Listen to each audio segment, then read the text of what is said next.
figured out the technology. Well, welcome if you're one of the 4 people who's already here. Let me get the chat open in case you're saying anything. Nobody yet. Hey, somebody gets the first word. Well, welcome to the Pass of the Oaks, Los Robles, California. Now, I don't think it's Spanish. The word for oak is roble, and that's closer to being the Russian currency, the ruble. But I even have my note there. Remember to call it robles. So California has a long history of butchering Spanish words. I mean, Los Angeles by itself, but you also have, my favorite is the harbor village south of downtown LA. It's not San Pedro, it's San Pedro. And heaven help you if you call it wrong. Out where I live in the desert, there's a town nearby that when my dad grew up, you know, many decades ago out that way, they would call it Moreno Valley, and that one is gradually evolving to Moreno Valley. So maybe someday this will be, how would you say Paso Robles in proper Spanish? Like Robles or something. But anyway, Pass of the Oaks, because it's a pass from towns over there that are wonderful, you have the beautiful ocean breezes, and people don't think much about like San Luis Obispo and Santa Maria, where been filming for the last 72 hours for a video coming out in a couple of months. I'll give you a hint. It's about a bus, except instead of the bus being like this, it's more like the bus is like this, and it's really cute. So keep an eye out for that. Let's go to the chat here. We got some. Let's go from Logical Thinker first on there. Hey, good to see you. Some hellos from Y2, Station 82.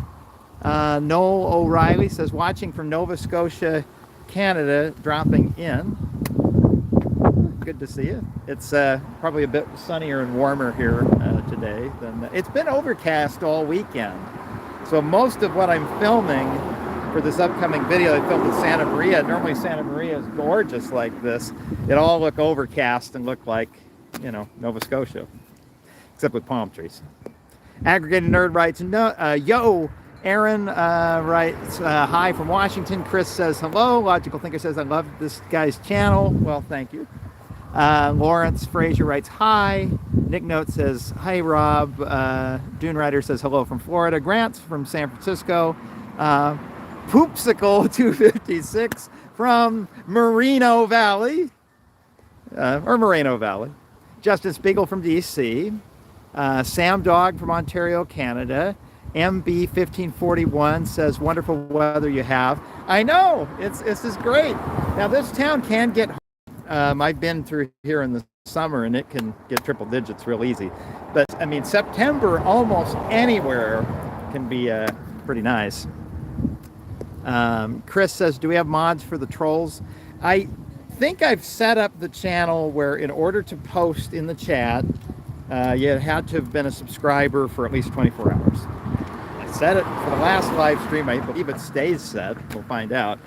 And I think there's a limit of posting every 60 seconds, 90 seconds, something like that. So I guess we'll find out.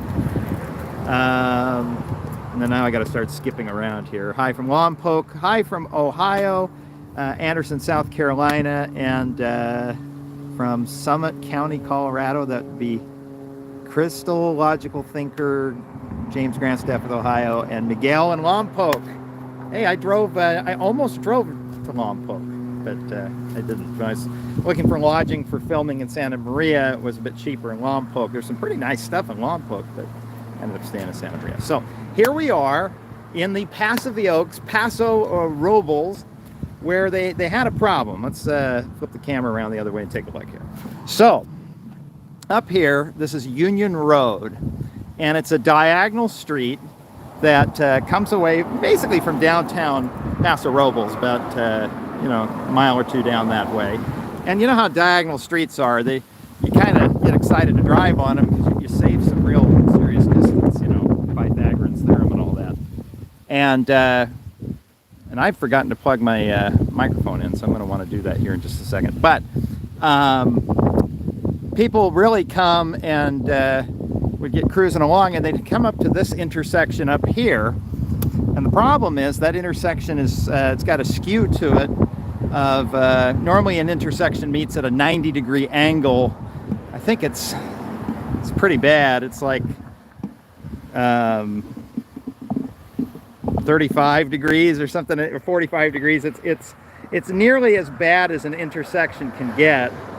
And so that created some safety issues because, you know, the problem you run into with an intersection at a weird angle is people have trouble seeing what they're supposed to do because, you know, you pull up to the intersection, you look to the left, you can see the cars coming real easy. You look to the right, you can't even see the street. So, yeah, what do you do here? I'm going to plug my headphones in. You tell me if it sounds better or worse. Okay, it should sound slightly better, hopefully. So that way, if I move my head around, the mic's nice and close. So let me check the chat here and make sure that live chat. Better. Excellent. Okay. So I'm going to put it back here, and let's walk over and check this thing out here. So yeah, that's one of the challenges is if people can't see when they pull up to the intersection, then they're more likely to get into a crash. So up here, this was a four-way stop. It had been Paso Robles grown time, and the city had a challenge because they said, well, how do you fix this? It's a broken intersection. You go back and old news stories before they put roundabout in. If you go look up Paso Robles Roundabout or Paso Robles Union Road on YouTube, you can see old news stories. And people say, oh, well, everybody would pull up to this, you know, waiting longer than they needed to figure out whose turn it was. Because and I can understand it doesn't even feel like a normal stop sign, right? So you take extra time because you don't want to get hit, right? So I actually pull up to it here. You had a big swing right turn to make your right turn, but the intersection just charged straight ahead. Here, I'll flip around so you get a better view of it here. So from the perspective of Union Road, you were coming at it at about this angle, and you want to just go straight at it to the other side. But this road's true north-south. Well, it's coming at you at this, you know, 35, 45 degree angle. And so, again, you look this direction, see the car coming, it's very easy. You look out your right window, and you have to twist way around to see what's going on. And then because you spent so much time trying to grab this sight line over here, you start to think, oh, well, maybe this has changed over here. So you go back and check, and then you go, you know, and if everybody's doing that at every angle, you have a performance issue. So the city thought, well, why don't we do a roundabout? There's a problem with that. We'll talk about that here, coming up here in a minute. So let me get back on the sidewalk. Take a second here to read a few more chats and get caught up with what's going on here. So, first things first, the wind, hopefully it's not too awful. Try to pull my mic closer to my mouth so it's not quite so bad. I need to still figure out a good mic for these things. I know in the Las Vegas live stream, some people wrote in with some suggestions, but I'm having trouble trying to make each of them work. So, and we have our first super chat of the afternoon in very quickly from Freedom Tower Studios. Thank you very much. Freedom Tower Studios writes, "Hi Rob, greetings from New York City. Just got back from watching the New York Mets beat the Phillies." I don't want to get too distracted from this too early on, but I will say this.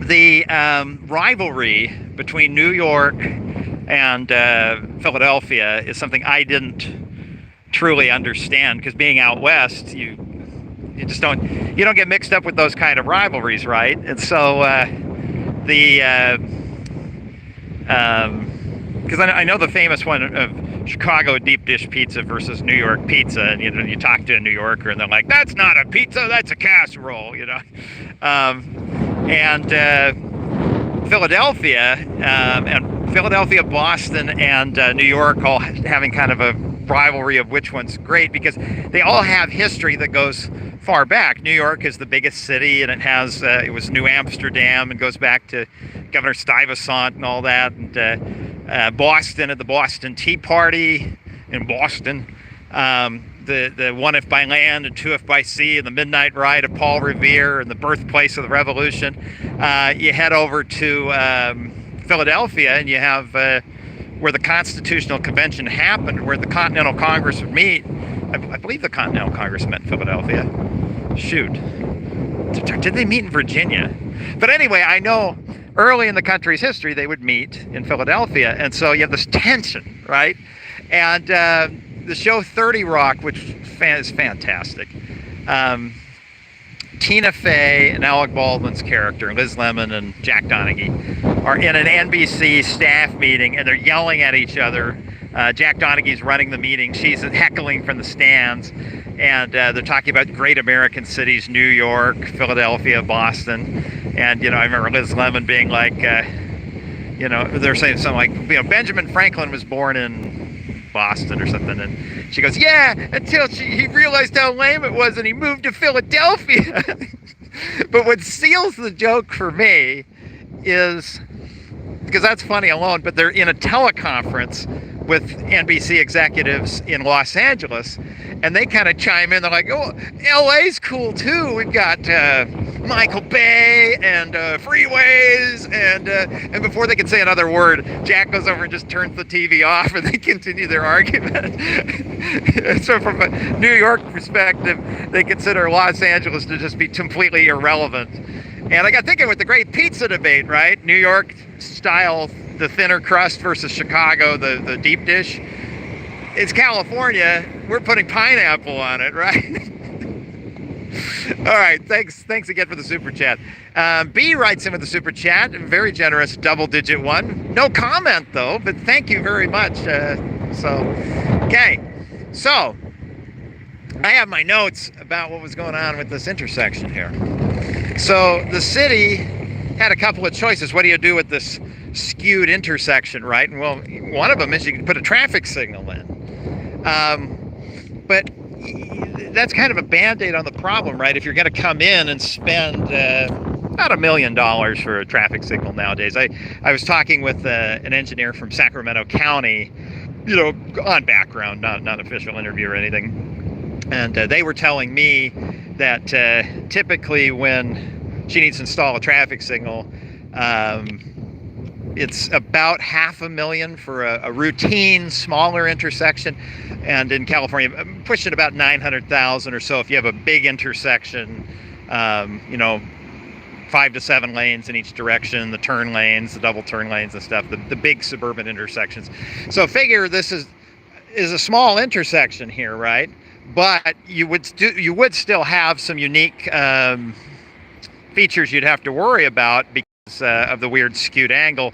So you're looking in the neighborhood of probably close to $1 million, really, because I think they'd have to get in and I don't know. I am not a traffic signal installer contractor, but I suspect there's something weird about this. It would probably cost more than a normal intersection. But the city was still saying, well, the ultimate goal isn't just to say, well, okay, we'll just tell people no right turn on red and make left turn arrows and just make sure people only move when they have a green light. Well, that still doesn't solve the side issue. What if an ambulance is trying to come through here and they're running the red, and so they're trying to get a good look and they can't?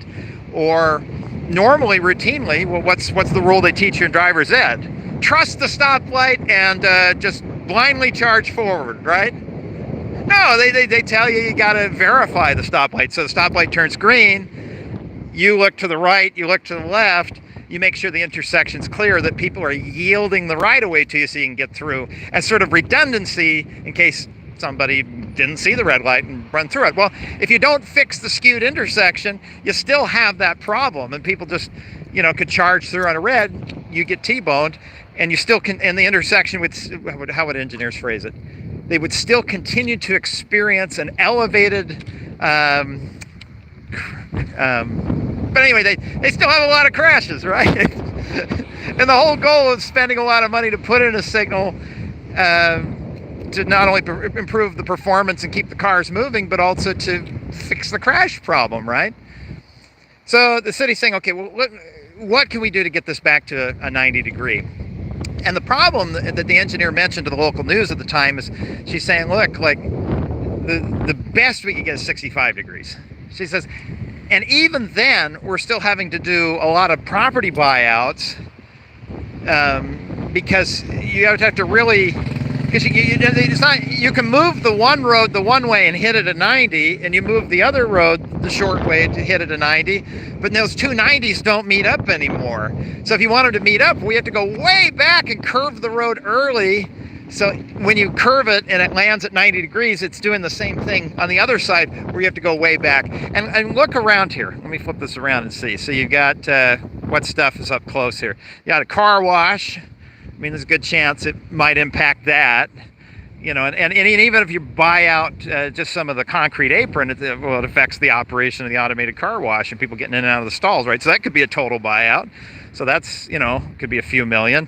The shopping center, well, they lose a lot of parking, but you may end up actually affecting the building and having to take the building, right? And then, there's another building over there. There's another building over there. And don't forget the Enterprise Rent-A-Car place over there. So you end up, and some roofers are excited. Probably excited after being on a hot roof all day to be in a nice, truck and heading home, hopefully. And so the city's engineer, when she gets looking at this thing here, she's saying, okay, well, to even make the geometry work, the best they could get is 65 degrees. And she's telling the local news, if you want to do that, you're looking in the neighborhood of about $12 million. And, in a big city or a state department of transportation with a big highway that's moving, hundreds of thousands of cars, 12 million might be nothing. But, a small town, relatively calm collector streets that are connecting neighborhoods together, that's a lot of money. So that's where they got in with a consulting firm, and they put their heads together with the consultants. I think a company called Kittleson got involved with them, and I'm trying to remember the local contractor who was in on this too.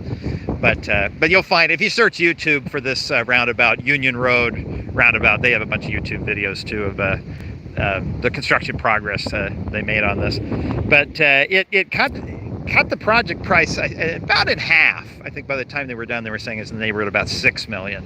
And that's everything. So that's utility relocations. One of the first things they had to do in 2021 when they were really kicking this off is get the utilities to not run across the roundabout. So you kind of see the power lines just sort of stop. They buried, I think, cable TV and internet and some things. And I don't know the first thing about utilities. I've always wondered, when you end it and you take it down, you have to have a conduit to take it down, right? So I don't know. It just always, to me, it's like the game Sim City. It just sort of magically your power line ends and you're like, I don't know, it goes underground or something.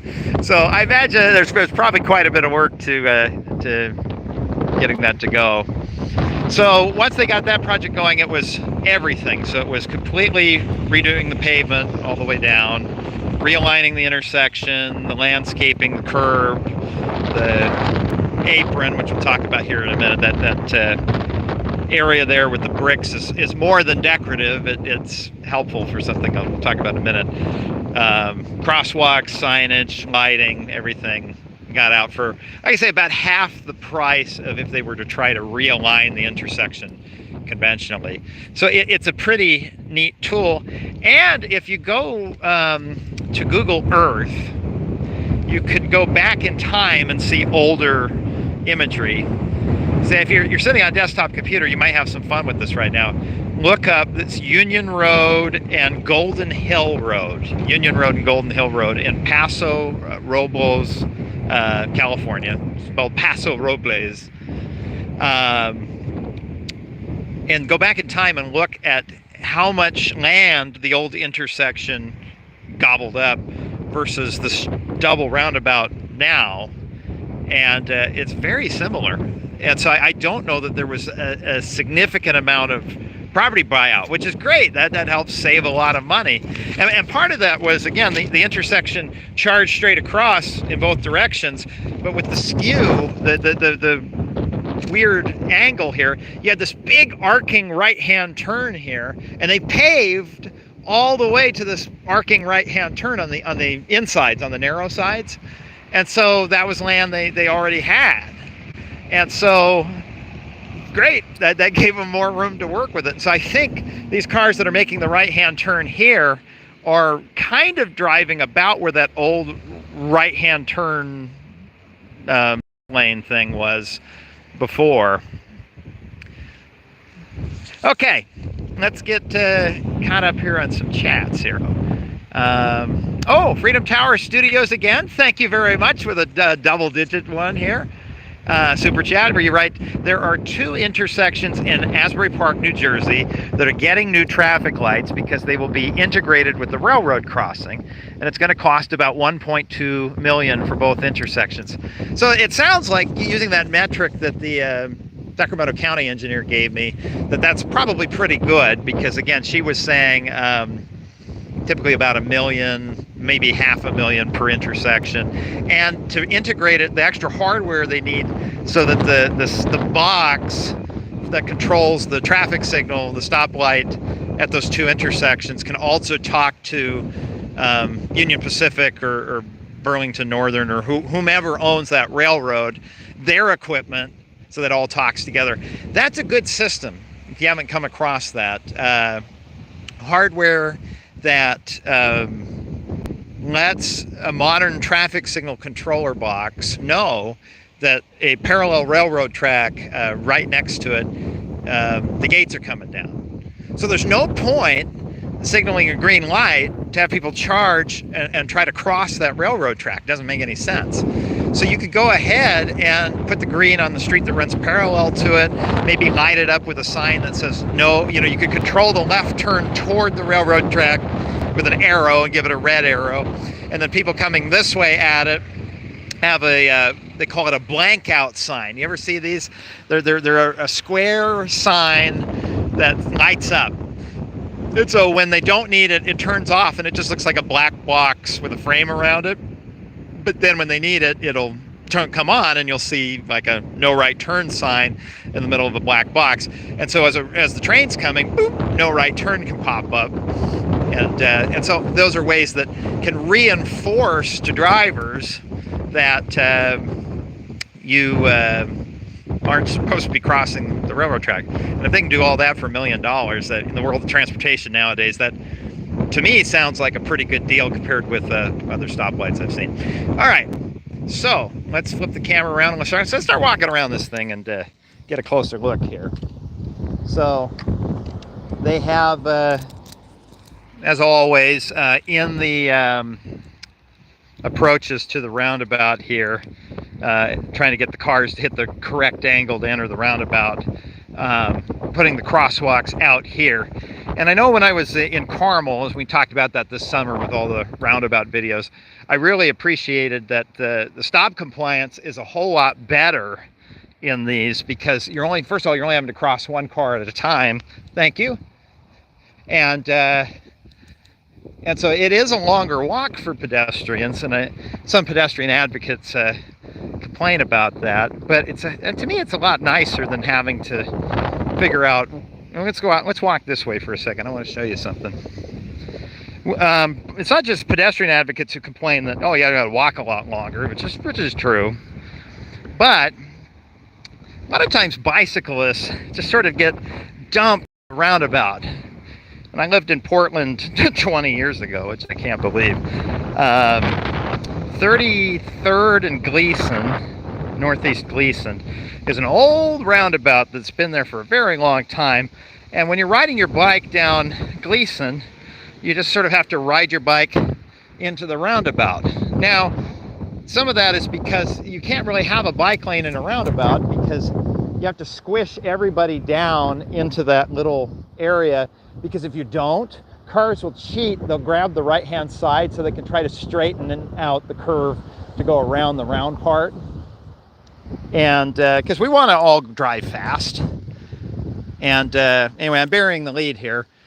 Because it's squished, nobody likes to ride their bike in it unless they're a hardcore bicyclist. So what they've done here is they said, oh, the bicyclists may use the path. So as you're coming away from the bike lane over here, you actually have somewhere to go. So I suppose if you're, it doesn't say must, it's not a white sign where you say, okay, you have to use the path or else you get a ticket. So somebody who's a real hardcore biker could still say, well, I'm going to charge right into the roundabout anyway. But a casual rider like me who's going to be exhausted from going up this, gentle grade, that's why I sold my bike. If I ever get one again, I'll get an e-bike. I can pedal downhill and the bike can carry me uphill. Bicyclists may use paths, so you have legal permission to go for it. Nice, they have the ADA. Oh, my mind is just slipping today. It's tactile feedback for somebody who's visually impaired, knowing they're about to walk into the street. And then you have a really nice path here, and I like this because it's double wide, so there's plenty of room, even if the sidewalk was at capacity. It's not a huge sidewalk. I think it's about 4 or 5 feet. But let's say, a bunch of kids are walking home from school or something, and it's going to be really busy, and somebody wants to come charging in with a bicycle. Well, you're doubling the capacity. And so, there's more room to navigate around pedestrians if you're riding your bike and, not hopping off. And so you can see here where they buried they did that pretty good job with that. They buried, it says high voltage. I wonder if that's some of the power lines that disappeared underground when they put that in. Nice color to it. So this is what makes this particular roundabout a little bit weird compared to a normal one. Is normally the roundabout would terminate on this side and go back around, but because of the weird angle of it, and this is the question I have for you, is this one roundabout that's shaped like a dog bone, or are these two roundabouts that got smashed together? I have my opinion, but first be kind of curious what yours is. But and there's a couple of reasons why they do this. The first one, the sensible one, is, well, you don't want people going that fast, right? Like, you notice going into the roundabout, you curve cars to the left first, and then before they come right. That helps line them up to get in the roundabout. It also slows. You have to slow down to make that left. You slow down to make that right. And as you come around the roundabout, you make another left, which slows you down. And then you make another right, which slows you down. And then depending on which way he goes, I guess straight on out. And then he makes another little turn as he comes out of it. But that is just trying to keep consistent geometry. You could have just made this one big circle, but the problem is this circle would be huge. It would swing out toward us. And so then the problem is, okay, the guy slows down to enter the roundabout. He makes his left turn, his right turn, and then he's on the gas because he's on this huge circle that swings way out this way. And so he's good until he gets to his exit. And you don't want people going fast through a roundabout. The entire safety advantage is to have people slow down so they're paying attention, so they're not charging at the exit, right? And so, but here's the other fun one. I have a couple super chats coming in. We'll get to you in just a second. I'm noticing, and I'm grateful, but this is pretty funny.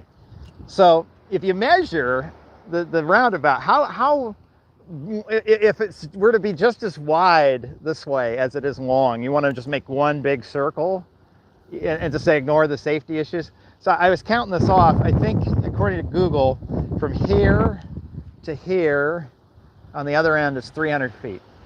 So if we come to the middle over here and we say, okay, this is about what would be the actual center of the roundabout. And I'm not going to walk out in the roundabout to count it off, but let's say 10-foot lane, meaning another 5 feet. Let's say we're at 15 feet. We'll be 20 to be generous to the back of the curb here, right? And then I start pacing it off. So I go 21, 22, 45, 26, 27, 30, 33, 36, 39, 42. I wish I knew my threes. 42, 45, 48, 54, 51, whatever, we'll do it. Shoot. You know, in elementary school they said, it's important you learn your times tables. It'll embarrass you one day if you don't. Whatever, something 60. Okay, 66, 78, 90. Anyway, we're only at 100 feet, and look how far we are from the street and how close we're getting to this building. So let's see, do that again. So at 100, 3, 6, 9, 12, 15, 16, 18, 19, 20, 21, 22, 23, 24, 5, 6, 7, 20, 20, 30, 31, 32, 33, 34, 35, 36, 37, 38, 39, 40, 41, 42, 43, 45, 46, 47, 50. Okay, so that's 150. So that would be, if the roundabout's 300, it would, this side would have to be 150, right? So the circle of the roundabout would be coming right to the edge of the building almost. So this side wouldn't be too bad. But think about how huge that circle would be. You know? And on the other side, Enterprise, they'd just be wiped out. Okay, let's take a look. We got a couple of super chats here. I don't want to miss them here. Oh man, we got a lot of super chats here. Jesse with the super chat writes, do utilities pay to move if a city changes the road? I believe, I'm not a utilities expert, but I believe this, if the city is causing the issue, the city pays to move the utilities. So probably likely is the city, and depending on state law, there might be rules governing who gets to move them, right? So it might be that you end up having the city having to contact PG&E or Edison and saying, okay, we need to move your utilities. And they're like, great, we'll put you on a list and we'll send you a bill. So I'm sure it varies state to state, and I will plead ignorance on this because I don't know. But think about this, if I move, you know, the gas main, I would think the city is responsible. If I move, because Supreme Court ruled in, oh shoot, I used to know the case. Anyway, Google will tell you. They call it a taking. So anytime that public action, the city, the state, the federal government imposes a cost on you by taking your property or depriving you use of the property, Supreme Court's ruled that's called the taking. And they have to foot the bill, you know, collectively taxpayers have to foot the bill to make you whole. So, you know, then you go around in court and argue, well, what's making you whole, right? You know, and the state may have one price and the other.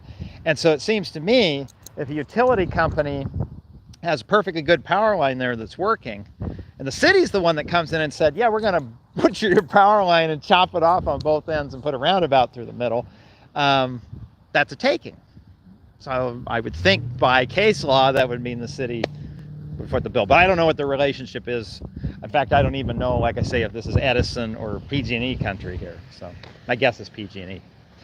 But thank you very much to Jesse for your super chat. Dorkmo with a very nice double-digit super chat. Thank you very much. Says walkscore.com shows a rating of 35 for both walking and biking. So depending on your perspective, when I lived in Oregon, I lived in a neighborhood that I think scored above a 75. It was the only place I've ever lived in my life. If you want to look it up, it's Northeast 27th and Halsey Street and 27th in Northeast. And there's a Fred Meyer, which used to be like Walmart, but nice. Kroger owns it now, and now it's like not as good as Walmart. But anyway, there's one a block away. And I didn't have a car back then, and so, you know, I was living there, I was using a bicycle.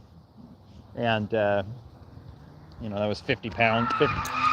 Whoa! Holy smokes. Well, that's how to use the roundabout the wrong way. So I don't think I got the camera over for you guys quick enough, but somebody in an old school BMW just came through the roundabout way too fast and hopped the curb. I really want to go check that out. Let's go around and see how bad the skid marks are here, because yeah, a little black BMW from like the early aughts, you know, late 90s. And, you know, I don't want to stereotype, but it's a high school kid, right? So their crew looked like, all of a sudden I heard skids, and I was excited to think, oh, somebody's going to put on a little show for us, you know, drifting around the roundabout or whatever. And maybe that's what they were trying to do. I don't know. Oh, poor stop compliance. The truck skid, though. And yeah, and I looked over, you just see, almost like out of a video game, it's hopping the curb, and then the trunk's flying up in the air because, you know, and I thought, oh, maybe I'll have a, you know, actual crash, get to go over and check out. But they sped out of there, but you're gonna need at minimum a good alignment job after that. So let's see if we can find their skid marks. Remind me to tell you here in a few minutes about how the city here and residents here rave about this dog bone shaped roundabout as being such an improvement over what was here before. And in Inspirada, Henderson, Las Vegas, Nevada, there's a street called Via Inspirada. And as it heads up toward where a lot of the new development is, it breaks into couplets. Couplets are those little one-way streets that, like, you have shops in the middle and it's one way on one side, one on the other. Sometimes they do that in little downtowns. And I think there's the skid marks here. Anyway, in Inspirada, they have a dumbbell-shaped roundabout that they don't like, and the city's promising to take it out. So it's almost like the story of the same technology, but in two different places, and get very different responses. Well, I see this. It didn't look like really heavy skid marks, though. So I don't think that's it. That almost just looks like somebody going in and out of the driveway. Yeah, he didn't come clear over here. Where did he? Oh, here. Here you go. So he came, get this. Somehow he exited the roundabout, and these curves that are designed to slow him down got him excited, and he must have sped up. And you can see skid mark here. It hops the curb. That's where I saw the car putting on a pretty good show going over here. And this is the pole. I was sure he was going to hit that. And look, oh my gosh, look at how close he missed it. I mean, he knocked his mirror off if he did. Because look at that. And that's just like an inch. And then it comes down the sidewalk, and I guess decided to go ahead and double down, because you can see they return back to the road, hops the curb again, and sped off down Union Road here. I'm actually pretty impressed. Well, I'm glad I wasn't standing on this side talking to you. Woof. That would have been a lot more exciting and maybe hospital-y. Okay. Well, back to, we were talking about takings. So for instance, I think when a taking, I'm not a lawyer, but I think when a taking is between private parties, like I was standing here and the guy removed my butt when he came by and I had to go to the hospital to get a new one. They call that a tort, I think. So I think that's a little bit different than I think a taking is intentional. A tort is, I boo-booed. Okay. Well, that's fun. Well, lightning won't strike twice, right? So let's set up right here where his skid marks were. I'm sure everything's okay. So again, thank you to Jesse. And then, oh, that's right, we were talking, Dorkmo's very generous super chat. Thank you very much. Writing that walkscore.com shows a rating of 35 for both walking and biking, which I currently live in a place with a walk score of 0. And if it wasn't for internet privacy, I'd give you my address so you can laugh at it. But, you know, it's the internet and I probably shouldn't give that out. And it literally is a 0. I'm trying to get exercise. I don't believe in going to the gym because I know I'm just giving away money to Planet Fitness that I'll never get back because I wouldn't go to the gym. But I do like to go for walks. And I don't do live streams every day. And so I get plenty of steps in for a day like today. But and film days. Those usually have a couple of them a month. But most of the time, if I need a walk, I need to go somewhere for a walk because my neighborhood where I live is not, what's the word? Safe for a walk. There's a better word, but I can't think of it. It's a 50, you go outside of the complex I live in, it's a 50-mile-an-hour rural frontage road to a freeway that has no shoulders to speak of. It's weeds right up to the pavement. No hard shoulder on the side of the road. It's travel lane, edge of pavement, weeds. And its car's going 50. I can't walk on that. I remember I grabbed a flight recently out of Ontario Airport. That narrows down somewhere I live, right? Ontario, California Airport. And I thought, oh, I'll take, I think Omnitrans is the San Bernardino County service, narrows it down for you more. And Omnitrans has service to my town, but there's no way to get from my complex to Omnitrans. And most of that walking through the city has either no sidewalks or scattered sidewalks, where one development has a sidewalk in front of it, but pre-existing houses that were built there, they weren't required to put in the sidewalks. They didn't do it. The city has never made it a priority to do it because the city's kind of spread out. And so it's just genuinely like when it gave me a walk score of 0, I realized I cannot walk to basic necessities, even from the grocery store, without running into a distance issue. But I could overcome that. I think that the grocery store is 2 miles. Gas station's about 2 miles or 1 mile maybe. But there's safety issues. I am an able-bodied, middle of life, hopefully, unless the BMW driver comes back, person in reasonably good shape, except what my doctor said about my cholesterol, but that's another discussion. And so I could walk to the grocery store. Would I be scared to do it at night? I'd be wearing this at night because there's no place to walk. And in the daytime, well, better put on some good shoes and get ready to get those little foxtails in my socks because I'm going to be frequently stepping into the weeds to let traffic by. That's a walk score of 0. And so to me, by comparison, a walk score of 35 sounds pretty good. There's decent sidewalks on Union Road going down quite a ways. This other street looks like the sidewalks are pretty good. There's a shopping center that way, but I don't know if it's got groceries. I know it has Lowe's. I know when I wanted to find some food to eat before the live stream, I had to go into Central Paso Robles because there was nothing to eat over here. So I can understand that. I think it's maybe less of an infrastructure problem here in this part of town. Having been here for the first time and having been here for about an hour, I'm not an expert on it. But just lack of variety in the zoning. In a lot of ways, the zoning is what lets us down because, you know, I grew up in an old valley mining town near Salt Lake City. And there were little stores that opened up. And one was a little sandwich shop that opened up, I think, in the 40s or 50s, just in a neighborhood. It's along one of the minor streets that today, if you came in and said, I want to open up a Jimmy John's or something like a chain sandwich shop, they'd laugh you out of zoning for even suggesting it because, oh, you're going to create traffic and the lights are going to be blinding all night and it's going to be terrible. But this little sandwich shop has lived right next door to neighbors since the 1950s and everything's been fine.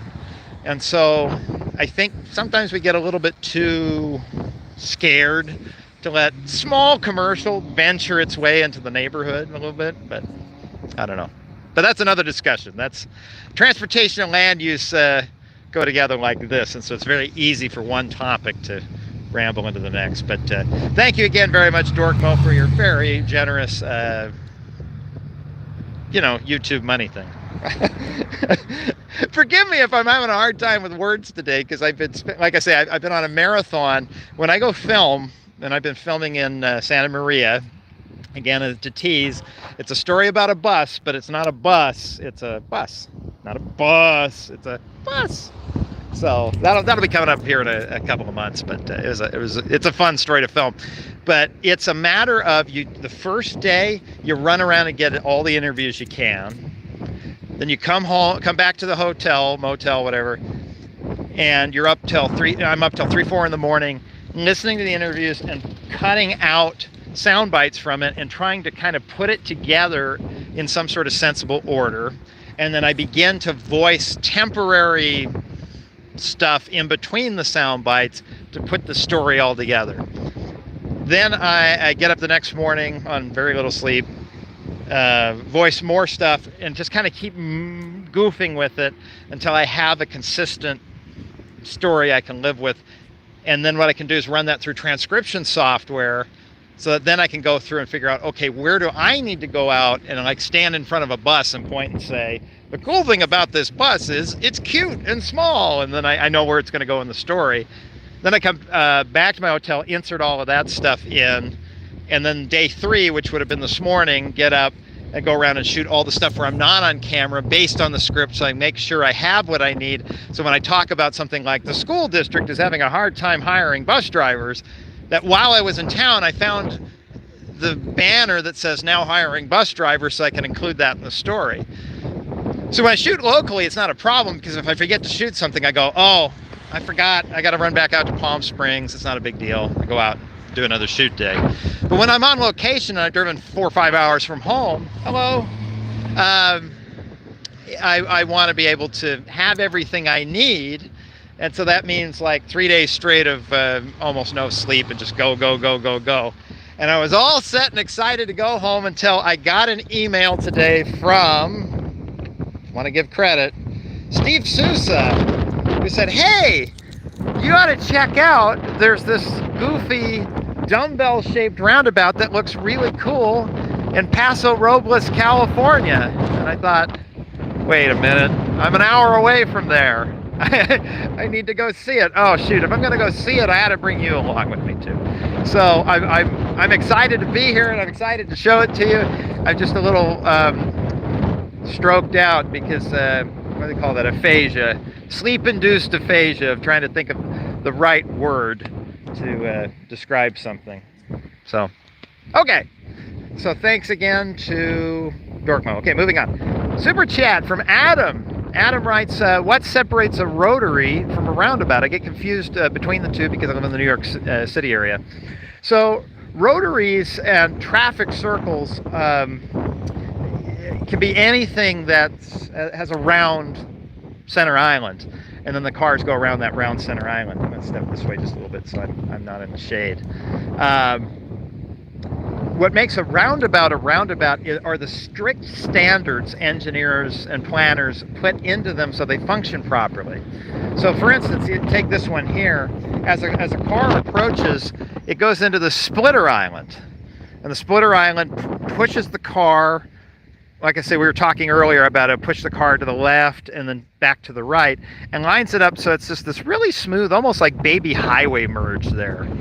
I always try to think of like the inside of the roundabout as being like the main freeway, and so that's through traffic. He doesn't stop for anybody, he just keeps going, and then he took the exit, right? And that blue car took the exit. Meanwhile, that Tahoe is entering the highway from an on-ramp. So this guy, he's taken the exit. So these splitter islands make it really nice to make it very clear who has to wait for who, and kind of give you that like baby highway feel to it. This little blue truck comes to the on-ramp, there's no car there, so he just smoothly gets onto the freeway, so to speak, the highway. So that's one of a whole, big list of recommended practices that make a roundabout a roundabout. You compare that with a conventional traffic circle or a rotary. It could be that as you come up to this area here, that it's just a regular corner. Like it comes up and the curb just, like you'd have a stop sign there. Sometimes you do have a stop sign there. The road doesn't have a splitter island, so you just come up to it and there's a stop sign. And other than a sign telling you like rotary, go right or whatever, somebody might come in the middle of the night and think, oh, I'm at the T intersection, I'll turn left. And they'll go left. And the splitter island that a roundabout, a bona fide roundabout has, you really can't make a left out of there. I mean, maybe in my little Honda Fit, and with this apron over here, this area that's the brick, I could maybe cheat and come up and drive over the apron and make a left turn, but it would feel really wrong. In concrete, a genuine roundabout puts so much effort into rewarding the correct behavior in concrete that drivers generally do the right behavior, that you don't really need a ton of instruction for people to know what they're supposed to do. It just intuitively feels right.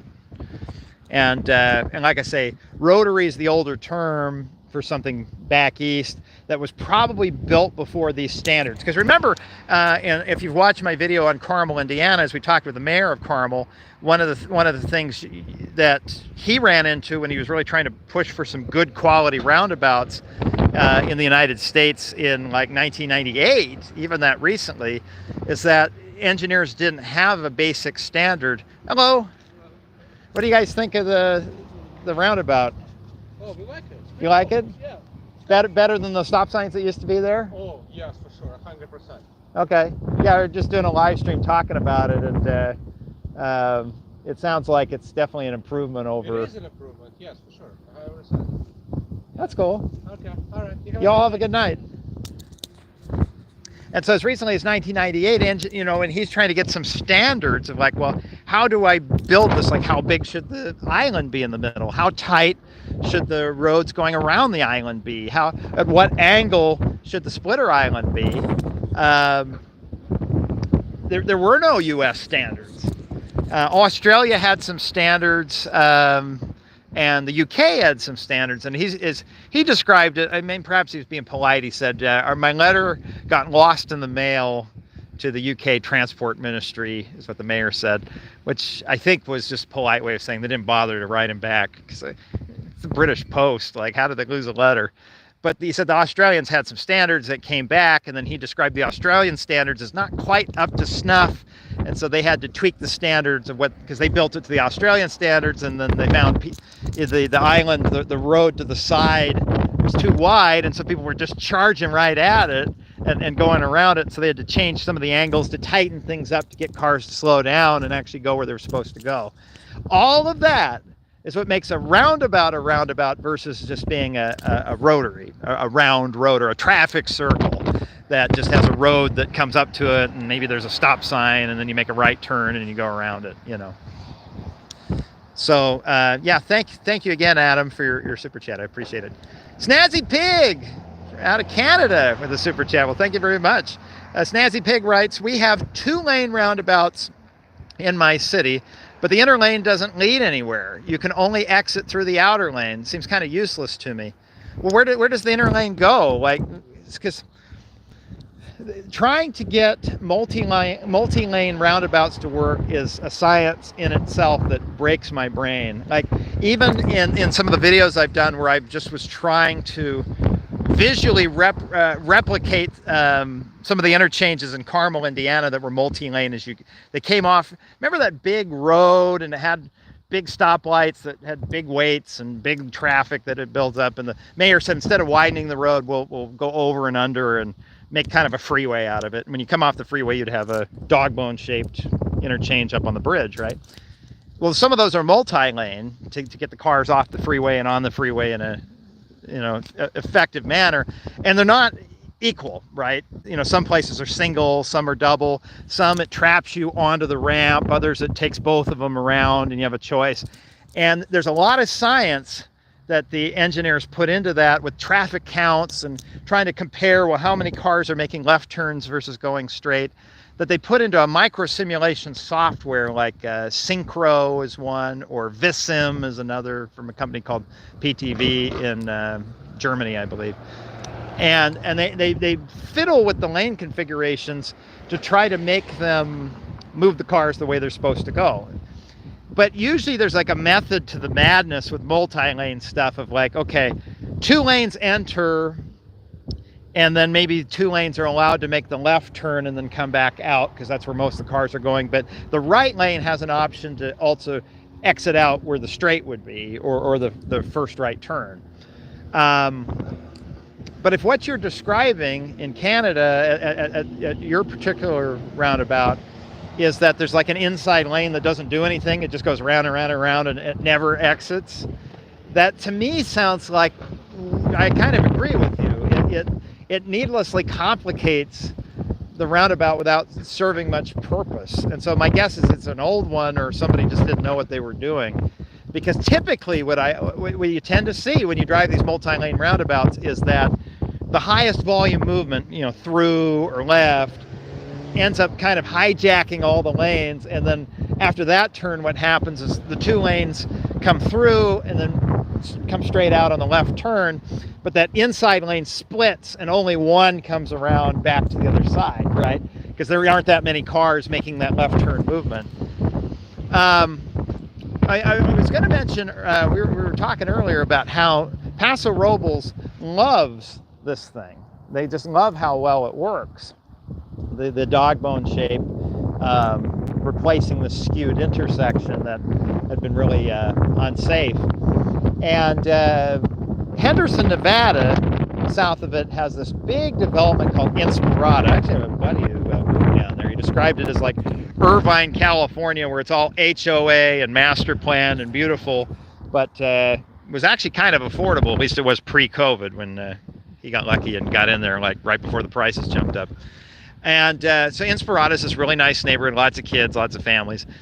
And they're still building it out, and they're trying to play with some modern stuff, like they're wanting to get in and do roundabouts in certain places, and, you know, couplets, and try to make the little town centers where you have this big road that's 2 lanes in each direction and people are going maybe 45, 50 miles an hour.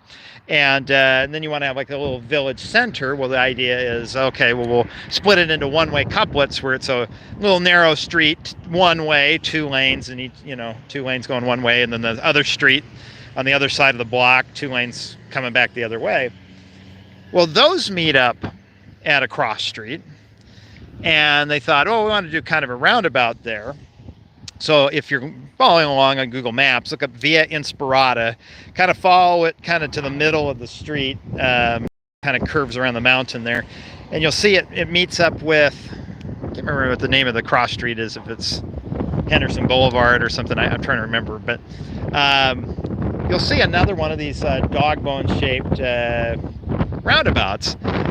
And the problem there is everybody hates it. If you YouTube stories about it, you'll find one about a pregnant woman who got in a collision, and they were worried that, you know, she had rushed her to the hospital and make sure her baby was okay, because she said, I got T-boned at this dangerous intersection.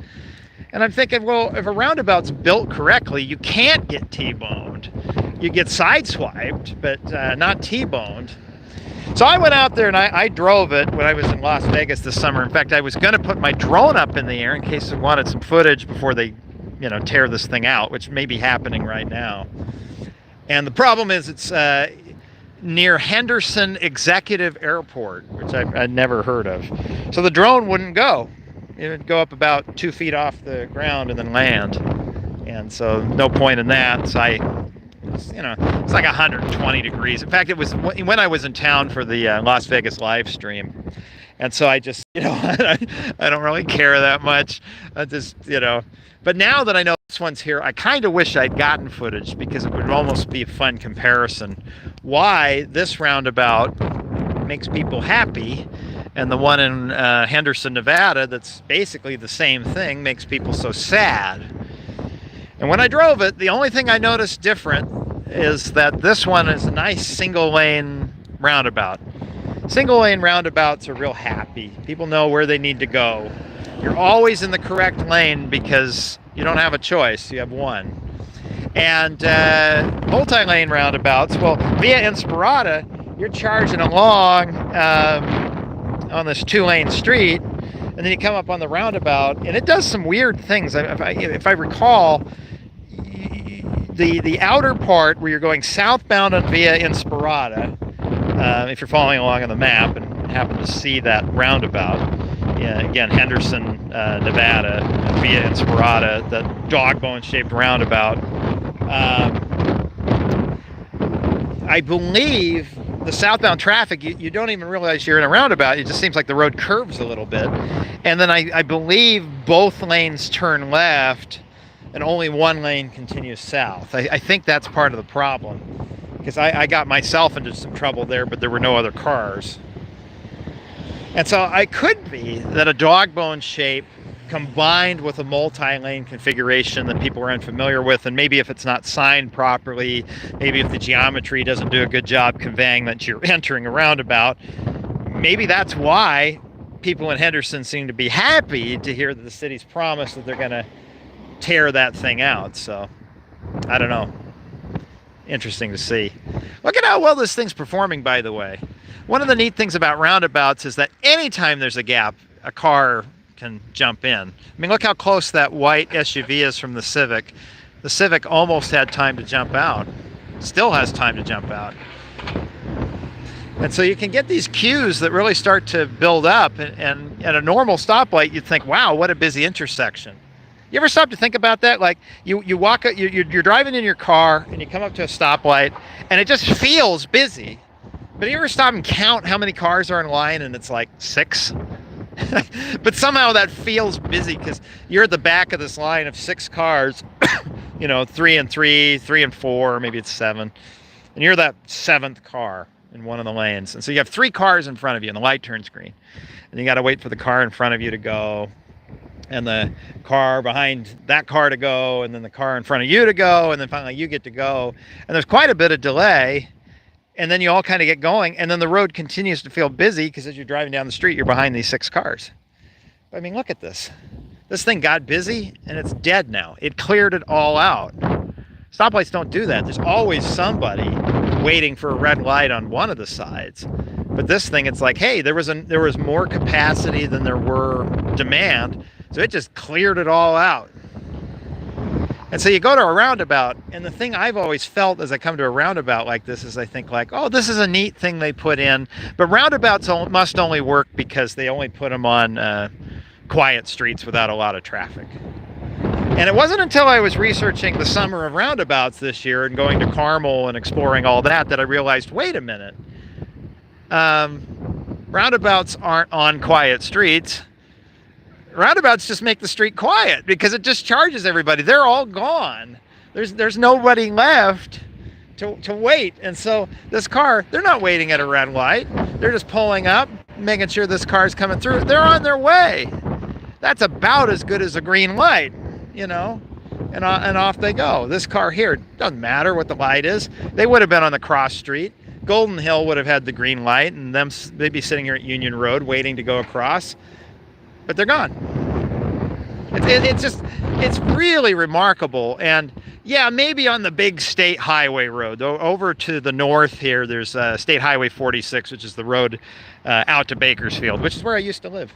And Highway 46 should probably eventually be a freeway, but having lights on it and dealing with traffic going, 65 miles an hour and 7 lanes and stuff, like when you're planning to eventually turn it into a freeway, truth of the matter is that's even in Carmel what they did. They didn't put a roundabout on the freeway. They turned it into a freeway. And so while Caltrans and this county and city of Paso Robles is waiting to upgrade that to a freeway, it's probably best not to be putting roundabouts on it. But come off the freeway onto these collector streets like this one here at Golden Hill Road and Union Road, and the roundabout's just perfect. It's just perfect. It kind of keeps it quiet. You don't have that big roar of the light turns green and everybody, well, except for that guy, But even so, imagine him taking off from a red light. Light turns green, and off he goes, and he's combined with 7 other cars that are all taking off at the same time.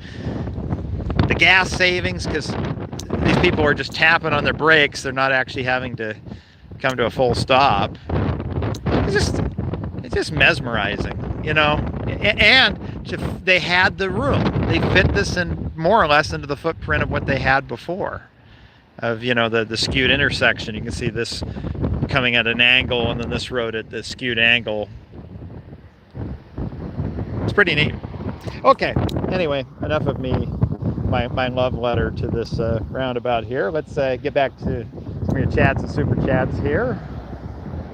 And let's see what we got here. Okay, so thanks again to Adam for what separates a rotary from a roundabout. And then Snazzy Pig as well. Thank you for your Canadian dollars, which are as delicious as Canadian bacon on a pizza. So I know you probably get this question all the time, but like, what do you call Canadian bacon? Do you just call it ham? Like you call up Pizza Hut and you say, hey, I'd like a medium pizza with Canadian bacon, or do you just say bacon? And then if you want bacon, you say, I want American bacon. Sorry, it's lame. Seinfeld reruns called. They want your jokes back. Okay. B writes again with super chat. Thank you very much. And this time writes, what's your favorite road that starts with a B? Oh man. You know that one of the worst questions are superlatives, where people ask you what's your favorite, because I'm having to make a commitment. Now, if you'd ask me, like, among your favorite roads, what are some that start with B? So let's start there and we'll see if I get a favorite.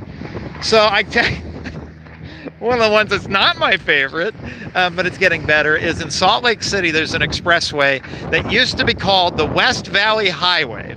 And I get you, it does start with B, but we'll get there.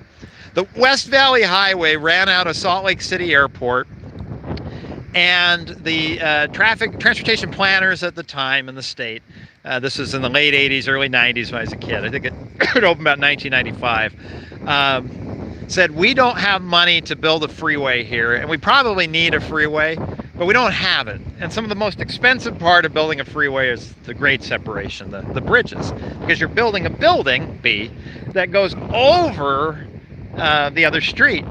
And we don't think about bridges, B, that much because they're just there, and we think like, oh, it's a bridge. They built a bridge.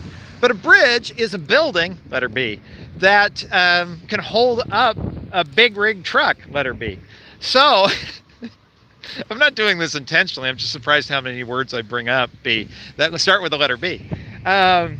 So to save money, they skipped the bridges, letter B, and built the West Valley Highway at ground level with stoplights. And they built it all the way out to the south end of the Salt Lake Valley. Massive growth out that way in the 1990s and early 2000s, and even now still. And the state now has some money and has colossal traffic problems on the West Valley Highway, who they named after the former governor who had the vision of this highway, stoplights and all, Norm Bangerter, B, Bangerter Highway. So Bangerter Highway has always been a joke because people from back east, Salt Lake City, like California, if the road keeps moving and it has bridges, we call it a freeway. And so I don't think anybody got on Bangerter Highway with the expectation of it being a freeway, because it wasn't Bangerter Freeway, it was Bangerter Highway.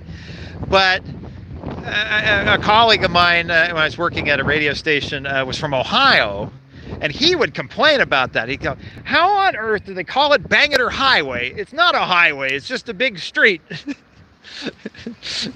So Bangerter Highway is slowly turning into Bangerter Freeway, one intersection at a time, and they're having to buy out brand new houses that somehow the city permitted right up to the intersection because they need room for the ramps.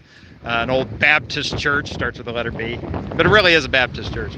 And it's kind of funny that that Baptist church took the money they got from UDOT for the buyout and bought an old restaurant, a Mexican restaurant down the street, and now they own the building and they're down that way. B is for building. So, but you were asking for highways I like that start with the letter B, and I'm having writer's block, letter B, because I'm having trouble trying to think of What are highways that start with the letter B?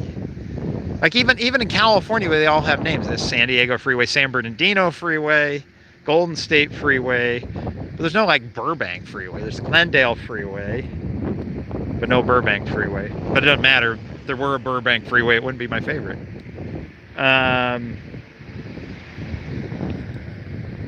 I've always liked the suffix boulevard.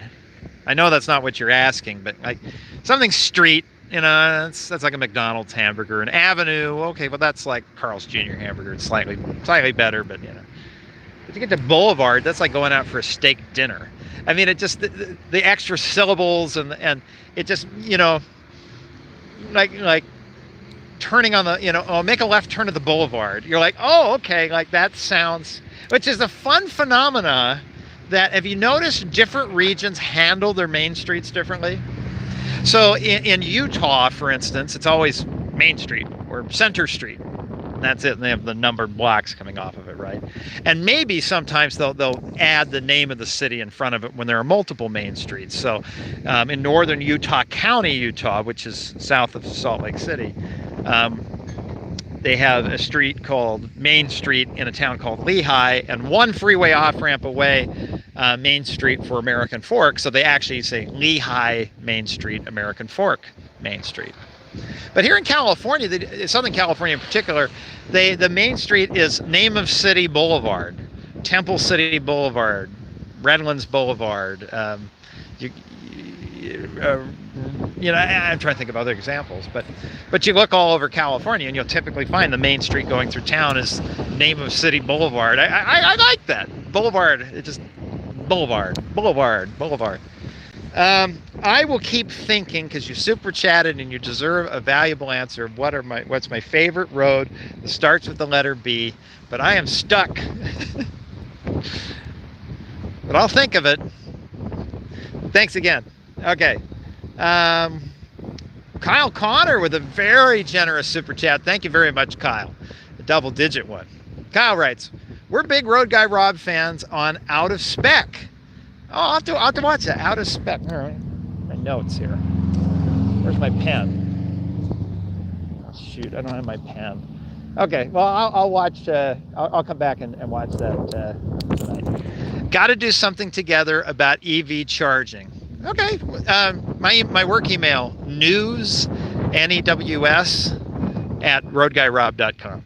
So shoot me an email and we'll talk and see. Because the story I was working on in Santa Maria the last few days, again, about not a bus, but a bus. They did buy some bus that are electric. And I was talking on background with some of the bus drive. You know, I see a bus driver and I just say, hey, this isn't for an interview or anything, but you know, let's just chit chat about it. And the bus driver indicated that they feel a little uncomfortable using the big electric bus because there are only 2 or 3 places to charge the bus back at the depot, and so they're all fighting over the chargers. And then being a bit concerned about range, I know not the bus, but the bus has only a 100-mile range.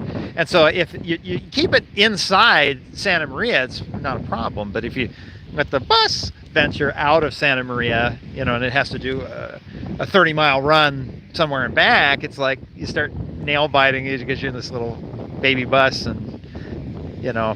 And I think a lot of it is unfamiliarity, because I was asking the bus driver, I said, well, if you went back to the depot and every single bus had its own dedicated charger so you could just park and plug the thing in, and they were saying, oh, if that was the case, like half of their concern would go away. But it's just the having to not, you know, go back to the depot and fight over who gets to plug the, you know, like charge the bus up, you know, it's get a little old. So that might be fun. So yeah, let's like I say, news, like the business, news at roadguyrob.com. Shoot me an email. Let's talk. Okay, thanks again for your very generous super chat, Kyle. Jaden's Place with the super chat. Thank you, Jaden. Says, yes, my favorite YouTuber is live. Sunglasses. There, hold on. My favorite YouTuber is live. Sunglass emoji. This is much watched TV. Green heart. Love you, RGR. Well, thank you very much, Jaden's Place. I appreciate that. I'm like right at the edge where I went to a transportation conference, and it was like everybody older than me still watches regular TV, might even have a satellite dish on their roof, and has no clue who like any YouTubers are, including me. And I was in the business, you know, of this conference. And like half of the people younger than, well, all the people younger than me were watching YouTube. I guarantee you, none of them are paying for cable. Maybe they're paying for like Hulu or something, but that's it. And like half of them knew who I was, and that's very strange. Now, at a transportation conference, they were also really excited to see, I think, some Strong Towns people were there, and they were, you know, Strong Towns, can I have your autograph, you know. So it's, you know, not just me, it's people in the industry. But still, that's kind of neat to have people be like, oh yeah, I recognize you, you know.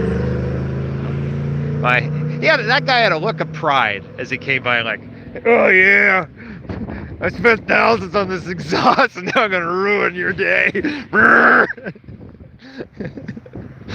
know, it's funny, like California in the car community, people hate it. In fact, I helped somebody buy a used car in Las Vegas, and was talking with a salesman, and he left California and went to Vegas, and he says actually he was making more money in California. I said, why'd you go to Vegas? He said, oh, I like to modify my car, and in California, if you modify the exhaust, they make a big deal when you do smog. And it was something that I had never even considered, because like, why would I want to modify the exhaust? A bunch of brilliant engineers somewhere at Honda City in Japan spent a lot of time and many decades like figuring out like how do we not restrict the flow and try to get the most power, but we run it through the baffles in this really creative way so that it reduces the decibels or the amount of sound. So it's all like the exhaust is as silent as it can be as it goes out while still not like hurting the horsepower. And they worked on it for decades and decades and decades. And then I think I can go to AutoZone and buy $80 worth of straight pipes and JB welded on there, so my car goes and go down the street and like, oh yeah, it's got like 5 more horsepower now.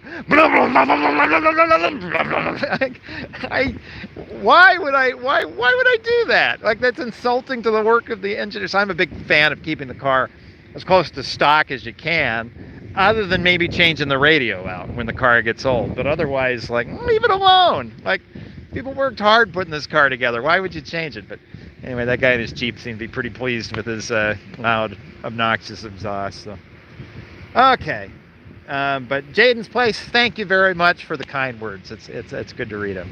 Thanks again for your super chat. Garrett from MKE, good to recognize your name again, writes with a super chat. Here's my usual live stream donation. Catch you in the VOD, future me. Hope you're having a good stream. Oh, so that means you've checked out. So, but you'll be back. Hi. Hey, at least it was the factory horn and not or something goofy. But yeah, Garrett, it's even if you're not here at the moment, it's good to see your super chat there, and appreciate you jumping in. And when you watch this later. What time is it back east? It's, oh shoot. Oh no. Okay. So a couple of problems there. One, I went to check my watch, and I haven't worn a watch in about 10 years. 2, in the process of checking my watch that isn't there, I knocked my headphones off, and then that pulled the phone down. And 3, I went to reach into my pocket to check my phone to see what time it is, and then I realized that... All right, thanks, Garrett. That's kind of you. Okay, Josh of all trades with the super chat. Thank you, Josh. Writes, why is Interstate 15 north of Salt Lake City so unbearably bumpy? What are your thoughts and concerns, or thoughts on concrete versus asphalt road surface? By the way, doing a video on concrete versus asphalt has been something that has been on my board for a story idea since I started this like 5 years ago. So that's still something I want to do, but the thing I always let people know is what advances a story quicker is not the, is it an easy topic or a complicated topic? It's, can I come across the right person to interview to be able to put the story together? And then the challenge is, from what I've seen, is that you have typically asphalt contractors, and then you have like concrete contractors. And I'm sure there are places there overlap, but I just, and they're really busy. They always have so much work that they're doing that I almost feel bad calling them up saying, hey, can I bother one of your engineers for a whole day? Or worse, follow a crew around for 2 or 3 days getting a bunch of footage to put a story together about like how you lay out a concrete road. Or what makes more interesting to me, which would not be interesting to them, is concrete deterioration, all the different ways that you get the spalling, I think it's called, where the surface level starts to break off, or cracking, or the more interesting is all the ways asphalt fails, because they have neat terms like alligator cracking and reflection, where it's like, well, they put asphalt on top of a concrete road, and the concrete road had a crack, and so then the crack reflected and created the exact same crack in the asphalt on top of it. And the terms that they use too, where concrete's a rigid pavement, like it's like a rock. It doesn't, where asphalt, it's just a nice surface you put on top of the dirt. It's like squishy. They call it a flexible pavement. And each have their benefits, and I do know this, anywhere that you have heavy truck traffic, they sure like to put the concrete down, because that kind of weight, you put it onto asphalt, you're just going to squish it. You just make ruts. And by the weight limits in neighborhoods, because the engineering required to make a neighborhood street, you're trying to keep those prices down, because the developer passes those costs on to the homeowners. Oh, no problem. Versus a state highway, well, they want to, that's the truck route. They want to make sure it's heavy and it can handle the extra weight. The Bakersfield big flyover freeway bridge story earlier this year, when I spoke to the engineers about the way Caltrans builds their freeways, you'll notice that typically in most states, it's concrete all the way across from shoulder to shoulder. But Caltrans does this weird thing, even on new highways, where it's asphalt on the shoulders and concrete where the cars actually drive. And that's a design thing they do, because they say, well, the trucks shouldn't be driving on the shoulders. So they actually under-engineer the shoulder, because that's like a car breaking down, or maybe a truck pulls in there because it's broken down. But it's not the constant heavy through traffic, so why over-engineer it? And so they don't. They have under-engineered shoulders and, properly engineered concrete through lanes. So I do plead some ignorance on this topic, because my research area was all operations, how cars move through the system. My particular research area was looking at other people's research about driveways close to freeway on-ramps and how that causes crashes. And so it's bad. Don't put your gas station driveway within 200 feet of the on-ramp. And so when it comes to the heavy-duty civil engineering, like the concrete versus asphalt, I'm excited to learn about that. I do want to do that story sometime, because that's all new to me, But I had a few, some minor experience with it, but not enough to be an expert. But okay, so the second half of your question that you were asking, Josh, was why is the 15 freeway north of Salt Lake City so bumpy? Now that I can tell you. So 25 years ago, and I mentioned this story before on other live streams, Utah had a governor, Mike Leavitt, who was later Health and Human Services Secretary to President Bush 45. Or 43, Bush 43. Mike Leavitt had this vision. He said, I-15 is this long route Salt Lake City's long and skinny because there are mountains and lakes. It's like a baby version of Miami, where it's like a big long strip, you know. And trailer is making noise. And there's just the one freeway. And so they're saying, well, wouldn't it be nice if we had a parallel freeway to it? So he had this vision he called the Legacy Highway, that from the one end of the city, 100 miles south, to the other end of the city, you'd have a backup freeway to parallel side by side to accommodate growth and new development that would happen. But also just if there's a bad crash on the freeway, you're not dumping everybody onto city streets. They can get traffic reports, you know, back then or nowadays, Google Maps telling them, hey, jump on the other freeway. So at least it may be bad traffic, but you can keep people moving. So the Legacy Highway, the first section of it they decided to build was along a wetland in a bird migratory area in Davis County, north of I-15, and that turned into a lawsuit with the Sierra Club. It got tied up in court for years. They had already started to build the new freeway interchange on the north end, and then got an injunction from the judge to stop, claiming that the environmental impact statement had a flaw in it, which was they only looked at build alternatives of things they could do. They didn't evaluate an option of doing nothing. And you'll see that nowadays. True science, right? You always have a control. Environmental impact statements, proper ones, look at, okay, what if we built this, and built nothing at all? And that way they can compare on some future horizon year, you know, in the year 2030 or whatever, how bad is this one performing compared with our improvements? And so they were going around and around. It was a big mess. And the new governor of Utah, John Huntsman, who ran for president, I think in 2008, didn't get very far. He was big on like putting deals together. He didn't really like partisan fighting. So he got the Sierra Club and the state to sit down at a table with their lawyers and put together a deal that said, okay, these are the things that you guys want. These are what we want to build the freeway. You want us to not build the freeway. Let's actually go through and figure out why you don't want us to build the freeway. And he put together a deal that was like, oh, you're worried that if we put the freeway through, it'll destroy the migratory bird habitat. No problem. We'll buy up all the land and make a permanent state park, conservation area, of pretty much everything west of the freeway. So yeah, you're right.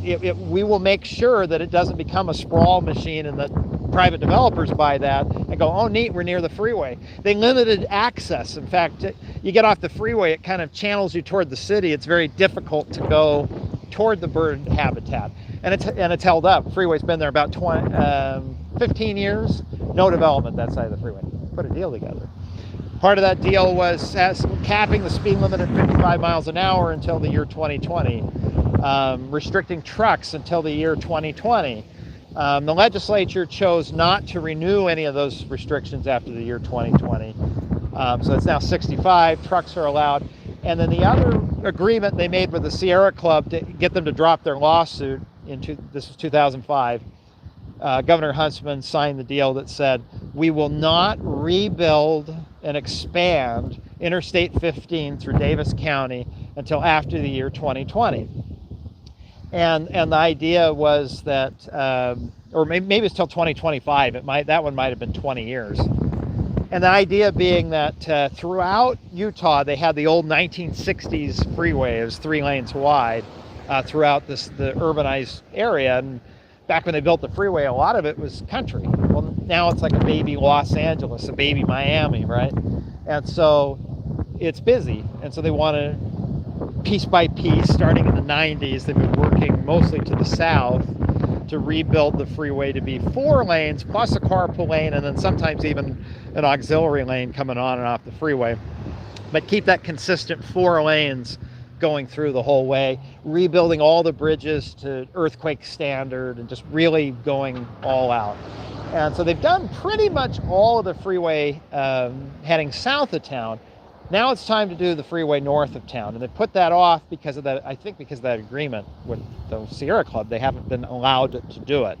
The state right now is in the process of a new environmental impact statement, going through documenting all the impact of what it would take to rebuild I-15 from downtown Salt Lake City up through Farmington. That section that parallels the Legacy Highway, the Legacy Parkway, that they've been prohibited from rebuilding.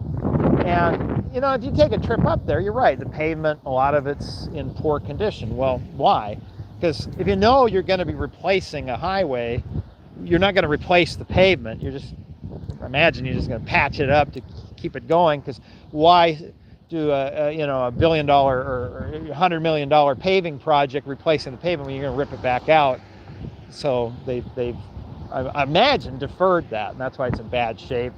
And you just look at the infrastructure, it's something that I think if Utah had to make it last another 50 years, they could, but it would be a lot of piecemeal repair. And you start adding it all up, and it's probably just cheaper to just say, oh, forget it. Just tear it out, put a new freeway in, and do it right. So that's what they're in the process of studying. And I imagine probably in another year or two, they'll announce the construction will begin, and a lot of this bad pavement you're seeing will get all torn out. So anyway, like I say, you get into sort of more the soft side of transportation policy and transportation operations. I probably have a better answer for you, but I'm still learning. And that's what's so fun about making these videos is I don't know retroreflectivity, the video that came out a couple of days ago. I had to talk to people, right? And partly why I talked to people is in the past, when I mentioned retroreflectivity, I remember when I did the video about the license plates a year ago, and I shined the light wrong, and a few people in the comments pointed out, they said, no, you're shining the light over here. If you want to see it retroreflective, you have to bring it right up to the camera and shine it at it. I didn't know that. But as I interview people and learn this stuff, well, now I know a thing or two about retroreflectivity, and of course, if I find it out, I got to tell you, right? So yeah, that's maybe coming up here in 2025. I need to finally do my concrete versus asphalt video. That's what's wonderful about transportation. There are years of topics, years and years and years of topics. We're never going to run out. Okay, yeah, thanks again to Josh.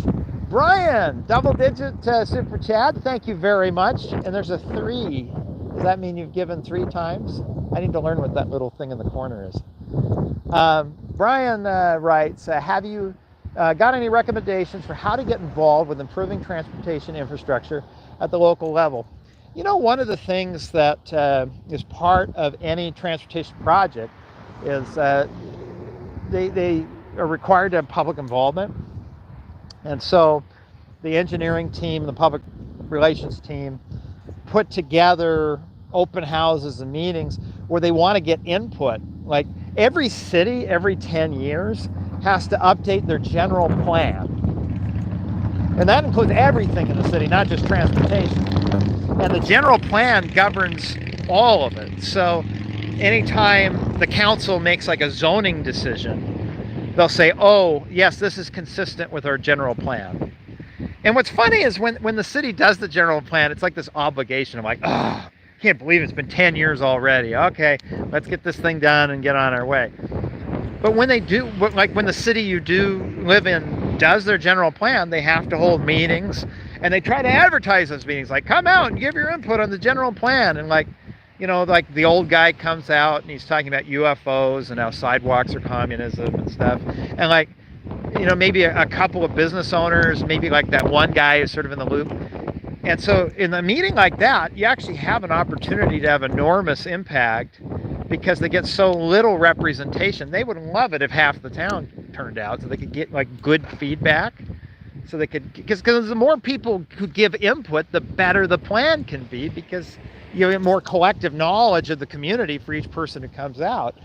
Versus you leave it to some consulting firm who's never been to the town. Like, imagine me coming in, having driven through Paso Robles once or twice and not even getting off the freeway, and then today, like standing on the side of a sidewalk and watching a BMW, you know, leave skid marks on the sidewalk, and then say, okay, Rob, write a general plan for Paso Robles. Like, I can look at the map, I can look at the old plan, I could probably like put a few things that are like things I'd heard are best practices for cities generally, and like put together a plan, and it would like be fine, right? But would it be a good plan? It might be an adequate plan, but a good plan is if you could, like, now imagine I could stop time and I could go knock on every door of every resident and talk and like sit down and talk to each one of them for like 20-30 minutes about what they like and don't like about this town.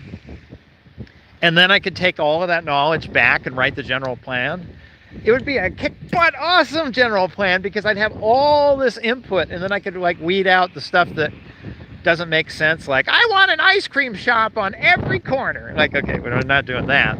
But there's a lot of problems in town that might be easy to fix, and you could include those fixes in the general plan. So you can start there on the big level, like just find out when your city's doing the general plan. Then each individual transportation project typically has open houses, especially early in the process where they're like, you know, there was probably a meeting where they said, we're considering improvements to Golden Hill Road and Union Road.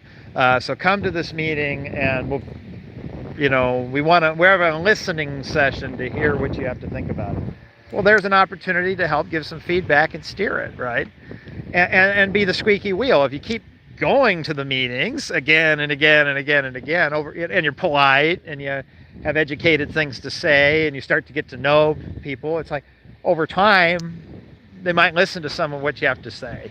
I know in big cities there usually is like a bike riders union or some kind of bike advocacy group, and their whole shtick is they say, look, the people driving cars, they'll advocate for their needs, so let's turn out and let's advocate for ours. And they'll show up reliably again and again and again. Every transportation meeting the city has, all these boring meetings that nobody attends, and they're there and they'll advocate. And it's still pulling teeth, right? Like just because you show up doesn't mean you get your way, but at least you get heard. And anything you want to advocate for starts with at least being heard. And the good news is it's government. Like legally, they need to hear from you. They want to hear from you. And so you can go. It just makes sure to put that thing on the calendar. Like I lived in Bakersfield for 2 years. I thought, well, then that'd be cool to start going to like some of the planning commission meetings and things and giving some input for this town that I'm, you know, living in. Well, you know how many of those meetings I went to? None. Because every time a Thursday night would roll around, it's like Bakersfield Planning Commission meeting. I'm like, it sounds boring. I'd rather do something else. And so I didn't go, right? In the end, it was a moot point because I've moved again, and I tend to move quite often. So it's kind of hard to get in and, you know, shape a 10-year general plan or something, or, you know, give input on a development plan when I keep moving. But if you're in an area, especially if you're putting roots down, yeah, go to the meetings, you know, get involved. So that's where I'd start. And as you meet people along the way, you may find you go to a meeting, run into somebody who's like-minded, and they may have ideas too, because they may know your city and, you know, how to get involved. But that's a neat thing. Like, transportation isn't politics. It's not like get involved with politically. Well, what are you going to do? Well, you got to find the campaign, and then you got to donate hours. You got to go canvass neighborhoods and knock on doors of people who, you know, it's like, you know, are going to yell at you for knocking on their door. It's like, this is city government, state government, county government. They want to hear from you. They want the input. They would love to include a comment in the environmental impact statement that's intelligible and not just like, there was one, we were talking about Bangerter Highway earlier, the big flat highway road in Utah that had stoplights instead of bridges. And it's a little heartbreaking, but it wasn't a useful comment. If you go through the EIS for this big freeway interchange they did at Redwood Road and Bangerter Highway, it was taking out a street of houses. And one of them was an old guy who was like 90, you know, and there were all these wonderful comments that were very heartbreaking. I'm like, please don't take old man Hector's house. His wife died there 20 years ago and he'd just be devastated to move. And yeah, that's heartbreaking, but like when you're doing transportation planning, it's not a movie. Like, you know, those type of stories are more or less irrelevant if old man Hector can end up in a, you know, better house, right? And so, you know, that's the hard part, right? Like when there's a buyout, it's not including sentimentality into it. But the other is, so we want to make permanent transportation decisions that affect hundreds of thousands of millions of people for one guy who, by the time the project's finished, has probably passed away anyway. You know what I mean? I know that sounds mean and a bit like cruelly utilitarian, but you know what I mean? But if you put in a comment that said, oh, this bank has weird hours where they're open at a certain time on Fridays when school gets out, and so you really ought to take a look at that because that might affect the traffic of this interchange or whatever. You know what I mean? Like, that's actually a useful comment because then the engineers can be like, oh, I didn't know that. I'll go out and let's take a look at it, you know. So anyway, yeah, get involved. You can. Sounds fun. So thanks again, Brian. Rock-in gamer dad. I don't know if that's because he's a rockin' gamer dad or if he's a rock-in a gamer. Anyway, rockin' gamer dad with a double-digit super coin. Thank you so much. Writes, hey Rob, longtime viewer. Any chance you'll make your way to Syracuse, New York to cover the work being done rerouting Interstate 81? It's a very interesting project. I'd love to see your take. So it'd be interesting to see. I got some, I think about a year and a half ago, I got to drive through Syracuse. I think it must have been longer than a year and a half ago, though, because it was before I started doing live streams. In retrospect, I would have stopped and done a live stream and showed you Interstate 81 cutting through the heart of the downtown. But I got some shaky footage while I was driving of the old viaduct. And it would be fun to get back out there and see the before and the after, either as a live stream or as a. The challenge I'm running into is that my car is perfectly fine. There's nothing wrong with it, knock on wood.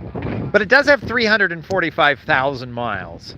And so you may have noticed this year that I'm using footage I shot last year and finally got edited. And I've been sticking mostly to the west this year because I've been scared to venture far, but that's not sustainable. In the long run, I've got to get back to the Midwest. I've got to get to the Northeast. At some point, I got to get to the Southeast where I've covered nothing at all so far. And so I think Arkansas is about the farthest I've gotten. But and of course, Texas that I haven't touched in 5 years, which is a world in and unto itself. So either I've got to find a reputable mechanic to go top to bottom and say, okay, here's the things that might be issues on your car that I ought to replace ahead of time, you know, CV axles, water pump or whatever. And get my confidence back, or I've just got to buy another car. So, but I'm trying not to because I don't want a car payment. I want to spend money traveling to actually go get the story. Syracuse is a good story, though. And while I'm up there, I could find somewhere in upstate New York the upside down traffic signal where they felt something to do with Ireland, and they wanted the green on top because the green needed to be above the yellow because something to do with the Irish and the northern people of Northern Ireland. I don't remember specifically the details, but that was a fun one. I thought if I'm in that area, I'd at least get something for you about that. But the Syracuse freeway removal project's a fun one because I remember as a student taking planning classes about 15 years ago, talking about highway removals. And it was horrifying. I'm imagining like, oh my gosh, the environmentalists are going to come and they'll say I-15 through Utah is bad for the environment. None of us should drive on the freeway, and they're going to talk as tearing it out. And how alarmist and like foolish that thinking is. Because I've never actually come across any serious advocates who've said that we need to remove useful freeways. I-15 is the main street for Salt Lake City. Like I-5 is the heart of California. Like I-80 is the backbone of the Midwest, going east and west. Like nobody's going to want to come. Like even downtown Oklahoma City, we did the Oklahoma City live stream. I-40, they removed it by replacing it. They put I-40 in a more useful area to the south, so you can free up area. Man, that guy. They're squealing, and I'm having a PTSD back to when the BMW hopped the curb. Thankfully, I wasn't standing here for that. But you're squealing. I was about ready to jump out of the way. But this concept of highways with no future, there's websites about that. Freeways with no future. I went through it, and being the car guy, I go, oh, I'm gonna make the argument of why they're wrong on these. It's very hard to argue against some of these freeways without futures. They're ones that you go like, So they built a section of freeway in downtown Baltimore that was going to be I-70. But they ended I-70 early, farther outside of town. It doesn't come all the way into Baltimore. And besides, there are other parallel routes that do come into downtown Baltimore. But there's a chunk of just freeway that doesn't really go anywhere. It just starts somewhere and ends somewhere, and it goes under. And downtown Detroit has like 3 freeways that act like spurs into this downtown area. But they're less than a mile long. Like, there's no through traffic on them. Excuse me. And so, yeah, coming in and saying maybe we would tear one of them down, and then by doing that we get back 6 blocks worth of land in the downtown area. It's like, oh yeah, but it'll slow traffic down. Well, not really, because I might have been I wasn't necessarily taking the viaduct all the way to Lake Michigan, right? Like, I was probably taking it to an exit early, and that exit might have been my first traffic signal anyway, so what's the difference? Or if not, okay, I had to wait for 2 extra traffic signals, but like, it's less than a mile, you know?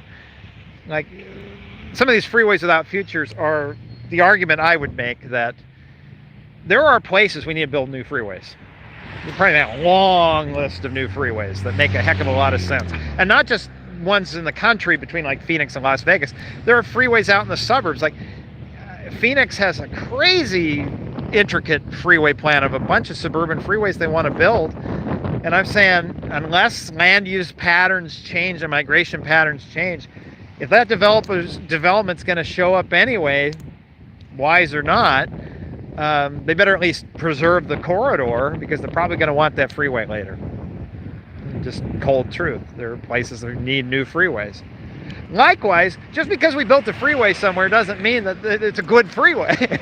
It's so I-81 through Syracuse that you mentioned. Sorry, just a cough here. Excuse me. Radio, you have a cough button. So you have your little console, and you have your slider pot. You can put the volume up and down. So a real pro, they'll just go bump it back up. Talk hosts, they tend to be more of the push the cough button, which is like a dead man switch. While you're holding it down, it mutes your mic. And so that way a talk show host mid-sentence could just sound like they're stopping for dramatic effect. They say, and the thing about that is, and then get right back to it. You didn't know they were having a hacking fit, you know. But I don't have one of those. I've got a mic on a string. Even the earphone here, I'm not hearing anything, right? It's just to keep it from falling down. And I'm holding it anyway, so what's the point? So Interstate 81 goes right through the middle of downtown. Well, sometimes freeways have to do that, right? There's cases you could make. Dallas has a freeway that goes right through the heart of downtown. We've talked about removing it. But it's got a ton of through traffic from the south that heads north and north heads south. It is difficult, like from an urban planning standpoint, it makes a lot of sense to remove that freeway.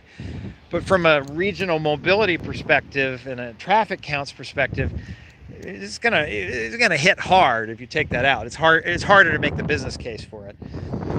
But in Syracuse, yeah, I believe 481, Interstate 481, but the Belt Freeway, only about a mile or two away from the downtown. It doesn't venture that far away, and it just goes around and comes back. And so renumbering that 81 and just not having the 81 through the heart of the city and putting that section of town back together makes a lot of sense. So yeah, it would be fun to feature a lot of these freeways without futures, as well as some of the new ones that make a lot of sense. Like talk about downtown Detroit and removing a freeway in downtown. The new international bridge, I forget what that project's called, the big gateway that's will replace the old narrow bridge that's been there forever. the old Ambassador Bridge.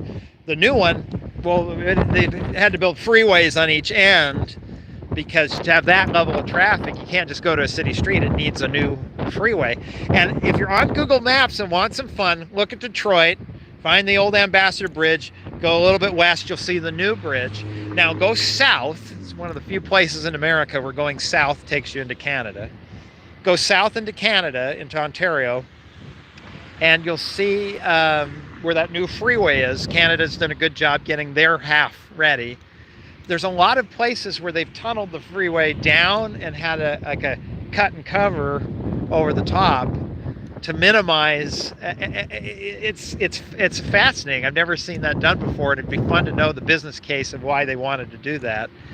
But it kind of connects both sides of the freeway together with significant chunks, like the size of a couple of city blocks of earth going over the top. So, you know, and maybe that's just part of what you have to build into the cost of a modern freeway nowadays, is you say, well, we don't build freeways like we did back in the 60s. So when we build them now, they get kind of expensive because you have to add these amenities. But the nice thing about adding the amenities is they're nicer to live with, you know, than what we had before. So, okay, well, thank you again to Rockin' Gamer Dad, talking about Syracuse. Connor Ashcroft, thank you very much. Connor writes, why are the major roads in the Salt Lake City area, why do they just have numbers like 2900 South instead of more creative names? Probably T&R, oh shoot, what's T&R? Anyway, but still love your stuff. Okay, so somebody who grew up there, they use house addresses. So you think about, like, if you live on Main Street, right? As you start going south along Main Street, what's your address? You're like, oh, I live at 123 South Main Street. The next block, you know, 246 Main Street. And the next block, you know, 399 Main Street. And you go farther and farther south. Eventually you have an address like, you know, 10217 South Main Street. So the way they laid that valley out, it was mostly the central part of Salt Lake City is historically the Mormon pioneers, you know, Brigham Young and all of that. They laid out the downtown with gigantic blocks. If you've never been to Salt Lake City, it's weird. Like, you go to Portland or San Francisco, they got these cute little blocks. They're small with narrow streets in between. Salt Lake City, it's like, I think 8 blocks a mile. Like, the city of Salt Lake City is actually trying to chop the blocks up with like alleys and try to slowly. My nose is tickling. Excuse me. They try to chop it up with like alleys and things to try to make it more walkable. But it's been working on it for 100 years, and then work on it another 100. It's just. But as you get out of the downtown, you have normal suburban blocks, you know, about every mile. And that was the U.S. Federal Land Survey, the Homestead Act, people going out and homesteading farms outside of town. And rather than using a numbering system like I know we were talking Detroit earlier, you know, 8 mile, 9 mile, 10 mile road, they just used house addresses. So they said, okay, well, the first block south of the center of town in the downtown grid, where we have about 8 blocks a mile, will be 100 south, because your address is between 0 and 100. And then the second block is 100 to 200, so 300.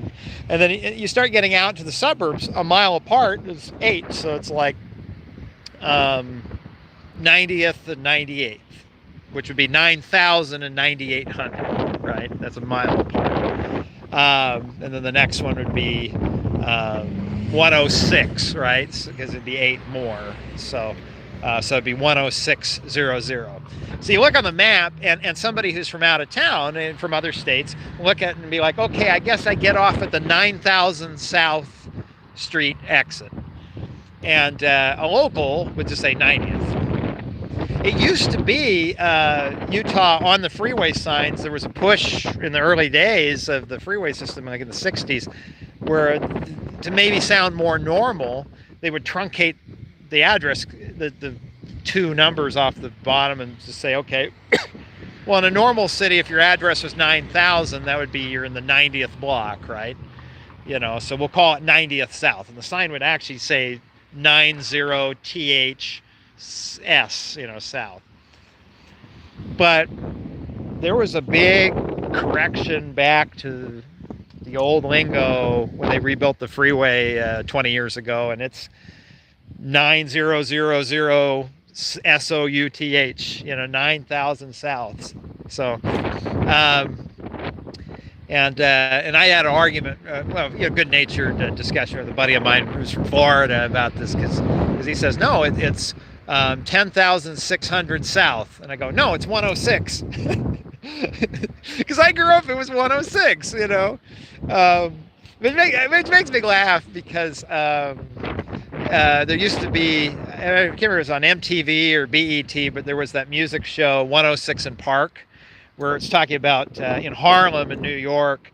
I think they were playing like hip hop records and stuff on TV, and the show was 106 in Park.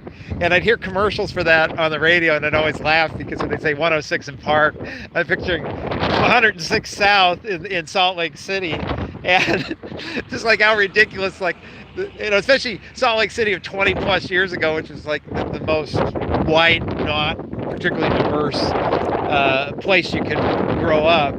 And just imagining like there being a show on MTV or BET where they like advertise it being on 106 South in Sandy, Utah. I don't know. It still makes me laugh, but yeah. So that's the number scheme.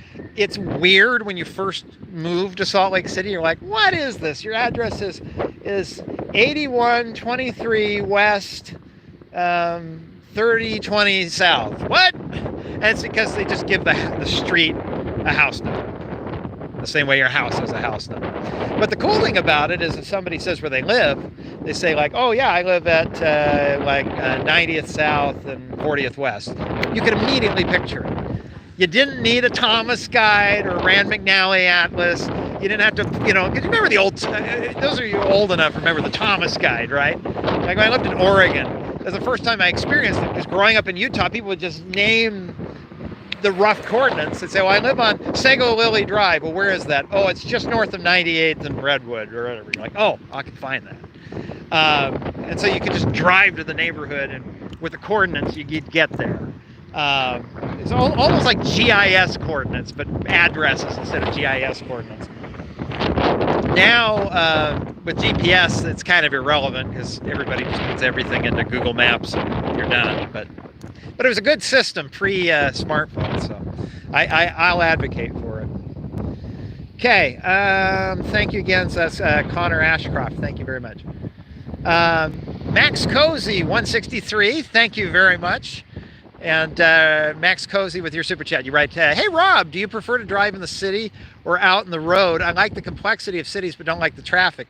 So being an American, I do almost all my driving in between the two. So it's the suburbs. And so the suburbs, you end up with the big arterial streets. And there's something, isn't particularly safe, but it's what we do. Really satisfying of being on like a 50-mile-an-hour, like Bakersfield, when I lived there, had some great suburban streets. Horrible for walking. Bicycling was so bad, I literally junked my bicycle and got rid of it. But for driving, it was fantastic because you get on this road, it have 50-mile-an-hour limit, and sometimes you hit this signal progression. And so you just nail green light, green light, green light, and there's just something so satisfying, probably because it's a little dangerous, of just cruising through a huge intersection. I'm on a 7-lane road, 3 lanes in each direction. I'm crossing another street that's 7, 8 lanes wide because it's 3 lanes in each direction, 2 left turn lanes, right turn lanes, so you're up to like 9 lanes, and you hit like Stockdale Highway in Gosford, right? And I'm cruising southbound, and I hit that green at 50 mile an hour, and you just sail past all the stopped traffic. Your music's playing, windows down, and you're just like, with a big group of cars, and we're all going through the green at 50, and it feels really satisfying. I can see why we built this stuff, because if you leave it up to drivers to build this stuff, it's a lot of fun to be hitting green lights at 50 miles an hour, and it's really satisfying. And then to go from this big arterial street onto a big swooping right turn ramp onto the freeway, so I'm like barely slowing from 50, and I'm hitting the ramp, and I'm still doing like 45, And so then getting up to 70, 75 to get up to freeway speed's a piece of cake. And the music's playing and the windows are down. And then you exit the freeway to a big swooping ramp and keep going down the next street. I get, like, from a driver's perspective, it is fantastic. But every once in a while, it's good, even as an American, to get out of your car. And you walk around and you realize that driving is a privilege. But if you subtract all the people who are under 16 who don't have a driver license yet and rely on their parents, you add in all the elderly people who need to surrender their license for safety reasons, or maybe responsibly do stop driving. My grandmother's 91. I'm very proud of her. On her own at 90, she decided to stop driving. You know, she still has a license for emergencies and is capable of driving, but she just chooses not to drive. Well, we got a modified exhaust. Heard something really growling. Let's see what they got going on here. Oh, is it our BMW friends again? No, I think that's a different. I think it was black, the one that went over the curb. There he goes. That's the kind of cars in your neighborhood that you hear at 3 in the morning. You go, wow, what a beautiful exhaust. And then you go back to sleep, right? Okay, what were we talking about? Driving. Yeah, and so downtown, American suburbs, we're never going to make them perfect to walk through because by nature the land use doesn't lend itself to walking. But by golly, it should be possible, right? There should be nice, safe sidewalks and ways to think about at these huge intersections. Like maybe we make the intersection a little bit bigger even and have a refuge island in the middle, so at least they're only crossing 5 lanes at a time rather than 10, right? And so I think we're woefully inadequate. And like I say, where I live in the kind of more far-flung suburbs of an older community that a lot of it was built pre-sidewalk, I have a walk score of 0. And so, think about, like I say, young people, elderly, people with disabilities, people who are not in the right mental state to handle the stress of driving, and then add in the people who do drive but really don't want to. It stresses them out, but they're capable of it, they just don't like it.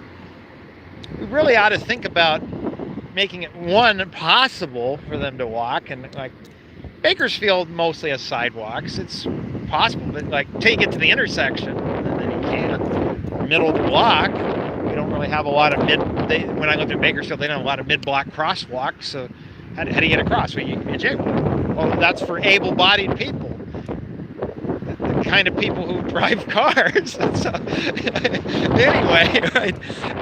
And so what you're telling somebody on these 1 mile blocks, or maybe even half-mile blocks, is, okay, you're in the middle of the block, you want to cross the street, you have to walk a quarter of a mile or more that way, or a half a mile that way, cross at the signal, and then walk all the way back. That way people just won't walk. So I'd argue it's not possible. Driving, again, walking doesn't have to be perfect, but it's possible. Secondly, bicycle. The weather in Bakersfield wasn't bad. Very pleasant in the winter. Summer it got hot, but it was a dry heat. I could have ridden my bike, and it's flat. It's a valley. So I could have ridden my bike a lot, and I rode it 0 times. That's why I junked my bike. And also I got angry and threw it out of a U-Haul and broke the brakes. But that's another... It got oil all over my bed sheets, and it was hot, and I was trying to load the truck up, and it was between one of my moves. It was before I moved to Bakersfield. I took this sentimental bike that I had in Oregon, that I'd ridden over 2,000 miles, and just loved and cherished, and I go, stupid bike, and I threw it out, and the brake cable snapped, and it was hanging loose. I don't know what I did to the rim, and so I don't know, it was time to move on. But I should have bought a new bike, but I don't, because there wasn't really space for me, and a 50-mile-an-hour street, I'm not, because it's full of people like me who are so satisfied going 55 and nailing that green light and being like, oh, that was so satisfying. I'm not even watching for the bicyclists, I know what idiots like me are out there, so why would I risk my life with idiots like me out there? So... but yeah, I hate to say it, but, in the same way I like, French fries and ice cream. I really like driving in a good, well-planned suburb is pretty satisfying. So, you know, even if it's making me fat. Thanks again for your super chat. That's Max Cozy. Epicness 9000, the Epicness 9000 writes, roundabouts go squish. Yeah. So if you're happen to be popping in right now, I'll just kind of reset here. Determine radio for, you know, reset radio that you got to do like every 3 minutes, not, you know, every hour. You're joining me in Paso Robles, California. The mispronunciation is correct. At this skewed intersection. You notice this car coming at a weird angle, the white car there? That's because this cross street is actually true north and south. If you were to look at it looking directly to the east, this is looking directly to the east. So that tells you that Union Road, the road that's crossing it that we're standing next to, comes at it at a very bad angle, at least 45 degrees, maybe shallower. And you really want roads hitting at a 90-degree angle, the angle we're standing at. And so about 5-6 years ago, after having really yucky traffic and safety issues at a four-way stop that used to be here, we started the process of trying to figure out how to fix it. Stoplight would have cost probably $16 million because they'd have to try to realign the intersection to make it a little more square. They couldn't get, and even doing that, buying out all the businesses nearby and everything, they still couldn't hit 90 degrees. They said the best they get it was 65 degrees. So they took the footprint of the land they already had, and playing with it, they were able to make this thing, which is a double roundabout, or a squishy, as what's your name here? I just had it up. As the Epicness 9000 mentions in the super chat, they made the roundabout go squish and squeezed it in the middle, because to make a roundabout that would be a circle for something that's 300 feet long would also have to be 300 feet wide, which would mean Enterprise Rent-A-Car would be gone, and the business across the street the other way would probably be would have no parking anyway, because of how wide the circle would be, and people would drive too fast on it.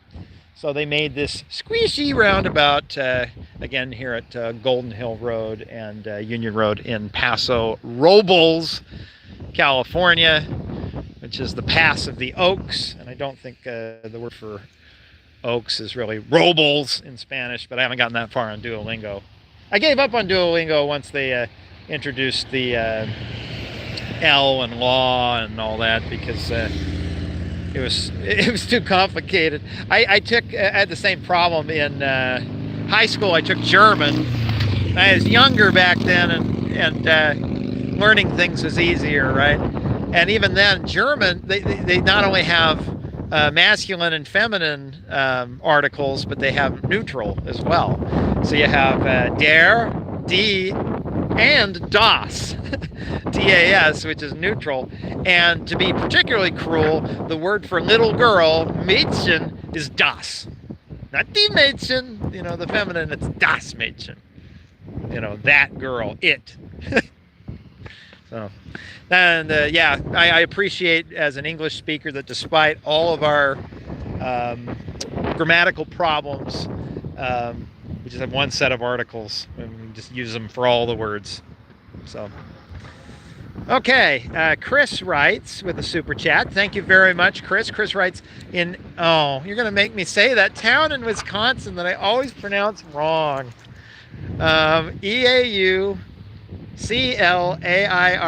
And I learned it once. I went to a conference in Madison, Wisconsin, and there were engineers, and they were from there, and I said the name of the town, and they politely made fun of me, and I deserved it. And I'm going to pronounce it like the dessert and call it Eau Clare. I know that's wrong.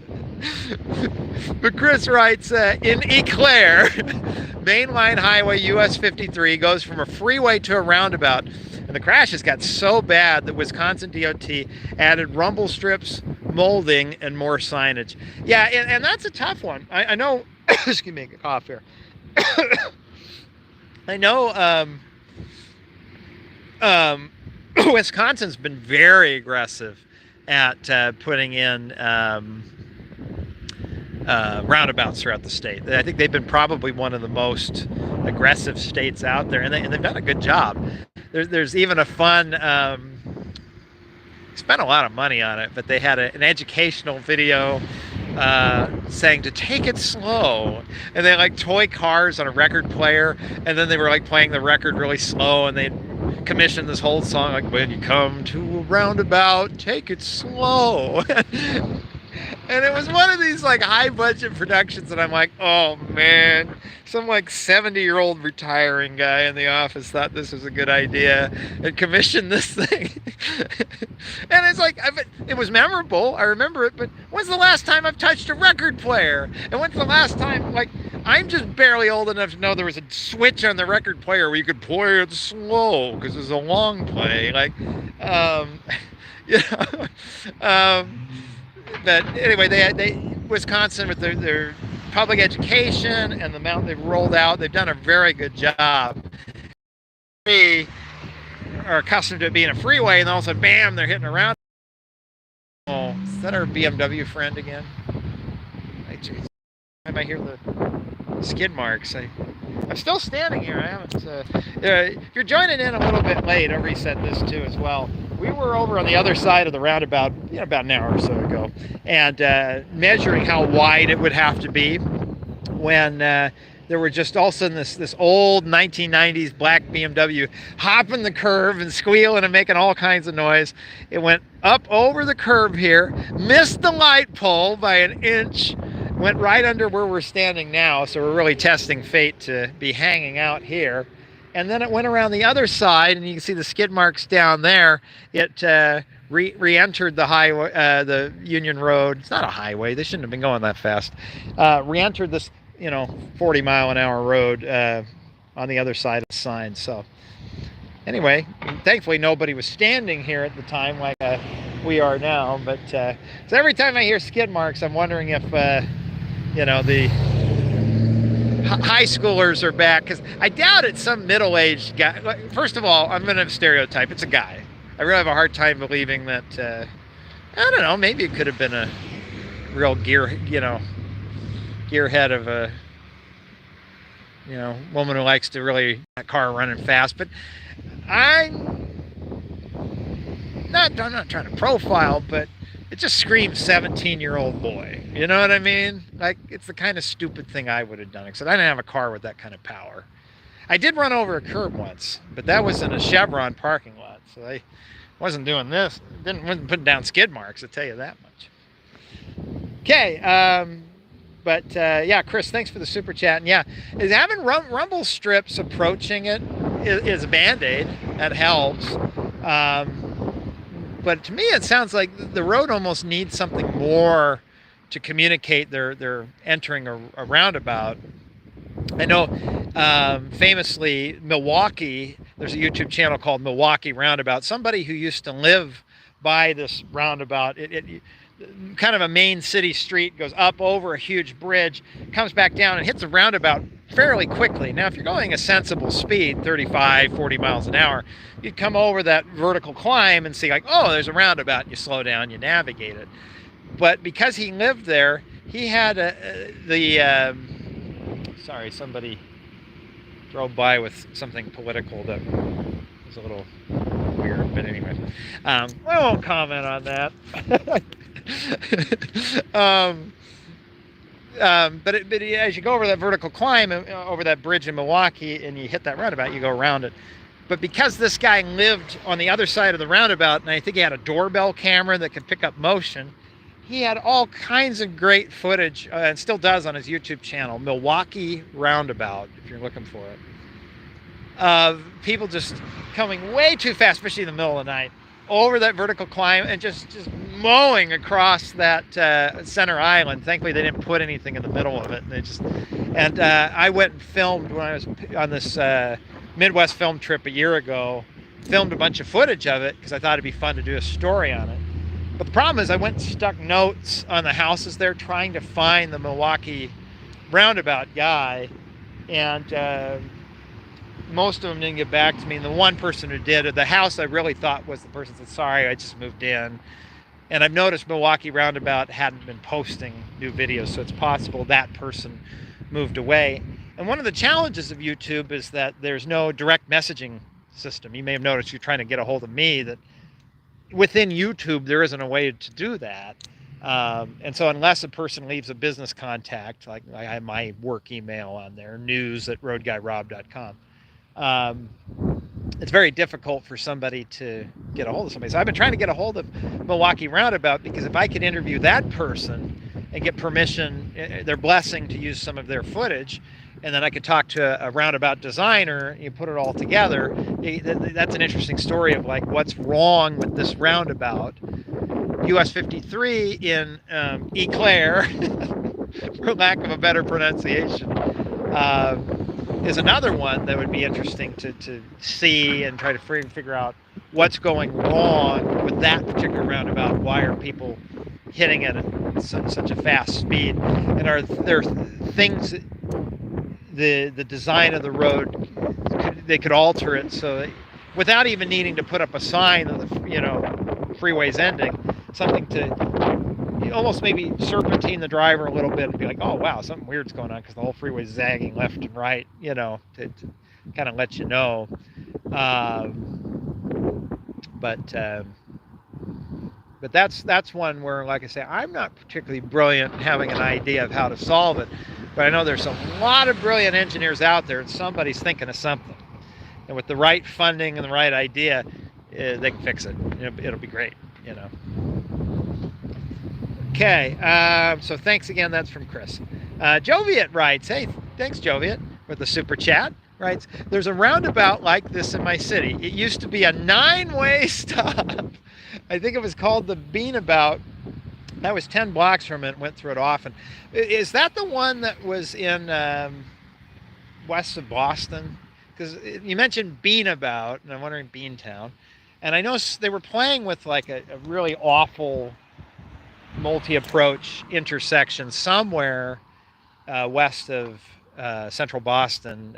Seemed like it was north of the river, I think. And I never got out to see it. I was in Boston. I did the live stream where we went and checked out where the big dig is, and I just didn't even cross my mind like, oh, I had to go see that thing. So if I ever make it back to the Northeast, along with seeing Interstate 81 getting ripped out, go see how that project's turned out. So, okay, let's see here. I think I've gotten caught up on your super chats. Well, that's fantastic. What a run! What a run of super chats. Thank you very much. So I've got my notes here. I have a few more things interesting about this this particular. I got to take my back. I'm using my backpack for stability here. I got to take it off of here and put it back on.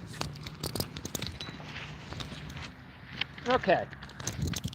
So it mentioned that they make the sidewalk twice as wide so that people who are riding a bike can have the blessing of the city and have permission where they can ride their bike onto the sidewalk. And so there's signs as you get it close to, hold on just a second here. Behind the scenes, I'm needing a third or fourth hand here. Okay, so yeah, that's one of the things is to give bicyclists the blessing of the city to be able to say, hey, it's okay. You can go ahead and hop your bike up onto this double wide sidewalk, so you don't feel obligated to have to ride the bike into the roundabout. Because the roundabout, you want to keep it as narrow as you can, because if it gets too wide, people just start zooming through it. They feel comfortable. They can straighten the roundabout out. And the goal is to make people feel squished, make them have to navigate through. Now, I've been excited to show you this here, the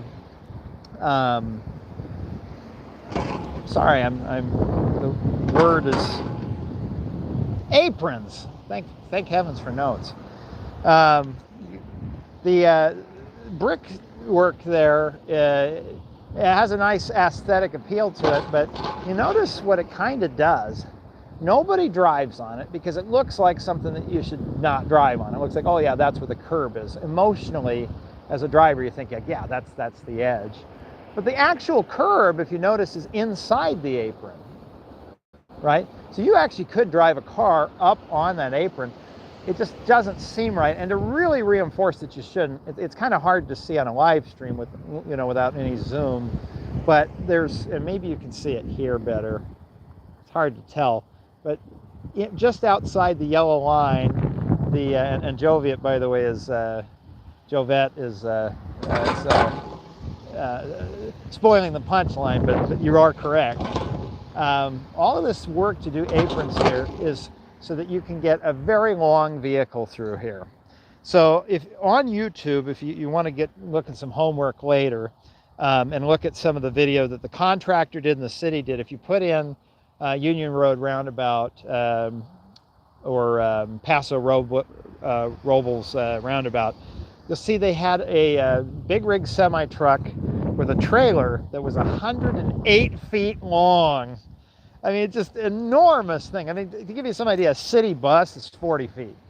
So, like, twice as long as this big, and that's the trailer. That's not the whole truck and trailer. But being able to have something that's rigid, 108 feet long, and it could enter. And you notice right where it enters, well, that apron's pretty wide there. Well, that makes sense. So that way you're able to make that geometry there, because that tight corner is not one that the truck is going to make. Car can make it. Even a big pickup truck could make it. Subaru, it goes around it no problem. But that big truck, it's got to go about as straight as it can go so that it's not running over the curb on the sidewalk there. So it's got a nice apron that sort of lets it run out here. And then once they've got to this point, they're able to finally complete a right turn. But then you start to see, oh, well, we got to straighten out. There's an apron on both the right and left side. And then you start coming over here to this corner. Well, the big rig semi-truck, he's going to pull his cab as far along as he can, turn at the very last second. Because his cab, his big unit in the front, it can probably make this turn okay. I believe the truckers call it a bobtail when they have no trailer on there. Those things actually are pretty zippy and pretty nimble. So he's going to pull all the way up here.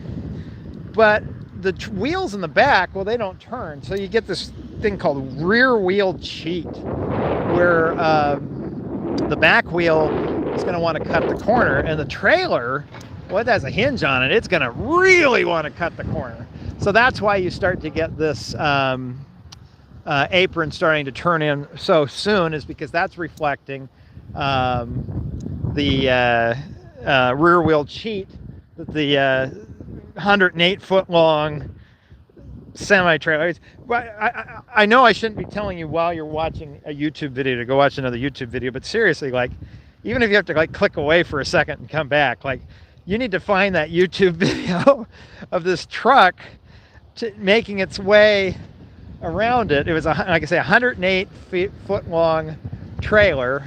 They have a drone shot of it, and it's beautiful. It just turns the corner just so perfectly, just fits in, doesn't drive up on any curbs or anything. I don't know what's going on over there, because there's actually a whole bunch of skid marks on the apron over there. If this roundabout wasn't so busy, I'd actually walk out there and take a closer look, but I don't know, it just doesn't feel right walking out there with the traffic being this busy. Plus, with Murphy's Law, the minute I do, cop will wonder what I'm up to. I don't have any more permission than you do to go places. It's interesting here on this right turn coming away from Union, it's got a really nice curb. The curb all of a sudden becomes kind of a rollover curb, and it is up high, and you can see some rubber markings where, there's been probably some cheat.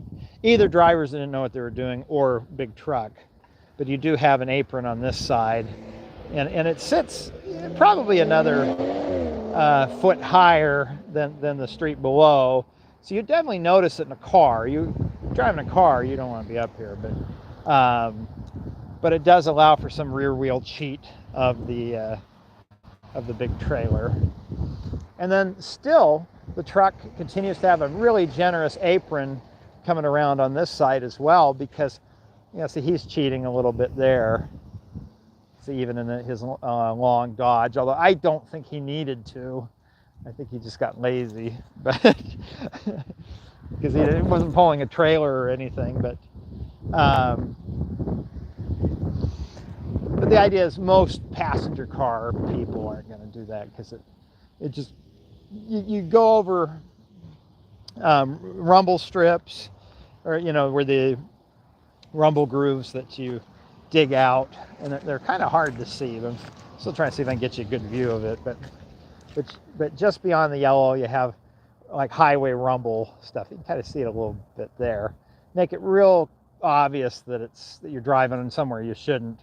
And then, of course, the apron sits up probably about 3 inches above the rest of the pavement. It is interesting that it's more flush over there, and there's a little bit more of a climb there. And I'm wondering what the engineering rationale of that is, whether they assume that this is so tight, more people are going to cheat on it, versus here it's kind of like, well, you shouldn't be cheating at that point. Or maybe if you're cheating, you're already on it, because it looks like you can enter from either over there or over here and get that back wheel up on it pretty flush to this point. But at this point, maybe what they're saying is if you're entering here, you really shouldn't be cheating at all, because it's a pretty straight shot. I don't know. Like I say, I'm not entirely sure.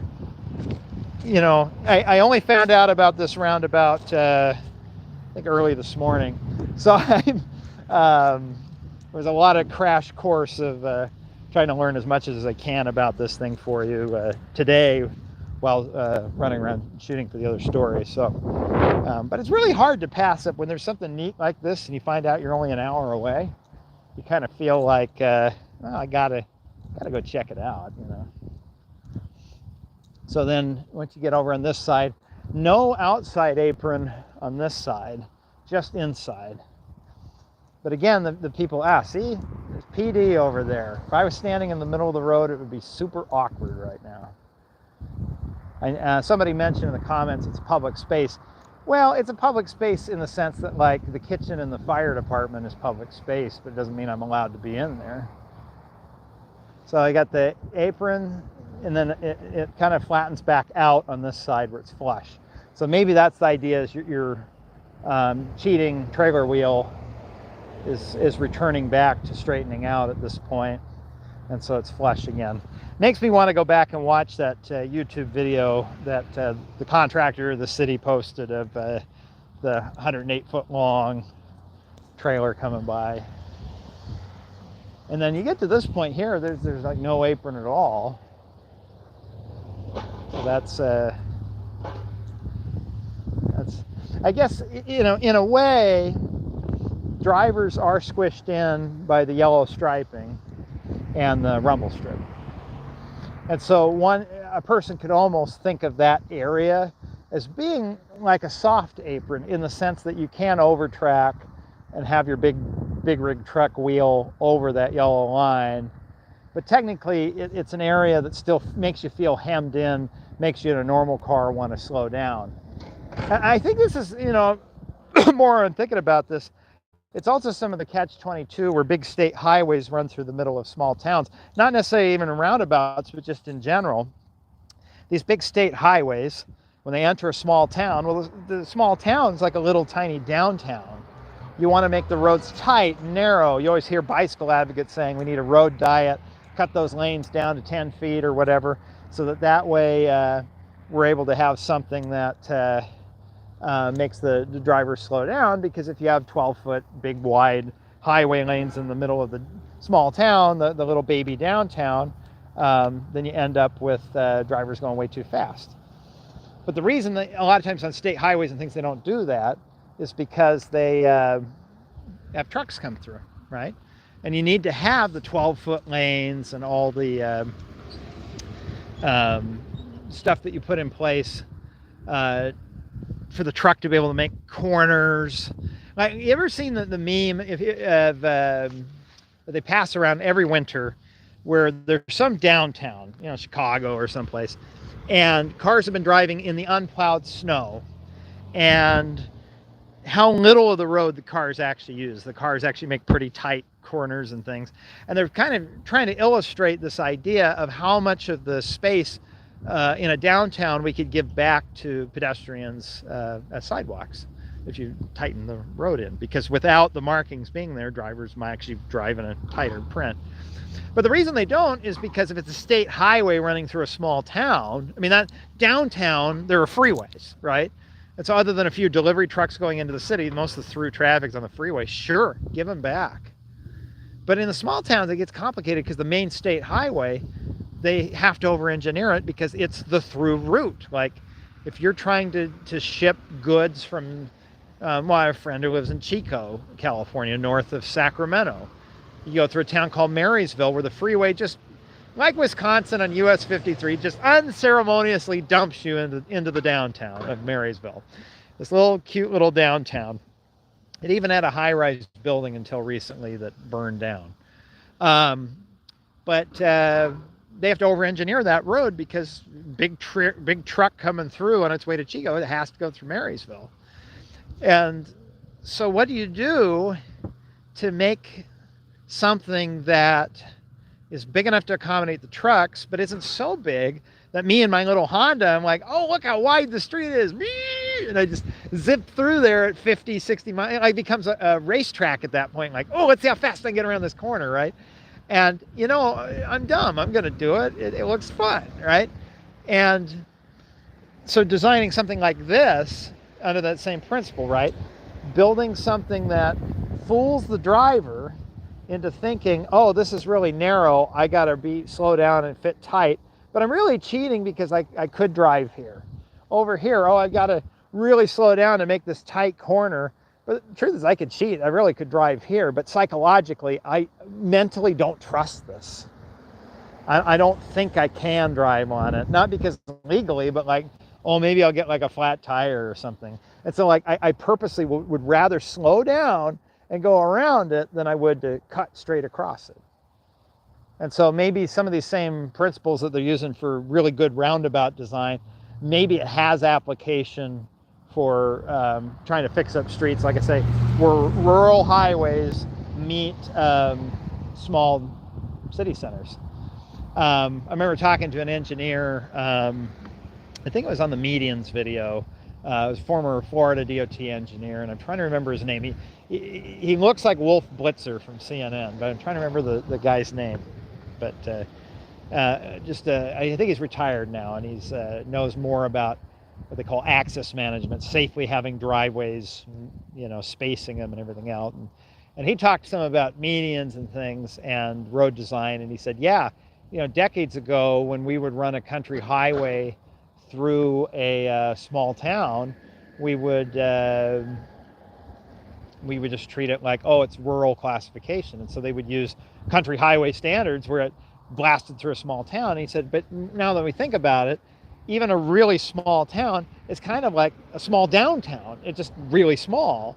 And we really should be designing it to downtown standards, 25 miles an hour, narrow, medians, lighting, like transition people rather than having them blow past, you know, Ed and Marla's country store at 55 miles an hour with 12-foot lanes. Well, maybe we take those 2 or 3 blocks of their little town, slow everybody down to 25, have lights, you know, really make it a town, you know.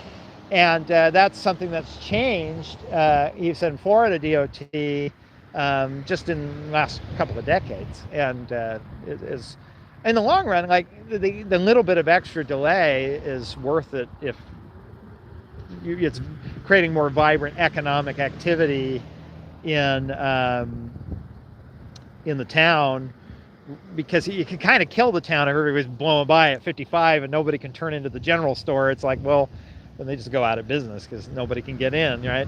Or worse, you know, it becomes known as a death trap because people are slowing down to turn into the general store, and then they get rear-ended and cause chain reaction, rear-end crash, because people are expecting to be able to go 55 unimpeded like they can outside of town. So, like I say, there's so many trade-offs. It's why I don't get really ideological about this stuff, because a tag going on here. I don't get ideological about this stuff because it's so complicated. Like, and I don't think anybody's showing up to this thing trying to be a bad actor.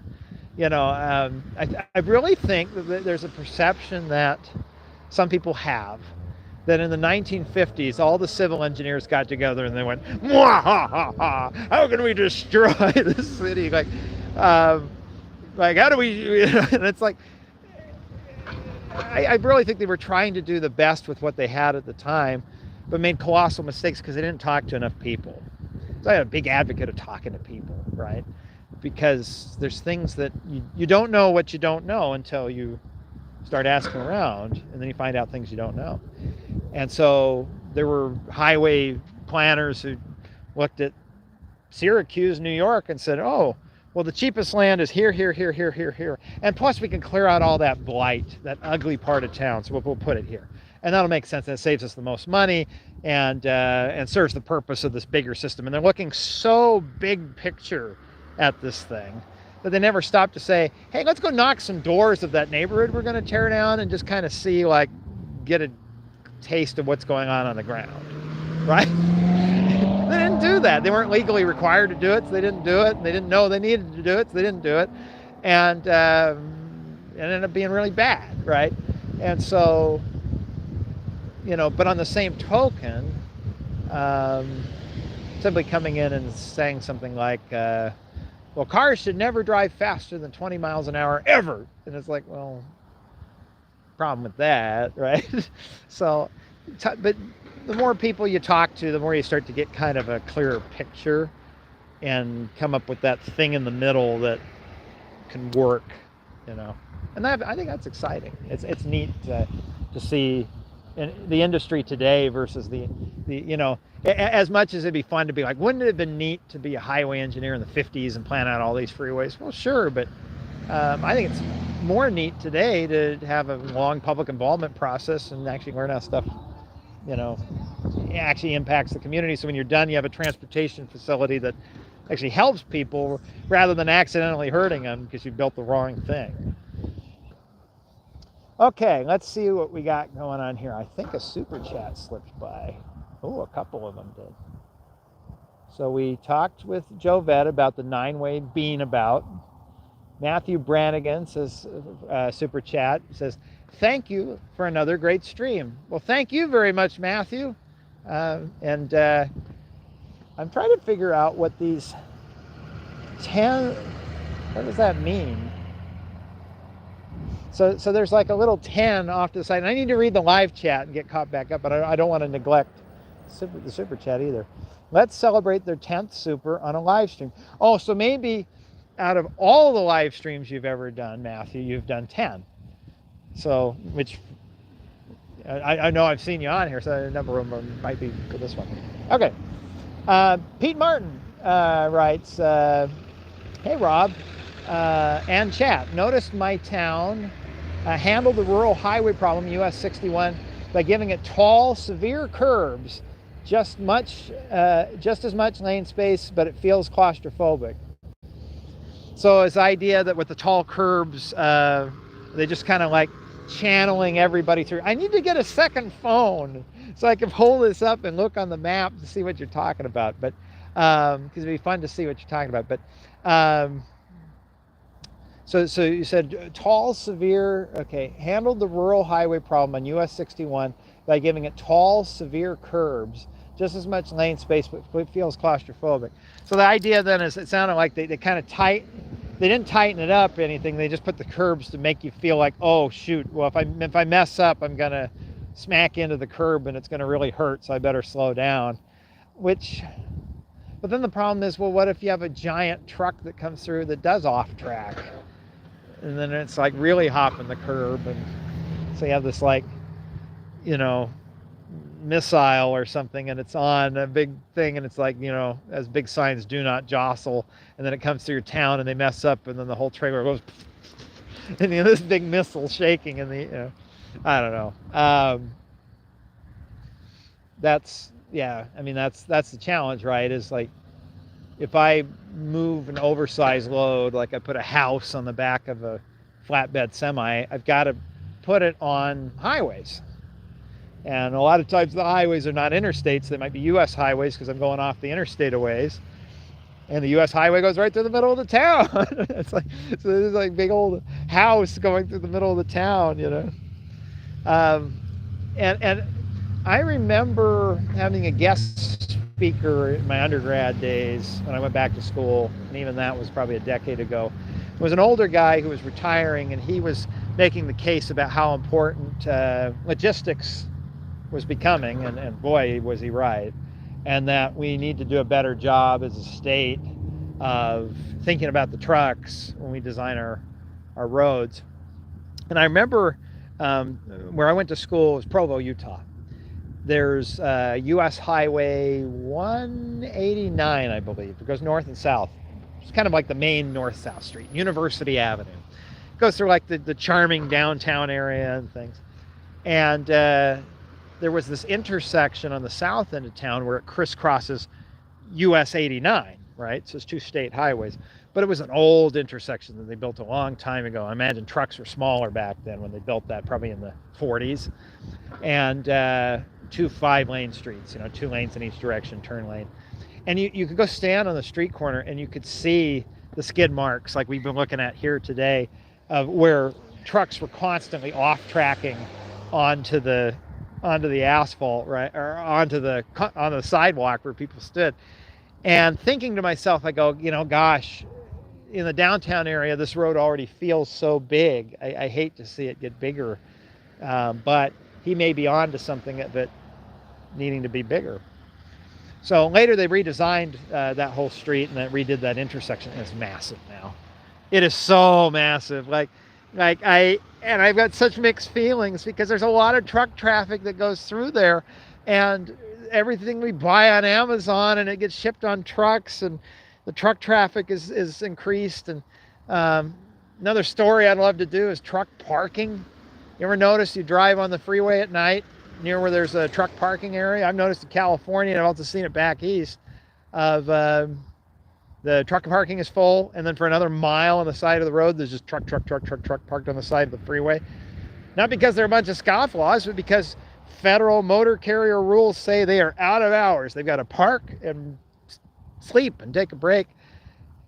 And we buy so much stuff on Amazon that they have nowhere to park. And so to see this intersection redesigned to handle all those trucks, and it's just huge. And the turning radii, the smoothness of the circle going around the corner used to be fairly tight. That's why you see the tire marks on the sidewalk. They're huge. They're huge, and that makes the sidewalk, the crosswalks, really long. And so it went from being an intersection that was uncomfortable to cross to being one now. I just go, I don't want to cross that. I don't. And it's a shame because it's 3rd South or in Utah. I'm back. Okay. My cell phone said you're reconnecting here. Okay. Let me make sure my phone's still plugged in. It says it's not. Let's find out what's going on. I have exhausted my battery. So what that means is when my cell phone runs out of battery, but it says 79%, will have to be done because I won't have any more power. You would think that something that thick would last, you know, like 7-8 days, right? I paid a lot of money for this. I think I paid $9. So, but apparently we've exhausted it. So I have a bigger one. I brought this one on a whim thinking, well, if I do a live stream, it would be good to have a battery. And then I ended up doing a live stream. Okay. Anyway, so thanks again to Pete Martin. Thank you very much for your almost double-digit super chat. M. Skittle with a double-digit super chat. That's 1 penny difference from Pete's. M. Skittle writes, amazing to see you cover an intersection that used to be a nightmare in my daily commute. Seemed like a perfect time to do my first super chat. Kind of sad I have a new job and rarely see it these days. Well, it's neat to come across a true, I could say this, Paso Gotta get it right. Robles. A Paso Robles commuter. I want to say Robles, but that might not be right either. Yeah, and it sounds like from the very fast research I did on this, looking at, I can't remember if it was KSBW or whatever was the local, KSBY, whatever the local TV station's coverage is of this, that, yeah, this was an intersection where somebody would pull up to about here, right? So here's your line here. So kind of draw a straight line across. So you pull up, and like all the right turn lane and the straight lane, they weren't level because they weren't even, I should say, because you wanted to get the car up as far as they could. But if you're doing that, then the guy going straight can't see because they're looking at an angle, but now they see the car turning left. And then the car turning right is zipping around a thing over here, but then when I'm up at the straight lane, I've got to crane my neck that direction to see anything. And so it's just, it just looks like it was a very bad intersection. And like I say, I don't know pre-1998, like roundabout revolution, what they would have done to fix this, because this smooshed roundabout really is just quite perfect for trying to fit into the space, So anyway, it'll be interesting to see what they how this performs over time. But like I said, I've been standing here, and other than that one BMW totally skidding out of control, they really dummy-proof this thing. Like it's, I haven't seen hesitation. I haven't seen people, granted this thing's been here a year, right? So it's not like it opened today, but still, I'm not seeing, if anybody's coming through here who's not from the area in the hour or two plus, or almost 3 hours have been here, I haven't seen anybody jamming on their brakes, acting like they, aren't able to come through here. Okay, let's see. I'm going to get caught up on some live chat now. It's kind of bizarre that you can stand at an intersection for 2 hours in a high vis and nobody calls the police. It's because, like I say, I'm not publicly political, so I'm not trying to make any kind of political statement here. But middle-aged white guy privilege is the thing. I look like a cartoon character of what somebody would be. Hat, sunglasses, high-vis jacket, standing on the side of the road with some kind of thing that looks like surveying equipment. And so nobody bats an eye, right? Now, if I was an old woman in a wheelchair, people might wonder what's going on. If I was a teenager, people might wonder what's going on, right? And so there are other caricatures of people that don't fit in. And honestly, like most of this country, somebody who looks like me, I could probably almost walk onto the tarmac at the airport and not set an alarm off. Is that fair? No, but it is. And so it's a privilege that I get to enjoy. And so I'm sharing it with you and putting it to good use and using it ethically. Privilege is not something you apologize for, but it is something you humbly accept, and you try to share that privilege with as many people as you can, because that's the obligation that comes with privilege. So it's my privilege to stand here by a roundabout and not get the cops called on me. So that's where we're at. Let's see. I'm going to go back in time here and just see if there's... Oh, there's a super chat. I don't miss a super chat. Here, I'm going to make sure we don't miss it. Okay. Oh, no, it's new. Oh, that's why. Okay. Well, Mr. Gimme Worm, only if they're gummy worms. Mr. Gimme Worm with the super chat, thank you very much, writes, are there any interesting road engineering stories in Nebraska? In Lincoln, there's a dynamic no turn on red sign that turns on and off. And we were talking about that earlier. I don't remember why, but they call those blank out signs because they cough again. Excuse me. They call them blank out signs because they look black with just a frame, and then when the light turns on, it'll actually pop on and show you the thing you want it to see. I think we were talking earlier, I can't remember who it was, who super chatted talking about in New Jersey how there were 2 traffic signals in a row. The cost to install the 2 traffic signals was just over $1 million, which is sounds about on par with what I've heard. And they had synced them with the railroad crossing next, in between the intersections, so that when the railroad crossing was active, there's a train going through and the arms were down and everything was flashing, it could make the light red so people weren't coming across the railroad track, because there's no point pointing cars at it. And I was thinking, if the railroad track and the street are right next to each other, you could use a blank out sign to say, okay, no right turn when the railroad and have it come on, say, no right turn. And so a blank out sign helps people get attention too. Like if there's a particular situation where no right turn is allowed, it's not permitted, but you really want to get people's attention, throwing a blank out sign at it is a good way of really popping their attention. There's a blank out sign in Santa Clarita, Howdy. There's a blank out sign in Santa Clarita, California, that when somebody presses the button, and this is a huge intersection. I've had it in my videos a couple of times. If you're looking to look on Google Maps, it's Newhall Ranch Road, because every road in Santa Clarita sounds like a salad dressing. Newhall Ranch Road and Bouquet Canyon Road, I believe.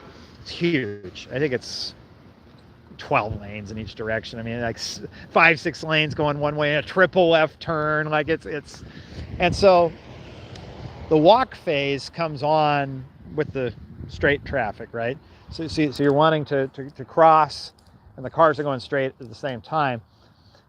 So they have a big, gigantic, the biggest blank out sign you've ever seen, and it comes on and says, as a big arrow, and it says, right turn, yield to pedestrians, when somebody pushes the button to get the walk. And it comes on and like blinks and like really gets your attention. And I go, well, yeah, I mean, transportation advocate, a pedestrian advocate would say, well, the problem with that intersection is it's too big. The reason it's too big is it was supposed to be a freeway, but we never built the freeway, so they ended up with the 12-lane road, right? But yeah, it's a Band-Aid, but still, it's a tool, right? Like it's something you can throw at a problem to say, well, we could take the risk from here to here. It'd be nice if we could take it to here, right? But that's still an improvement to pull it from here to here. So the huge, gigantic blank out sign that says yield to pedestrians. So those are kind of fun. Nebraska Stories. So I know that in the state government, and this is true of most state governments, if you go back and you look before the 1970s, really, at old newspaper articles, almost every state didn't have a Department of Transportation. They had like a Bureau of Roads or Bureau, Highway Division or something like that, where it was very clear that the state was focused not on transportation, but on building highways. And that made sense because those agencies were probably created in the 1920s when they were focused on building highways. We had muddy dirt roads. The federal government was starting to give money to build roads, and so they were trying to build up their road departments to build highways. And almost every state by the 70s and 80s had renamed it to Department of Transportation to focus on the idea that they were focused on more than roads. I know in the case of Utah, the Department of Transportation does like rural runways for like rural airports and stuff. I think they even get involved in rail a little bit on something. So Nebraska was I think one of the last holdouts. It was Endor, where the Ewoks live. No, Endor, N-D-O-R, Nebraska Department or Division, I forget which, of Roads. and they changed their name from roads to transportation about 3-4 years ago. And so it was kind of interesting to see them being one of the last holdouts of coming in and changing their name.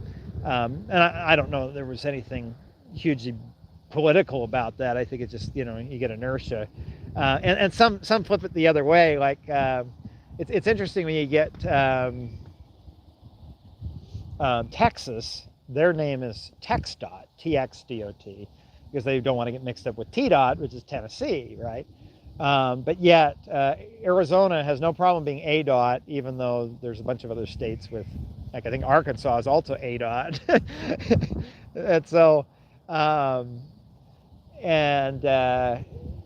but I think Nebraska's in pretty good shape, because I don't know what New Hampshire probably is NH. Nevada is MDOT. So I'm trying to think what Nebraska's might also be MDOT.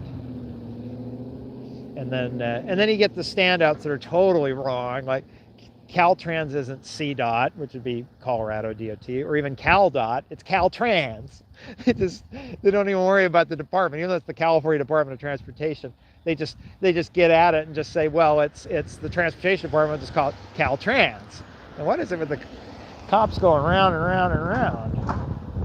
It's 2 of them now. Anyway, I'm happy to talk to them. They stopped by, but she looked like she was on a mission. You can tell the difference between a curious cop and a cop who's busy. And one of the nice things about California, about this line of work, is they're busy. They don't have time. Like I remember like 15 years ago, big fan of the show The Office, and I was standing in the middle of Satakoy Street in the San Fernando Valley getting pictures, because The Office was actually filmed inside the building the outside of the building that you see on The Office is a production studio, and that's the warehouse, and then the upstairs, which is the production office for the production studio, became the set of The Office. The Office was a real office. Anyway, this is kind of funny. And so that building is for real, and it's there. It's north of LA, in the north part of LA. And I was a big fan, and this is before I had a smartphone, so I had my digital camera out, and I'm going like this, like taking a picture of myself in front of the building of The Office. And LAPD drives right by me, and I thought, oh no, I'm gonna get yelled at. I'm standing in the middle of the street taking a picture, and that guy couldn't have cared less. He had places to be and actual cop stuff to do, and he was on a mission. But you can tell versus cops, in smaller towns and things I've been, where they're bored and they see somebody standing at the side of the road, and they're like really curious, and like Palm Springs, when I was filming for this last video, the cop kept driving by, and then he'd drive by the other way, they'd drive by the other way, he'd drive by the way. It was like almost like he didn't want to overstep his authority, and he was like almost trying to muster the courage or the excuse to stop and ask what I was doing. But he got all to tell I wasn't causing any harm. But I mean, it was weird. I'm standing by a stop sign in the middle of the night, like 2, 3 in the morning, with a studio light kit all set up, right? And but I think he didn't want to push the envelope of like being the for the most part, cops in California tend to be pretty professional, and so I think he was trying to be professional.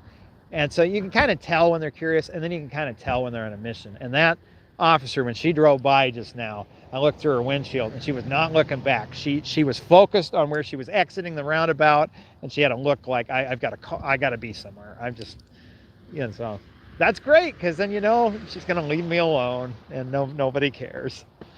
Okay, so going back to answer your question. Any interesting road industry stories about Nebraska? I'm sure there are. I'm trying to think what they are. I know a couple of years ago there was some flooding thing, but it was like the governor did a declaration of something, and I do know. Well, I do. We talked about this on the horizontal traffic lights video. Nebraska, like Texas, mounts their signal heads, red, yellow, green, horizontally.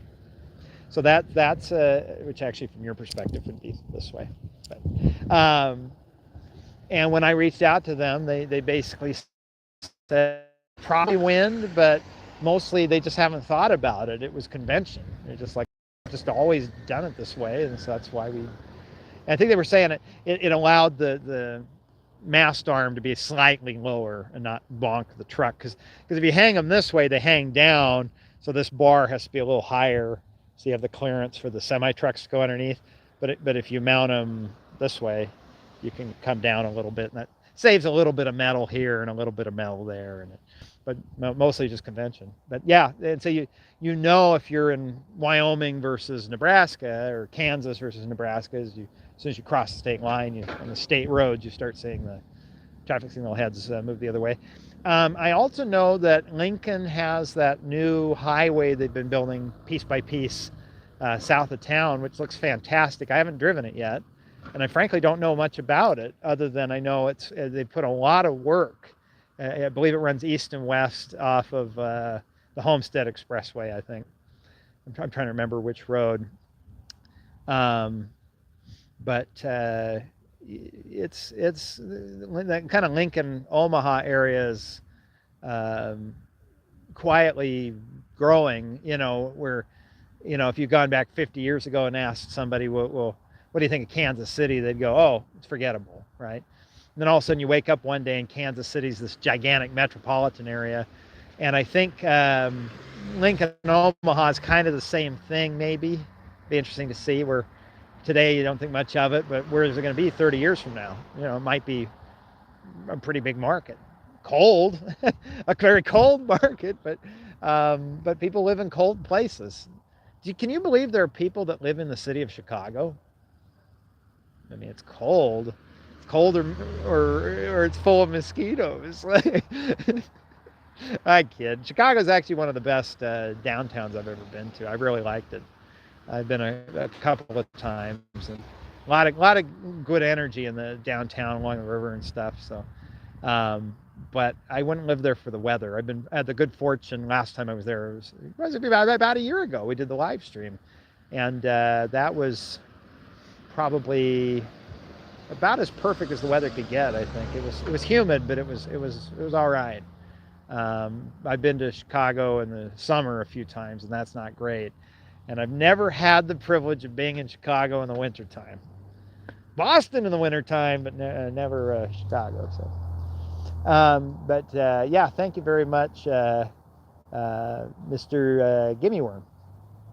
Jesse, thank you for your super chat. Jesse Wright. Speaking of roundabouts, did you know there's one in Bakersfield at 30th and Chester, and it's terrible. It's okay.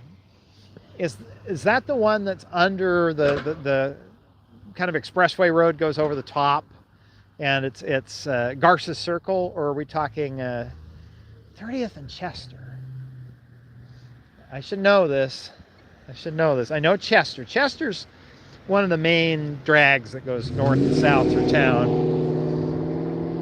See, the minute the road straightens out, you're on the gas. That's just human nature.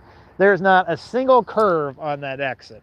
Now, they don't care because you're exiting the roundabout, right? You slow people down entering the roundabout, but let them zoom out. But you notice he had his Mustang, and the minute it straightened out, he goes, oh, good, there's no corners, I can go straight. Because, Mustangs go fast in a straight line, and sometimes go around corners. But yeah, 30th and Chester, I'm trying to picture that. What other roundabouts there are? Garces Circle is the famous roundabout that I think used to have a monument in it. I think it's along Chester, but it's north of town. And I believe it had a big monument in it. And then somewhere in the 1940s and 50s, when they built a highway through there, not a freeway, but just a regular highway. But I think they took the monument out and put a bridge, and most of the traffic goes over it. And it's, we talked a couple of hours ago on the live stream, somebody was asking back east, the difference between a rotary and a traffic circle versus a roundabout. And we were chatting about how the roundabouts are set to a really strict standard. There's not just a circular road you pull up to and make a right-hand turn. There's a lot of very important engineering that goes into the splitter islands and things to get people to make the curves and things they need to slow down so they can merge smoothly into it. They can't accidentally make a left turn because you can only go where the splitter island lets you go. There's strict rules about how wide the circle is, how wide the approach roads are coming in and out of it. And when you follow all these standards, you know, to make sure, like this guy really can't make a left turn. It pushes him where he's supposed to go. No signs needed. And so that makes it a roundabout because it's to strict standards. Well, Garza's Circle, it was built before the 40s. It's a traffic circle. And so you come off that highway on this thing that I guess is an off-ramp, but they don't really make it clear there's driveways on it. And it's not like you come down the ramp. It's more like the highway goes up over the bridge. So you just sort of sail off at ground level. And then you come up to this thing that I guess is a circle. And there's a stop sign. And I guess I'm supposed to turn right. And it is pretty bad. And so if that's the one you're talking about, if that's 30th and Chester, then I agree with you. And I every time I see it, I go, it would take, and I don't know if that's Caltrans or the city of Bakersfield, because the highway that goes up over the bridge is something like, I don't remember, California 224 or something. I can't remember what the number is. But the road below is the city street, right? And so I don't know if that's a Caltrans project or if it's a city project. Regardless, the city will be the one coming up with the money, because that's what I've noticed about how Caltrans tends to work, is if you want some improvement, for the most part, counties have to fund it. The cities and counties have to fund the improvement. And then Caltrans happy to take ownership of it and maintain it, but the actual improvement is locally funded. And so maybe there just isn't money. But every time I see it, I go, man, if they could just spend like, probably wouldn't even be $1 million. It might be just a couple $100,000. And tighten the circle up to proper roundabout standards and add the channelization into it. And it would probably be a great, fantastic little roundabout that would work fantastic. It would be the pride and joy of downtown Bakersfield. But instead we have this circle that's just really, really bad. So now I got to look at the map tonight and see if that's the one you're talking about. Because if there's a second one, I'll have to maybe check it out on my way home or something. Because I always like to find a good, if I can find a good broken intersection. You know how hard it is to find bad examples of things to show you in a video? Because every city on the planet, you call them up and say, hey, I heard you're working on this project. They're happy to show you how wonderfully their project went. And everything was perfect and there were no problems, and all the citizens were happy and the residents cheered and the mayor was elected to a second term. But you can't like talk to a city engineer and be like, oh, show me all the things that went wrong. They don't like to tell that story. And so if you can find something that's broken, I love those, because then those make like I wish in a way we had a time machine so this live stream could also include, we'd go back in time 2 years, walk this thing the way it was before, and then come back and see it after, and really like truly have a before and after. With video, I can do that if I have some advanced planning. So had I known about this 2 years ago, I could have come out here, got some drone shots, filmed it, and then sat on the footage for 2 years and then came back. But with a live stream, I can't do that. But, so thanks again, Jesse, for your super chat. It's really cool. Thanks again. Matthew with a super chat writes, have you ever thought about posting your videos on Nebula? And is this video going to be available after the live show, or is it only live only? I keep all the live streams up. You know, even in the last one when the lady came up and kept trying to get me to take a hit of something. She's like, come on, don't be a square. Yeah, I have a little bit of this. Like, yeah, like I'm going to start puffing on something, some random lady who, anyway, no, I'm not going to do that. I'm trying to shoo her away and stuff. So I didn't cut it out. It happened. It's annoying. And I put a time cue on it instead, so you can go and cue it up. So no, live streams happen. I don't monetize them because with your super chats, you're paying for this. It's paid for. So I don't even turn on the ads on YouTube, because that would be annoying. You want to go back and watch an old live stream, and then like every 5 minutes it's interrupting you with ads. It's dumb. I would love to get to the point where the Patreon was paying, 5 times what it's paying now, and I could just do that with all the videos on YouTube, just be like they're all ad-free, right? I don't have that luxury. I have to rely on both to survive. And it's journalism money, man. It's almost what I made in radio, and I didn't make very much in radio. There's a reason I went back to school to try to be an engineer. So, but now Nebula, I've never been invited to join them. I would be curious what they would expect. If they're wanting a deliverable every week, no, I could give them a deliverable every month. I don't know what kind of exclusivity I have to give them. For instance, could I continue to send out the video to patrons, ahead of time? Like, I love to do that. Send out. The patrons paid for half the videos, so send anybody of any amount who contributes on Patreon the video 3 days early. Well, if I join Nebula and they say, no, you can't do that anymore, they have to join Nebula.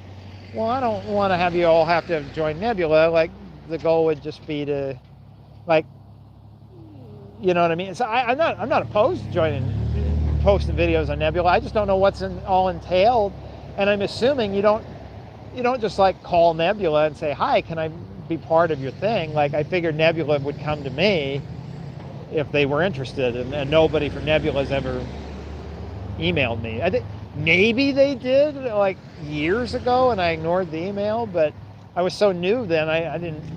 I get so many spam emails. You wouldn't believe how many both reputable and unreputable companies,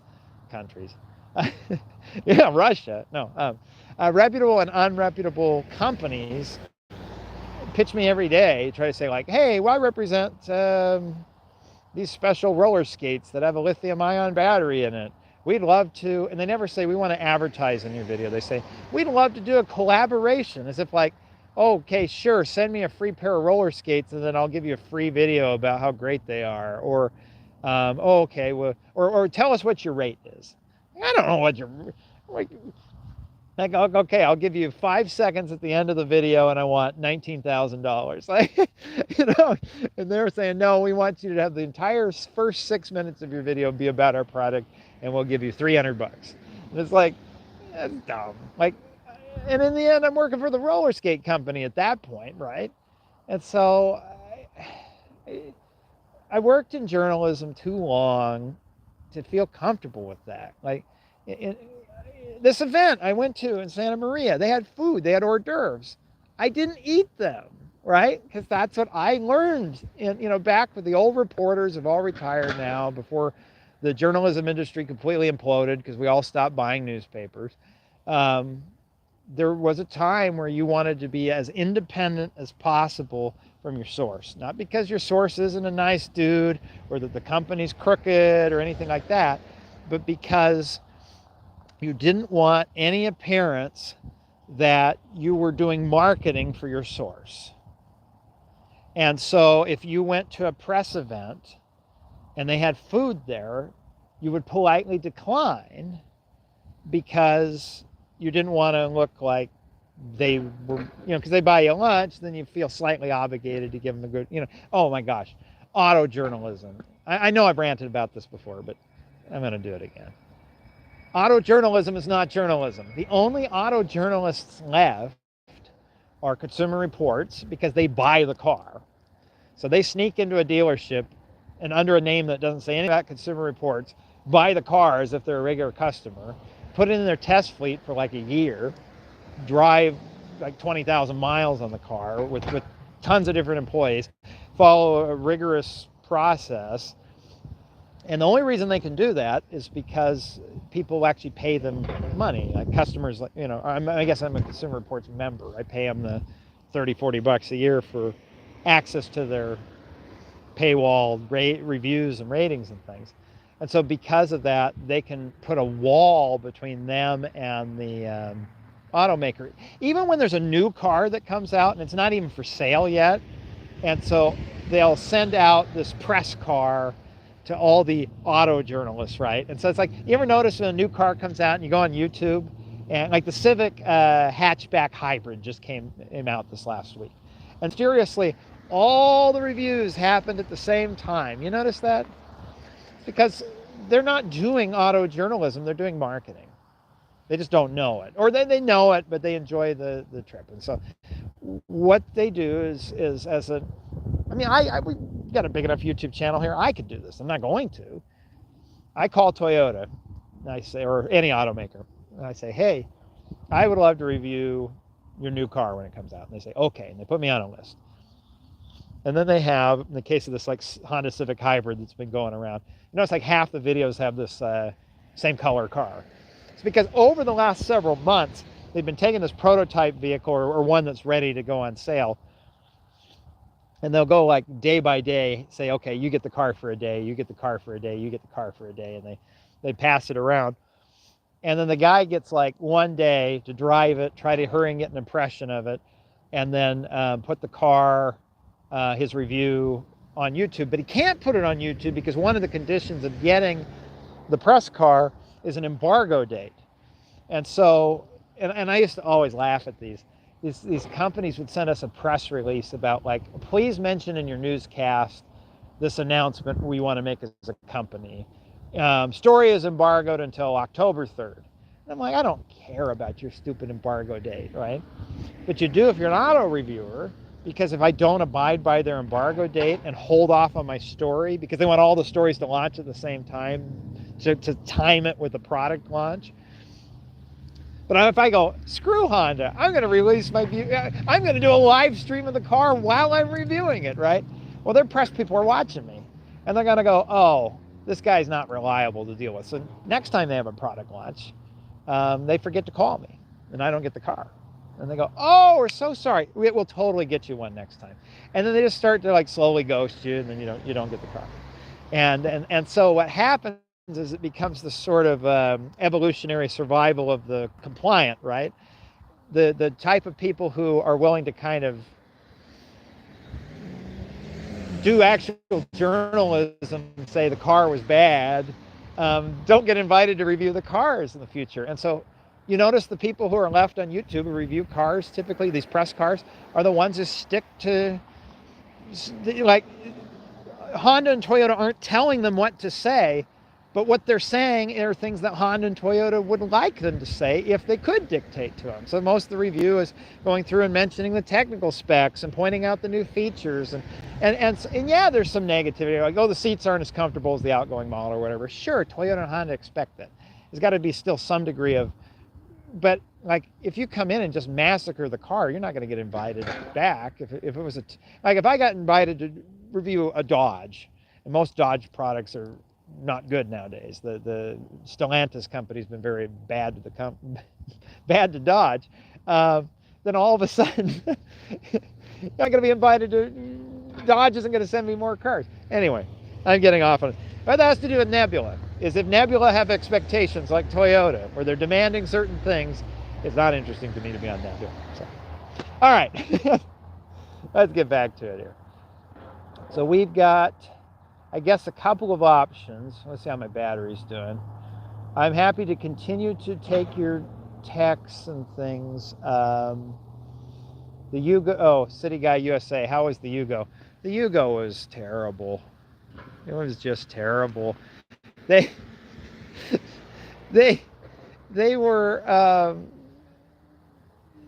the only reason why the Yugo was sold in the United States is we felt bad here. Sure, we'll sell the Yugo here because we want to support Yugo. Yeah. And then I think in the Kosovo War, the Clinton administration, Pentagon bombed the factory where Yugos were made because they were afraid they're making tanks. So that was the end of the Yugo. But it was, you know, it was a fun run for about 10 years. Well, that was okay. The Yugo is so bad it broke the stream. Are you guys able to see me now, hopefully? Hopefully there's just a little bit of a lag on the... I subscribe to Nebula to support back live. Let's see.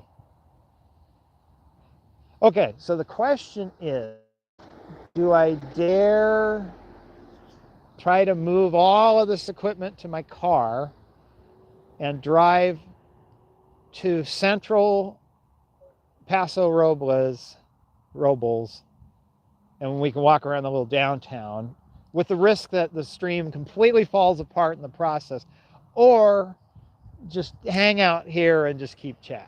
I'm open to either idea. So let's see.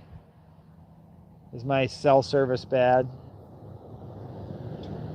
It says I have 5G and tons of bars. Let's see. And I don't know how far behind y'all are on this. I'm gonna start walking a little bit. Let's see, take a walk. Well, I gotta drive my car to get there, but yeah, we can go to the downtown. All right, why not? We're here. How's the battery doing on my phone? I am at 63%, actually doing pretty good, so we may have some time. You can see it all this roundabout all lit up at nighttime. Excellent lighting on this thing. In fact, if I get in the car, we can drive through it. How's that? That'd be good.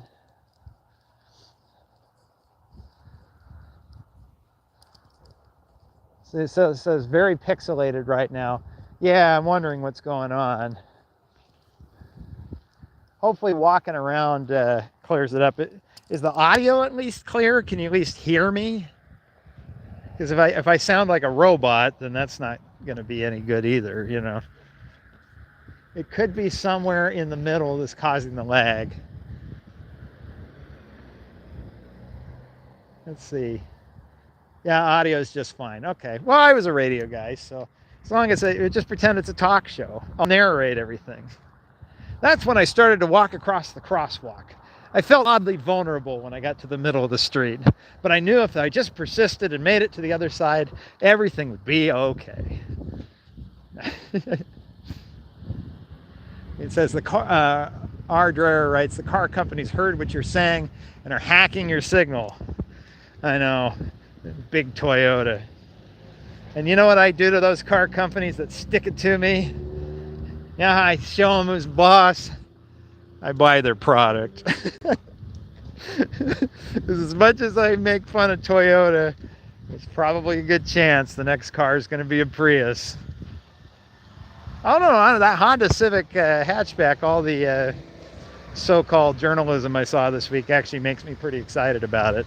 To have a Civic hatchback that's a hybrid, I'm like, well, that's kind of everything I want. I just have to wait for the car to get 3 or 4 years old so I can afford a used one. Okay, rate the sidewalk 1 to 10. Like a 6.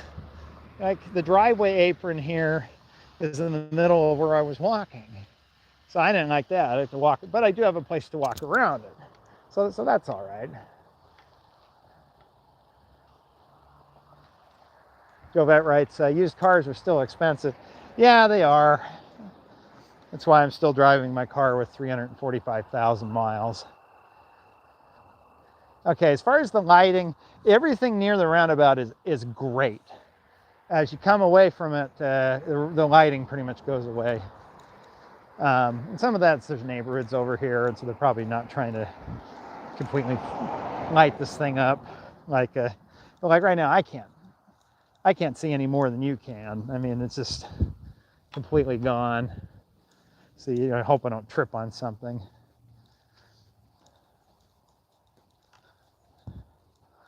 Okay, so I'm going to throw my tripod in the back, and then we'll drive down to, well, we'll drive through the roundabout and then go through Central, go down to Central Paso. I've said it so many times, Paso Robles. Yeah. Okay, I'm going to take this thing out, throw it in the car. Okay. Fun exercise. I grew up in Temple City, and so did my dad. My mom grew up in Arcadia, so I've visited Temple City many times. Okay, I'm gonna raise my phone mount up high enough that you guys can see. And then see if I can get it at an angle that's useful. Okay, so I turn my headlights on. Can you see stuff? Oh yeah, look at that. All right, well, go ahead and, it says couldn't afford to plant trees on the other side. Well, this side backs up to a subdivision, and so I won't be able to read your chats. Oh shoot, hold on.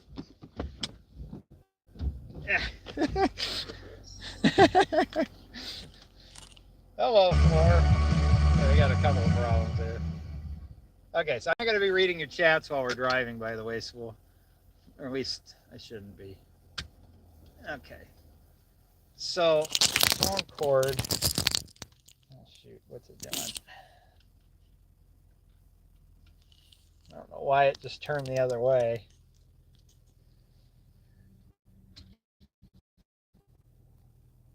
Orientation is locked. Please rotate device back. Well, I don't know why it's orienting. Shoot. I don't know what it's doing. It says you're live, orientation is locked. So is this, let's see, it's refusing to change the aspect ratio after starting the stream. So is it running vertical, like is vertical correct? This is vertical, or if I put it back horizontal, is that wrong?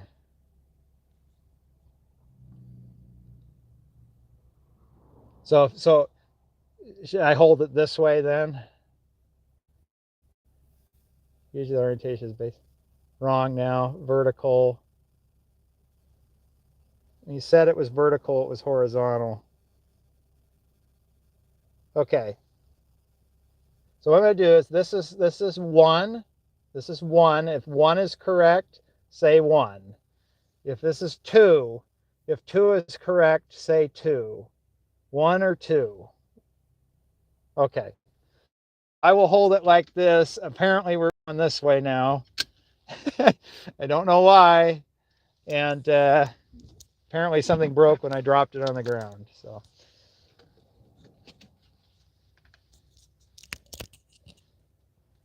All right. Let's go through the roundabout.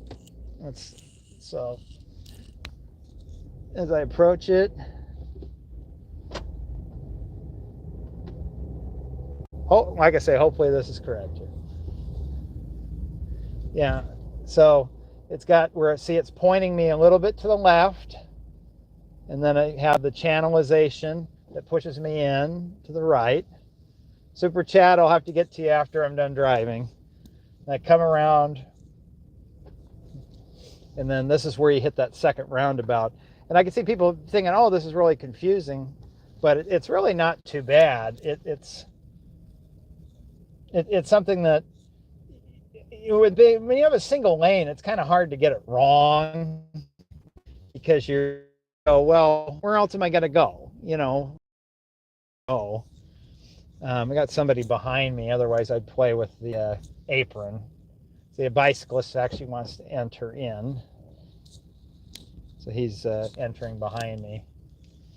Okay, anybody behind me? No cops. So you can see, like, it doesn't feel like I should be able to drive on the apron, but you can, you know. And so it's a cycle. It's totally a psychological game.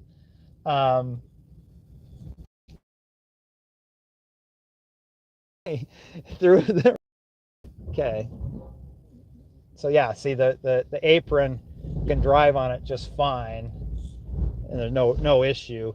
But it feels wrong. Everything vibrates and blah blah blah blah blah. You know. Okay, we'll go through it one more time and then we'll head down to downtown. And like I say, super chat, I saw a bunch of yellow. I will not forget you. There's the sign, bicycles may use path. So a bicyclist could exit there if he wanted to. And say, I want to go left. I want to go left. Oh, I'm not going to do it, but like how hard that would be. It just doesn't feel, oh, here comes a big truck. I'll let him through first, because he, first of all, he's hauling, he's cruising. Oh, he wants me to go first, but I wanted to show him, I wanted to see how he does. That would have been so cool following him, because of all the off tracking.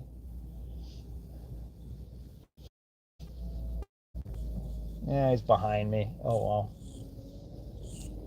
Yeah, he's cooking. Okay, so it is interesting. The road is this street here. This is the other one, Golden, whatever it's called. And see, coming away from the highway here, it's a big street.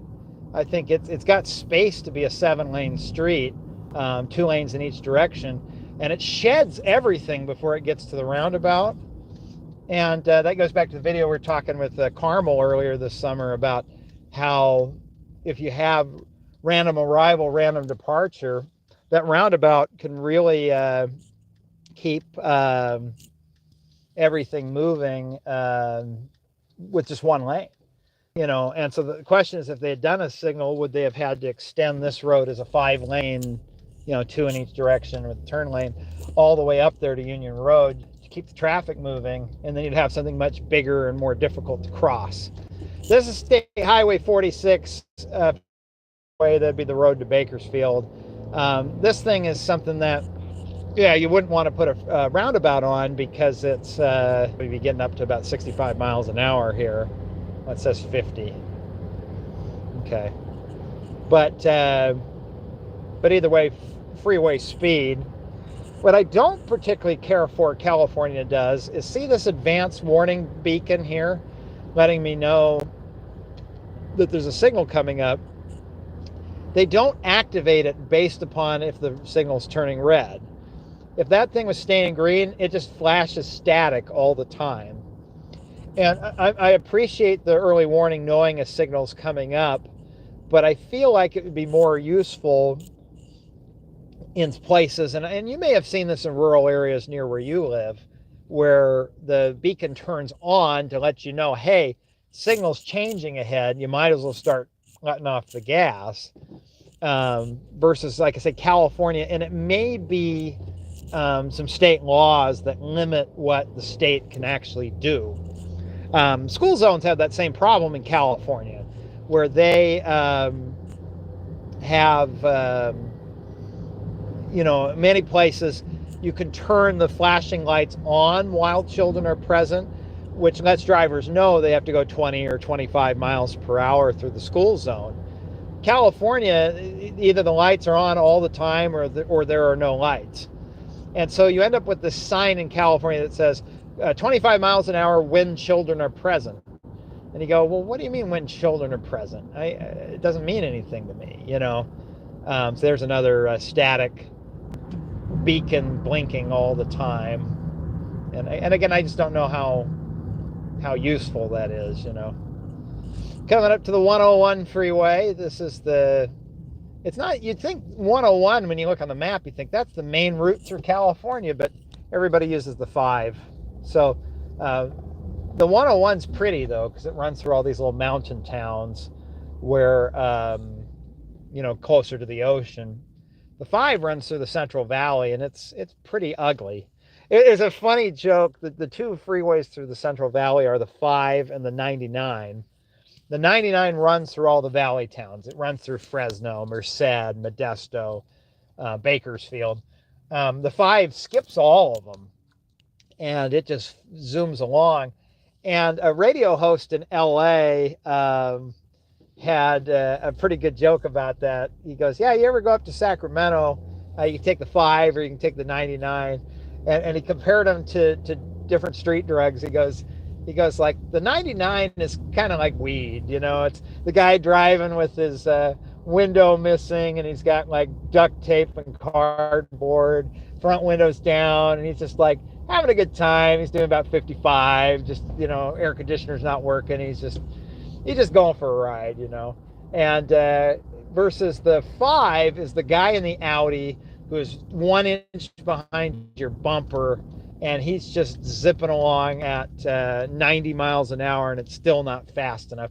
And he's like, he said, those are the people who are coked out. he's like, pick your choice. Do you want to be with the people who are high, or the people who are really stimulated, just totally out of it, you know? So I got a pretty good kick out of it, because it really does fit the personality of the 2 freeways. And it's kind of interesting. You never notice some roads almost have a personality of their own. just the way they're built and the way drivers respond to them, the type of drivers who end up driving on them. You know, the Tesla going 100 miles an hour on the 5 seems to be more fitting, and then the Chevy Astro van missing 3 windows, and you're like, wow, an Astro van is still on the road. That's very fitting of Highway 99. And I know I used to take the 5. I like to go fast, but when you have a car that has over 300,000 miles and has broken down on the 5 twice, I tend to take the 99 now, because I like being near a town just in case something goes wrong, you know. I'm excited. There's a bunch of comments going by, and I'm missing them all. I wish I had somebody who could be reading them out loud so I could respond to you, but we're almost there.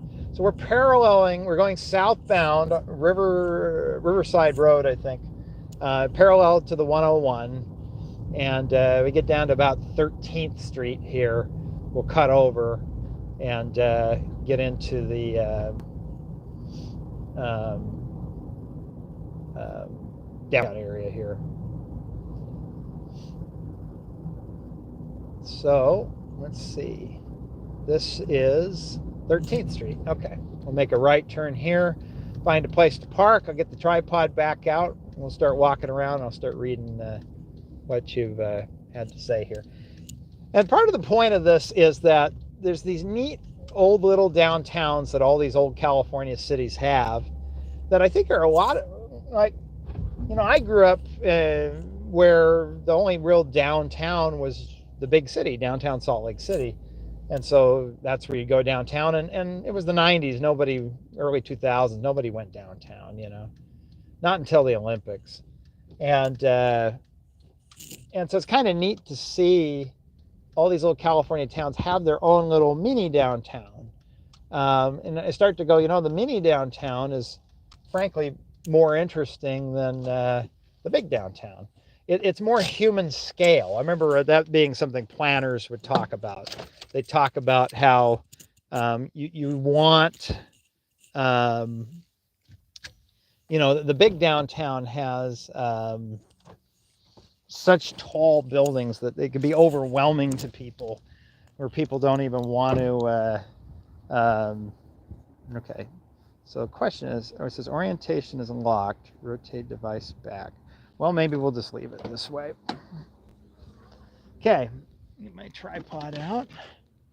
Don't worry about the battery since it's...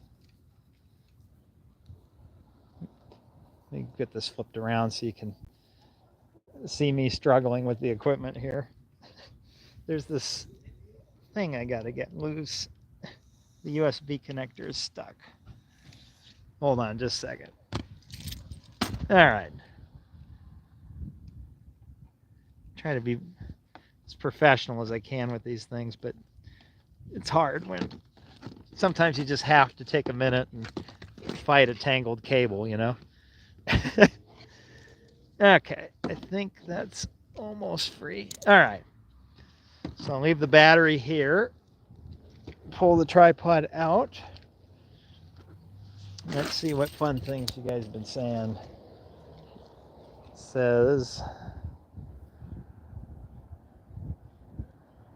now solid yellow. I'm not sure what it is. Hopefully more than. So it seems like zoomed in. Like that's the problem. It says orientation is unlocked. How do you unlock the orientation? That's my question. Highlight save for your channel. Well, I don't remember. Okay. That's if I want to do a filter. No.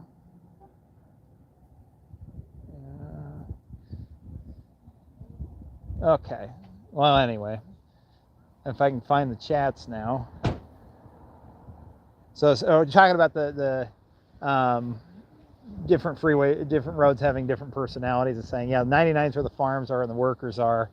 And if you really want the weed road, take the old 41 before they built the freeway. I've never done that. I've seen the Route 41, but it's been something that I've never bothered to take. Okay, I don't know what I'm doing here. Okay, if I flip that around, at least you can see something more interesting than my face zoomed in. But, okay. So first thing, let's see, in the super chat we missed. So Dean was writing, talking about EVs. He says there are used EVs for $18,000, and you could use the 30% $4,000 tax credit rebate on to check Edmunds. So the challenge with the used EVs is that I don't have a way to charge it at home. I always end up living in places where I have to, you'd have to do public charging. And best I've heard about that is when it comes to charging at home versus charging in public. It's like fast food, right? If you eat at home, it's a lot cheaper and healthier for you, and if you're always eating out, it's bad for your cholesterol, he says, my doctor says. And it's the same with the health of the battery. And if you're fast charging at home in the public chargers because you're just trying to hurry and get the charging done because you're not at home, that's bad for the battery, and it can be pretty expensive. The other is the only used EVs, the part of it is I'm not sure what I would get, because I know the Teslas are a fantastic drivetrain. In fact, I was talking with a friend of mine today who's thinking about buying a new one, and I said, well, they're an excellent drivetrain inside of a very mediocre car body. And I think that's part of my problem is when I'm into that kind of money, there's a lot of gasoline cars that are more interesting to me, like used Priuses and things. But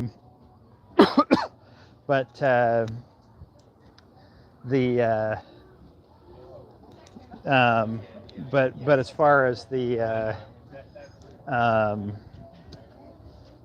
sorry, I'm trying to meander around people and talk at the same time. That's a lot of ums. I'm sure that's very interesting to listen to. And so I think that's part of the problem with, oh wow, they got a whole town square here. Well, that's actually pretty cool. So that's partly what, because I was thinking that this is a very vibrant part of town here. I mean, that restaurant over there, this street side thing is packed. I should have pivoted to the window so you could see. But now I kind of get it, as this is the dogs must be on leashes. It's open till 11 o'clock. I don't think we're anywhere near that yet, 8 o'clock, yeah. But look at what they did with lighting the trees. I mean, we were talking about earlier, walking down the street and how dark it was. And one of you was joking about, well, with retroreflective signs, you don't have to light anything up anymore, which is kind of true. I noticed some comments on the video yesterday where people mentioning, well, yeah, street signs and things, you can retro-reflect them for cars, but people on foot don't have headlights. And I go, I hadn't thought of that, especially in a downtown area, a backlit sign might still make a lot of sense because, people need to be able to read the signs on their bicycle and stuff, Although a bike would have a light, but it might not be pointed to the right place. It's got an entire little gazebo thing here. That's pretty cool. So anyway, yeah, I appreciate the super chat of you talking about the used EVs, Dean. Like I say, I think the one that was getting me interested in was the Chevy Bolt because it reminds me of the Fit. But part of the trouble is, and my first car was a Chevy, and it was broken every weekend, and it's really hard to go back to that, and it makes me sad. Honda and Toyota are so far behind that there aren't any used ones that I can buy, and I'm a little scared of Hyundai, and then I'm back to Tesla, and then the problem with Tesla is I find Elon Musk annoying, so I'm not sure what the right answer is on that. But so let's see some suggestions. Yeah, Chevy loose bolts. That's funny. Downtown 9 clicks writes downtown Paso is pretty nice. Yeah, well, that's the thing you find with California. It's such a huge state, and people who don't live here, there's a reputation of, oh, California is a disaster because they point to like some particular parts of the city of San Francisco or Oakland or LA, and they say, oh, see, it's a disaster. Yeah, there are big chunks of San Francisco. I didn't like getting off the freeway and my windows down, and the guy selling just loose vape pens out of some box that was like clearly stolen out of a store or something. And he's trying to sell me a vape pen right at the light, and I'm like, dude, doesn't look like the kind of person who, one, vapes, and two, is gonna buy it just for, you know. But anyway, I'm lucky I don't get jumped more often. But yeah, as I was saying, it's like, no, that's a sign of a community that's gonna scare people off, right? You know, because it's got issues. But most California, like this town's very nice, you know, and there are so many towns like people don't ever think about, like, you know, when's the last time you ever thought about, or even me, I have thought about Paso Robles, right? Like, it just doesn't cross my mind that often, and it's lovely, you know. I think that's the library over there. You can go check that out. It's closed, but they have it well lit, and as you walk by at night on the sidewalk, you can see all the rows of books. You know, I mean, it's got a nice curve. I don't know if it's a curved wall, but definitely like a diagonal wall. Oh, this guy's waiting for me. Thank you.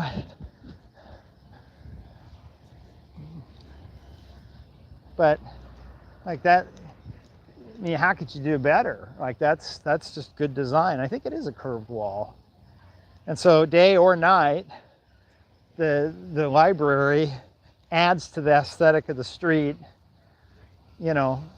And like I say, this is not an area like most of California where it's just obscenely expensive and you think, you know, oh, well, this is a nice area, but I can never live here. This is an area where it looks like there's more normal people who live here, right? And so it shows that on any budget, any town could really make something of their central city if they want to. A lot of it is building the right thing, and better yet, giving developers permission to build the right thing. You know, if you have your central city and you say, okay, well, it needs to have plenty of parking, and the parking needs to be right by the sidewalk and the business in the back, well, you're not going to have a nice little downtown, are you? Because that's not what nice downtowns are. That's great for over by the freeway or out in the suburbs and along 50-mile-an-hour streets, and you know. But in the little central city, it's precious space.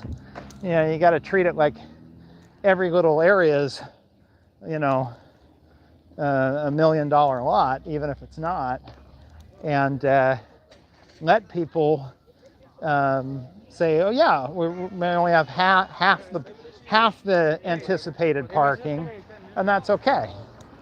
You know, not be scared to say, oh, people are parking on the street. There's nothing wrong with that.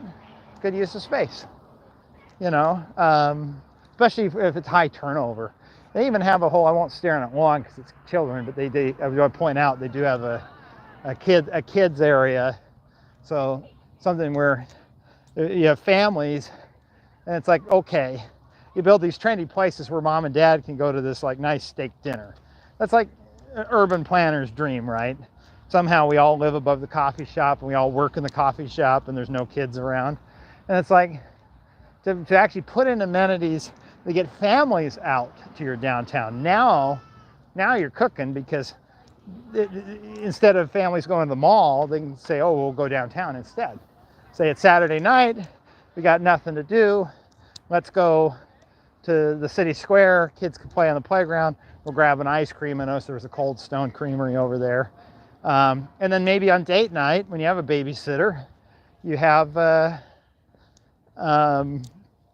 you know, you go out for your steak dinner, but that's fine. The playground can still be there, you know.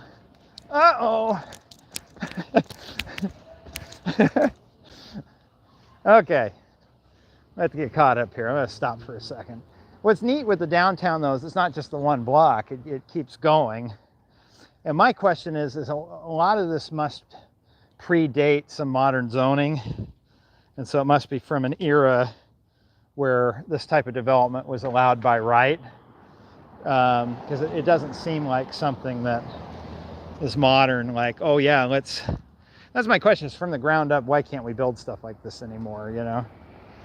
So, oh, it's right in front of a cop too.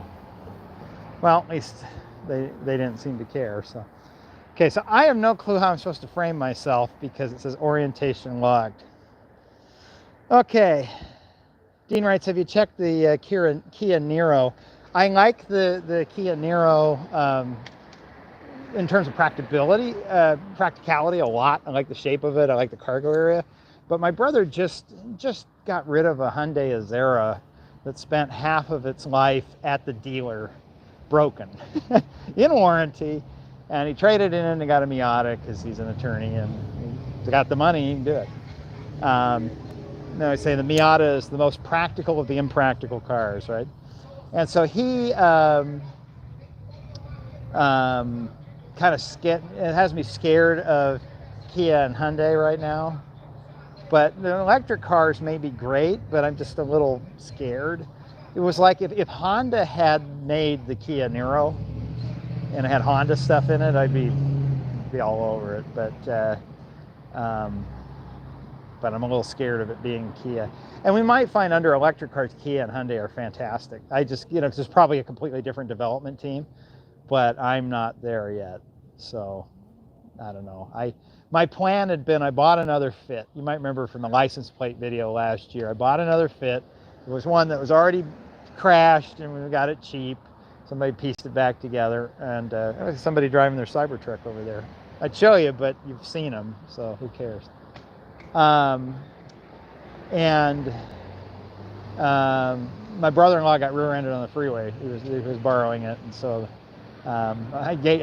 we bought it back from State Farm, and I ended up giving it to my sister because State Farm paid me back for it. So even after I did the buyout, so we put a new bumper on it and called it good. But so that was my backup plan. That was my 150,000 mile Fit. So now I got to figure out, well, what do I do with a 350,000 mile Fit?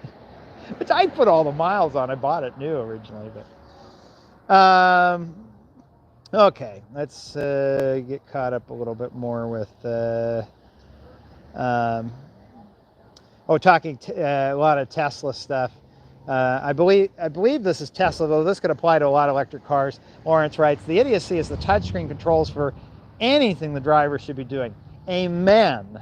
So I just helped my parents get a used CRV hybrid 21. That's their retirement car. And I love it because there's a button for stuff. I other than a couple of air conditioning controls that are through the touchscreen that shouldn't be, 90% of what you do has a button. And I really like that. And I'm a little terrified of a Tesla that they're putting almost everything in that screen. And I don't like that. I don't like, I've got enough distractions in my car already of scrolling through things that I shouldn't be. I would love to have it where I can lock my phone in the trunk and without really having to look at anything, I could just push a button on the wheel and things and do everything I need to do and not ever take my eyes off the road. Because and the reason I say that is not because I'm trying to put myself on a pedestal, but because I'm nowhere close to that. Between the Android Auto and my phone and clicking things, it's already so bad. I'm trying to be a responsible person, and I'm so bad behind the wheel, and everybody else is too. Just every once in a while, just take a quick side glance at everybody else on the freeway. In California, they all got their phones up, and I've been thinking about that. About a year or so ago, we talked about pedestrian fatalities. That video I talked about how the pedestrian fatalities went up, and it's become clear to me. The two reasons are obvious. Is one, all the cars are trucks now with the stub nose that's flatten people when you hit them, and two, we're hitting more people because we're all on our phones. And so, how on earth is Tesla putting everything into a single screen? How's that helping me? It's not. I don't like that. I want to adjust the HVAC, so I'm having to look at the screen. Like I should be able to just reach and press. Like I have my old Honda Fit, right? If I need to adjust my air conditioner, maybe a slight glance to make sure I'm reaching in the correct direction, but maybe not. I can reach and I know, and the knobs are different sizes, so I know which knob I've grabbed, and you just turn it. And the fan speed goes up, fan speed goes down, goes to the floor, goes to my feet. Just boom, boom, you know. And I miss that of the radio. I miss being able to say, I'm tired of this song, I want the next song, boom, hit a preset button on the radio. Instead now, I got the steering wheel control for track, but if it's like, oh, I want to switch to a podcast, I guess I could push the button and say, you know, hey, Google play whatever, right? But it's still not the same as a physical button. So yeah, that's kind of, and also I think Tesla, Elon Musk was very unprofessional in the way he fired all the people at Twitter. So that also scares me from Tesla, because I'm going, well, if he's treating his Tesla people the way he treated the Twitter people, maybe, I don't know, I just feel bad paying money into something that's mean to people. But then again, maybe people at Honda and Toyota get kicked around too. I don't know. Okay. So Arnold is saying the HVAC can be controlled by voice. So then I'd say like, hey, Tesla, increase the fan speed. I mean, that's okay, I guess, but like, I'd rather just turn a knob, you know. There was a story, City Guy USA writes, there was a story just the other week of somebody not being able to access a charger because something about their car wasn't identifying or something. Yeah, I mean, in fairness, I mean, it's almost like every other, you know what it reminds me of is there was a time when Netflix only did distribution. It was a great, the golden era, right? Where it was like every show you could ever think of produced by Hollywood for $7.99. And they had HBO, who were making just fantastic content, but were very bad at distributing it. You know, you had to have a cable subscription. And the question was, would Netflix become HBO in terms of being able to produce their own quality content faster than HBO could figure out how to distribute it like Netflix? And now we're to the point where they're kind of the same, right? They're mediocre content producers who have overpriced apps and some library. Like they kind of like net in the middle at this middle point. And I feel like Tesla and every other car maker making EVs, they were kind of at that point. There's no doubt I rode in somebody's BMW EV. It's a nice car. As a car, it's a fantastic car. They got the car right. The question is, does BMW, their drivetrain of electric motors, the battery chemistry and all of that, the controllers for all that, is it hold up to snuff with Tesla? And the answer is no, not yet. Nobody holds the candle to Tesla. Tesla have the best stuff for dealing with heat management and the battery chemistry and the motors. And I mean, still, if you go to Consumer Reports and look at efficiency at miles per gallon equivalent, you know, which car can, on the same amount of, on a kilowatt, could go the farthest, kilowatt hour, or whatever they rate the batteries.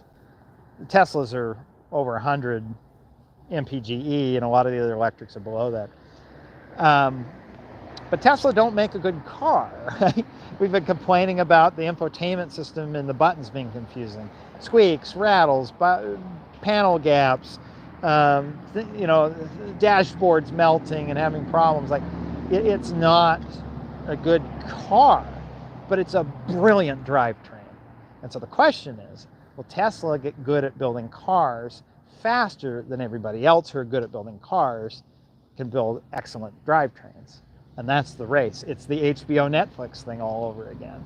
And it'll be interesting to see where it all goes. So, okay, let's see what we got here. Slam a Cybertruck door and they break. Yeah, that's to say. I'm glad the Cybertruck got built, but I wouldn't recommend it to anybody unless they had a lot of money and they wanted a fun third car. But I wouldn't recommend it as a daily driver or a second car. But it's a fun third car, and I think they're neat. I think they're stupid, and and bulky, and they look like a rolling dumpster, and I think they're fabulous. I'm glad they get built. I wouldn't have risked the company on it the way they did, but you know, let's see. There's oh,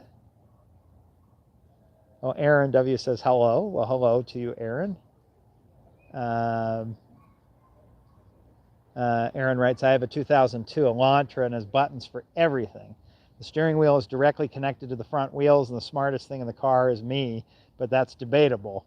Yeah, I mean, that's how I am with a Honda Fit, right? It's a simple car, and there's very few things to break. It's still a stick shift, and I replaced the clutch, had the clutch replaced. I didn't do it. And so it makes driving easy for me because there's only so many things to break, and when they break, I can usually kind of sort out what went wrong and either fix it myself or get help.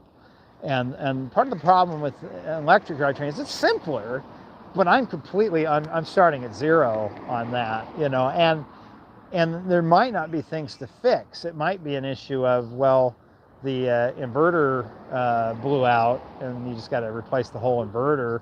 And if the inverter is part of the motor, it might be the inverter and the motor all in one go, right? So I think that's part of the challenge you run into is, you know, I think that's why I'm scared to make the jump. I think I'd be ready if I had a second car, and a used Bolt or something might be kind of fun, but as a daily driver, I'm leaning more to like, yeah, let's get like a 4 or 5 year old Prius and call it good, right? So, okay, let's make sure I'm all caught up on the super chat, which I am not. ACR Speed, thank you very much. And you write, I've only seen one proper advanced red light, flashing warning light in California. It's on Moore Park Road at Santa Rosa Road in Moore Park. And I wonder if that's one I have to go check that out, because I wonder if that's one that the city of Moore Park put up, because I have not seen Caltrans put in any early warning flashing lights at all. It just doesn't seem to be their thing. They seem to really like the static ones that just blink. But that does tell me that if the city's able to put one of the lights in, well, then that tells me, okay, well, within state law, maybe it's possible. Maybe it's just out of convention that they don't do it. I know that one of my professors did research a long time ago on early warning flashers. I've been trying to find for years a way to get my graduate advisor as one of the sources for a video. I tried to see if he wanted to do this, and he hemmed and hawed, and he's like, oh, I'd have to check the research and I got to review it, but then I'll get back to you. And then try to follow up with him, and he goes, oh no, I never got around to it. And so eventually I just stopped asking him, because I think he was shy, and that's okay. I just mainly wanted to show off, like, hey, this is the guy who got me through grad school, you know. But anyway, he did research on those early warning flashers. So as you're approaching, and then it can start blinking to let you know the light's going to change, and whether or not those encourage people to speed, where they see the light come on and they think, oh no, you don't, and you try to speed and beat it. And what my brother found, the way Utah had set theirs up, is they set it so tight and accurate that, you know, it's a 65 mile an hour road. If you're doing 70 and those lights came on, you weren't going to make it. You would hit the red. And so they kept it tight enough that you learned. And so my brother, and then the word spread, like my brother told me, he said, yeah, don't try to beat it. I've tried, you can't. And so, but if it's the other way around, if they get too loose and people start to go like, oh yeah, when that thing comes on, it's like a second yellow light, right? Where it's like, oh, I'll run it, right?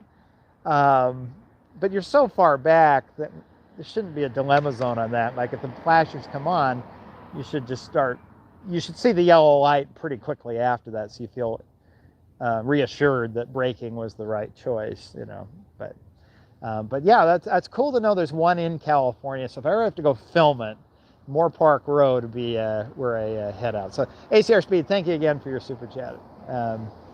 Okay, let's walk around some more and we can talk about, looks like the topic's wandering into K cars. That's too small for me. I love my Honda Fit, but I'm not going to buy a K car. And I haven't been following, but there was a whole hullabaloo about the state of Massachusetts basically making it impossible to register a K car, and so people were having to sell them or whatever. So that's a job I used to have. Oh yeah. Jesus? What? Picture of Jesus? Well, well, I'm saying, literally, that's a job I used to have. You were a missionary? Yeah, 20 years ago. Oh, Yeah. Yeah. Where'd you serve? Oregon. By the way, I don't live stream, so. Oh, shit. But anyway, I just had to say hi because Oh, like I say, it will happen to you. One day you'll be talking about like, oh yeah, I was serving my mission in California 5 years ago, and it'll be 20, Yeah. and you won't believe it. It sneaks 30 to 40 sneaks up on you. Be careful. A different time in my life there. But it is true, 30 to 40 really sneaks up on you. I'm scared of what 40 to 50 is going to be. Really scared of what 40 to 50 is going to be.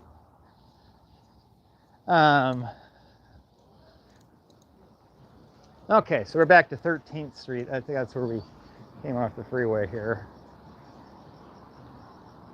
Okay. So, like I say, the downtown just kind of keeps going. It's not as fancy as the area around the park, but Memphis writes, he looks fit for somebody who's in their 30s. Well, I think it's this orange vest, because I notice when I take the orange vest off, I definitely have a little belly. And I'm having to deal with the little thing of, does the seatbelt go on the belly or under the belly? And sometimes I ate too much and I have to, I remember The Simpsons having a joke about Homer having to loosen the top button on his pants because he ate too much for dinner. And I always thought that was so funny. In the last couple of years, I've been finding myself doing that quite a bit. The most embarrassing thing is when I go walk into a store and I still have my pants buttoned loose. So I ate too much. But that's what's neat with this little downtown. It's not like a lot of these little downtowns. Oh, we've got a rapid RRFB, rapid rectangular flashing beacon, which I think they're changing those to RFBs. And they perform about as well as a Hawk beacon. They're cheaper to put in because you can just mount them right on the sign. See if we get somebody else to do one, to push the button here. But yeah, I think the stop compliance on these was over 90%. And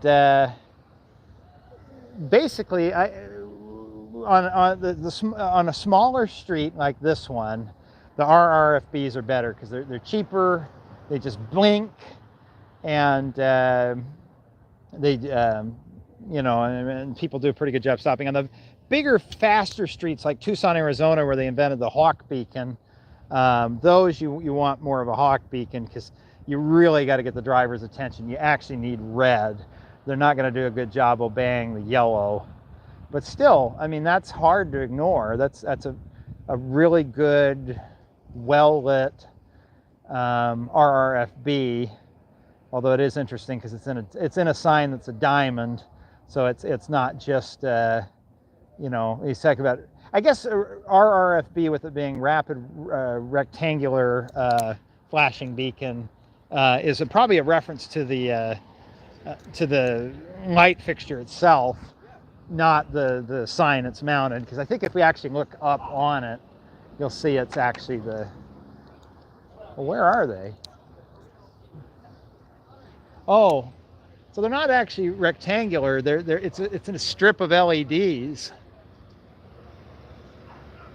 That's interesting.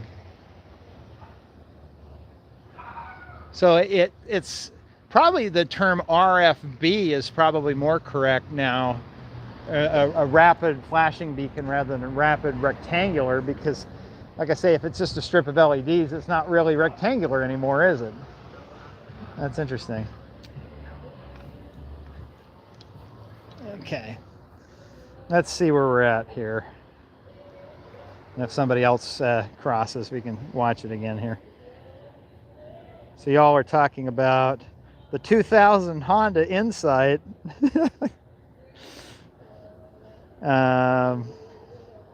Let's see, they also spray painted a swastika on their own house. Classy. I don't think you're going to be overtaking anyone in the U.S. in a K car. LEDs on a lot of these newer cars are already dying. Do you really think people can't find crosswalks?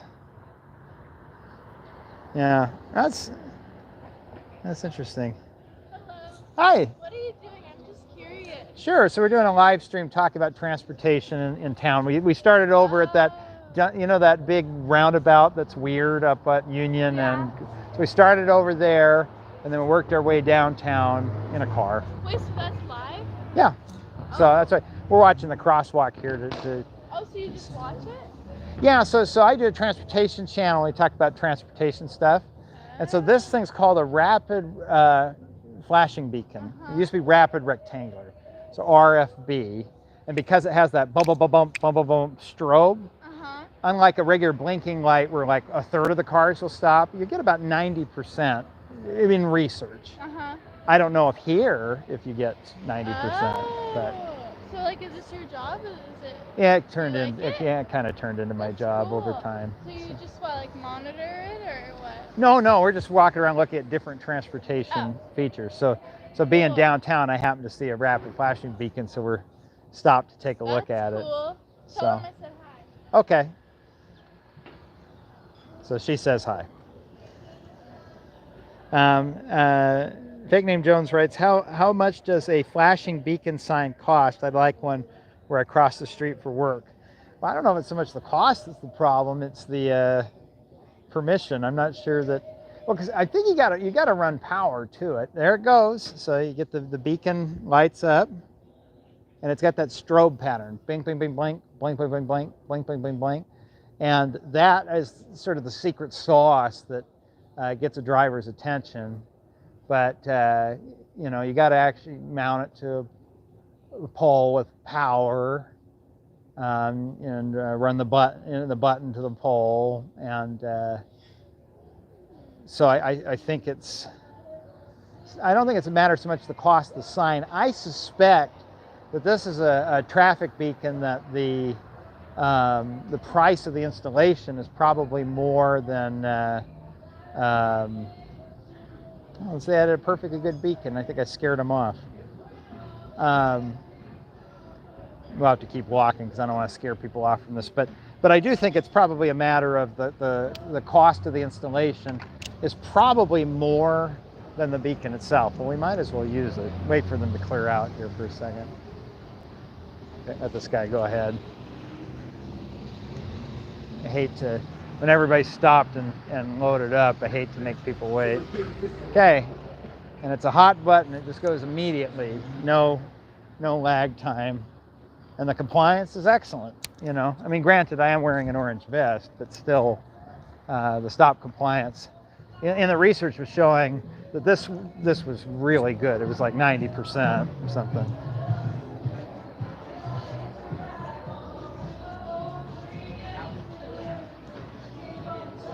Okay. I remember during the pandemic, a big thing they were into was Alfred. Hold on a second. Got some live singing over there. The big thing is what they called Fresco Dining, which is where they were trying to say, you know, a better use of the street. Like they do the dining in this portico here, but saying, you know, in what could store 2 cars, you could set up a thing for diners that could, you know, accommodate like 4 or 5 tables, and those tables are actually making money where the on-street parking makes, you know, maybe $2 an hour if you have meters. And they did it as a COVID protocol to say, okay, well, people are required to eat outside, so why not just turn the parking into al fresco dining? And I really thought that was going to catch on and stick around, and you'd see a lot of the al fresco permanently turn into permanent tables with, you know, say some barriers to keep diners safe. But it really kind of died off. A lot of the al fresco stuff is just gone as we've returned to normal, and I think that's really a shame, because I don't know. To me, that seemed like a good use of space. But you know, we learned some lessons from it as a society, and so maybe some of that will come back in the future. You know, well, I guess have to wait and see. So, okay. Boy, the live chat's going by quick. Let me just check to see if there's any super chats we missed. Looks like we're all caught up on those.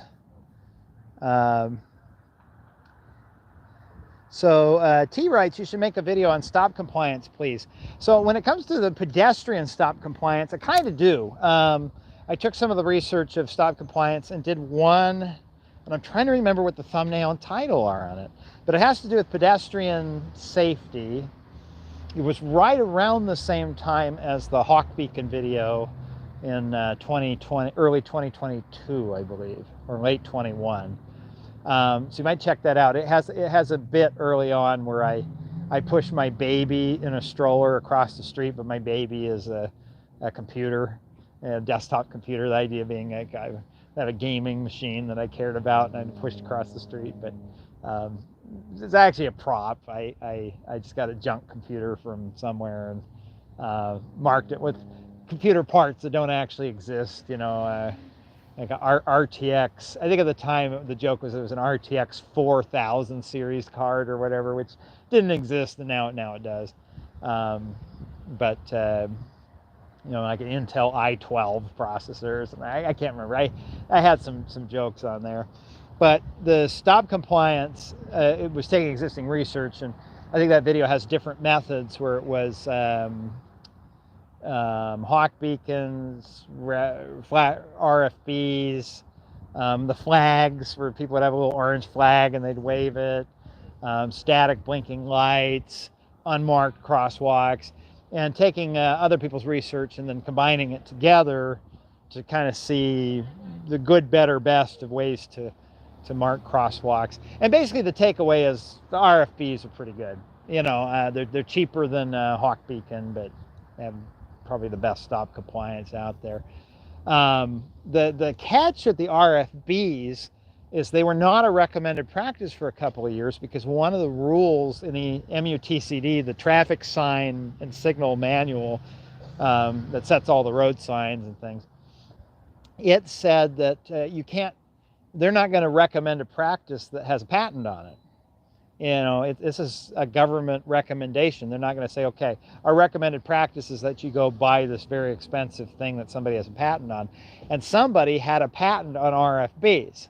And so they said, okay, well, we like these, but can't recommend them. And I think it was something like either the patent holder said, okay, well, for the sake of safety, I'll withdraw my patent and open it to everybody.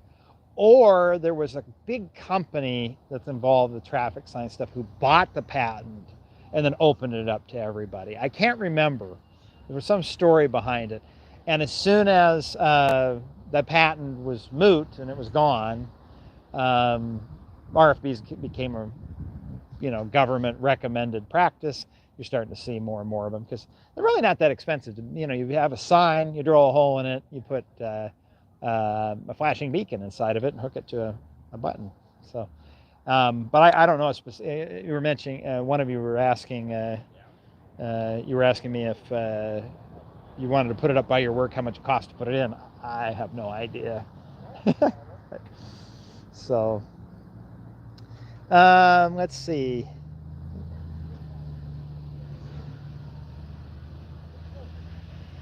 Did the flags for crosswalks work anywhere, right? CR poll. I don't think so. if I remember right, their stop compliance wasn't much better than just walking across the street. I think the theory of the flags was it would increase your visibility. It was something weird where drivers might notice you. I remember they used to have in elementary school the safety patrol, and they had the exact same flags. It's a wooden stick with a little orange flag about 1 foot by 1 foot mounted to this little thing.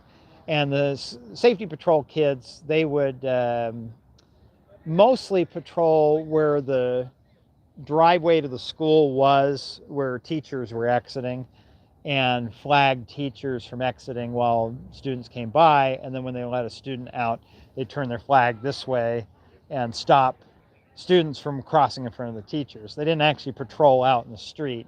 So I kind of grew up thinking, well, they have some effectiveness, because as an elementary school kid, I'd stop walking when the fellow elementary school kid would put the flag in front of us, tell us to wait. But out here in the wild, you know, something like an RRFB is just going to work a whole lot better, because you feel like that's something that, oh, if I run through that and the cop sees that, they're going to tell me I got a ticket, right? And it's kind of hard to ignore that. Versus if you have somebody waving the flag, it's like an orange flag that they're waving doesn't feel like a traffic control device. You know, and then you almost feel like you have to put up a sign that says, obey orange flag. Something really wrong with that Nissan. He's vroom, vroom, vroom. And so then that gets kind of dumb, right? So you have a crosswalk, and then you have a white sign that says obey orange flag with a picture of the orange flag, and then somebody's waving the orange flag as they cross the street. You don't go to that much trouble to buy flags and put them up, or you can just take all of that money and put up an RFB, right? Like, that seems more obvious to me. But David writes, any thoughts on doing a video on Tulsa's Traffichenge? Yes, yes, I put a lot of thought into that, and I haven't gotten it back out that way. But I would absolutely love to do a video on Traffichenge. Now, you may, unlike David, you might not be familiar with Traffichenge, but Traffichenge is, and I can't remember which freeways. I think it's Interstate 44 or something, and one of the turnpikes, I don't remember. And there's a cloverleaf that Oklahoma is, the state of Oklahoma is slowly converting to like a stack interchange with actual connector ramps. And they're building it as they have money to build it. And I want to talk to them because I want to know more the rationale of what goes into the decision they made, which is different than intuitively what I think I would have done, which is said, okay, well, if I only have part of the money now, I'll build one connector and remove a part of the cloverleaf, the circular ramp. And then when I get more money, I build the second connector and I get rid of another circular ramp. And I keep doing that piece by piece until I've built all the ramps. And so over the course of 5-10 years, as the funding becomes available, eventually you have a full stack. But I understand there's challenges with that because you're bringing the contractor out 4 times and it's 4 different bids. And there's probably a pretty good cost savings of trying to do everything all at once. The other approach is you just keep saving your money until you can bid the whole project out. Maybe you do 2 ramps at a time and 2 ramps later. Or you could do what Oklahoma DOT did, which I have never heard of or seen any other state do, which is to say, well, a connector ramp has 2 parts. It's got the vertical column and it's got the horizontal bridge and deck. So instead of building each connector ramp individually, what if instead you built the vertical columns first, and then you wait to do the bridges themselves later when you get a chance? And so there's a bunch of beautiful vertical columns in the middle of a cloverleaf that have no bridge on them. And so it's like Stonehenge. They just are standing straight up for no reason. if humanity or modern society were wiped out and a new band of humans eventually conquered America again, 2,000, 3,000 years from now, and they saw what was left of these columns, they'd wonder what religious ritual we were trying to follow, because there's these columns just there, right? It's like Stonehenge. The meaning is a mystery. And so that's the joke, is it's Traffichenge, because they built the columns for the big flyover ramps first, and they'll come in and add the bridges later. But and it'd be fun to get out there before they actually build the bridges, because I know what will happen is it'll sneak up on me. I'll finally say, okay, I'm going to be near Tulsa, I should go cover it. And then I go to cover it and find, oh yeah, they finished it last year or something, right? So, but that would be a fun one. Let's see. Oh, Nick has a super chat here. Thank you, Nick. Nick writes, hey, Rob, what do you think about California high-speed rail and transit-oriented development? If it's ever finished, could Fresno or any of the stops between commuter suburbs, become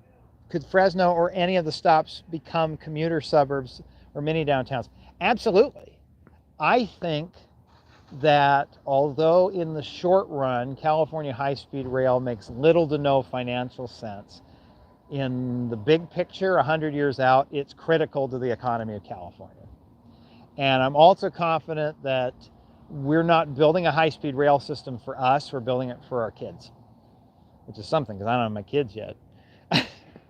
And so, because if you think about, like, okay, what if California's population needs to double in the next century? Okay.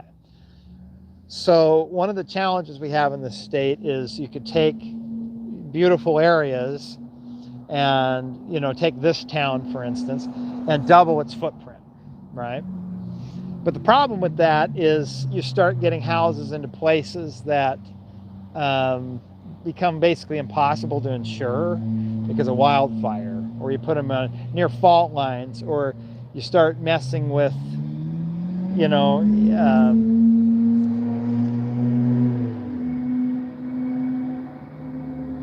I'm not even mad. I think that was like an old Lamborghini or something. Really deep. I don't know if you could hear it on the mic, but it was this really deep. And I looked over to see what vacuum cleaner somebody was driving down the street, and you could see the tail end of some old supercar, 20-plus-year-old supercar. But I think it's like an old Lamborghini. And so that's one of the challenges with California, is to go, well, and I like that you're combining high-speed rail and transit-oriented development together in the same question, because that's the key, right? Is you have underused downtowns, downtown Fresno, downtown Bakersfield. Go look at Google Maps of downtown Fresno or downtown Bakersfield, especially downtown Bakersfield. So many parking lots. Nobody lives there. There's a huge, multi-billion-dollar development potential there. And yeah, it might not be what I want. I want a freestanding house on the edge of town that's mine. But unless I have kids in the picture, if I'm living single, the truth of the matter is parking a car in a garage, and as long as I could buy the condo, but say I could get into it under $300,000 for something that has a respectable amount of space for that price, and it let me be a first-time housing unit buyer. Maybe I'm not a first-time homeowner, but then that lets me build equity that later, if I had kids, I could roll over into a house, right? And then maybe later I don't need the house anymore. I can move back to a TOD. Maybe, heaven forbid, something happens and something happens to my eyes or my limbs, or I develop Parkinson's or something. I'm not completely stuck, because I can take advantage of the increased housing option in these new downtowns, Fresno, Bakersfield, Stockton, all the places where the train's going to stop. And that's also part of the reason why California high-speed rail is so enormously expensive, is because they're trying to, like, if they were to take a ruler and go, here's San Francisco, here's LA, and then just go, okay, now just push it somewhere where it's flat, but mostly stick to that ruler line, and you didn't have any stops in between, it'd probably be cheaper. But in the long run, it would be a useless system because it's just replicating what we already do with airplanes. But by taking the longer route and taking it down all the towns along the 99 and spending an enormous amount of money, oh my gosh, I need to just do that. I need to just take like a week and do a series of videos that come out over several months of all of the towns along the high-speed rail route. I've been waiting on the high-speed rail video because I'm like, I got to find the right objective source, and maybe one doesn't exist, and maybe I just need to do a couple of videos where it's just me talking to you to show you what they built, because the Fresno Viaduct is bonkers. It alone is a fantastic piece of infrastructure because the train can't keep going up, down, up, down, up, down every time it crosses a street, and you come close to downtown, there's a street every block. I mean, it's very Yogi Berra of me to say, but like there is a street every block, right? And so they have to elevate the train up on columns at enormous expense, you know, where it's probably $1 billion a mile, and then they drag this thing for several miles up high as a big bridge that's earthquake safe and can handle trains going 200 miles an hour, so it can end at Fresno Station. The city of Fresno would be stupid when the high-speed rail opens, not to basically just like remove all the density restrictions and parking restrictions within a mile of that station. I mean, even if it's like they have to set up micromobility or 24-hour bus service or whatever to like serve the station to the surrounding neighborhoods, but like there's so much like money potential there for housing units and office and ground level commercial and anything else you could think of, that I really think that's sort of the key. Is every California town, and that's not town, every California metropolitan area, Bakersfield and Fresno are each metropolitan areas. Like Bakersfield is roughly the size of Albuquerque, or Fresno certainly would be anyway, right? We don't think about them because compared to San Francisco and LA, which are huge giants, we don't even think about Fresno, but like Fresno's, I think it's bigger than Albuquerque. But these metro areas aren't connected together. So like, okay, you set up what I would always joke, Fresno Area Transit, or FACT. No, but like, you know, you have GET, Golden Era Transit in Bakersfield, and then you have the Fresno Transit, and Stockton Transit, Merced Transit, and it's kind of like in the early days of cars, every city having its own little network of roads, but then there's no highway connecting the roads together.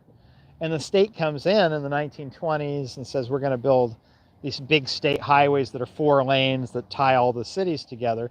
And suddenly the car became incredibly useful, and tons of development and economic activity happened because you're tying this technology all together. So does it make sense that if GET has a system and Fresno has a system and all these towns have a system, and then the high-speed rail serves as the highway that ties each of the towns together, now those systems become useful. I lived in Bakersfield for 2 years. I took the GET bus 0 times because why? I'm not leaving. If I'm in town, I'm going to drive a car, and if I'm leaving town, I'm going to take my car, right?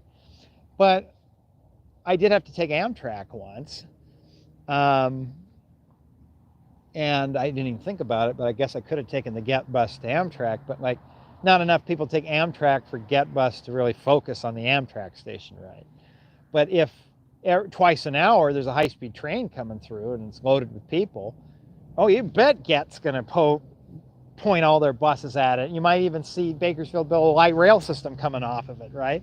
And so if each of these towns can feed the high-speed rail station, well, now you're into something, because you go, okay, yeah, back in the 2010s and 2020s, the state spent a stupid amount of money on this high-speed train.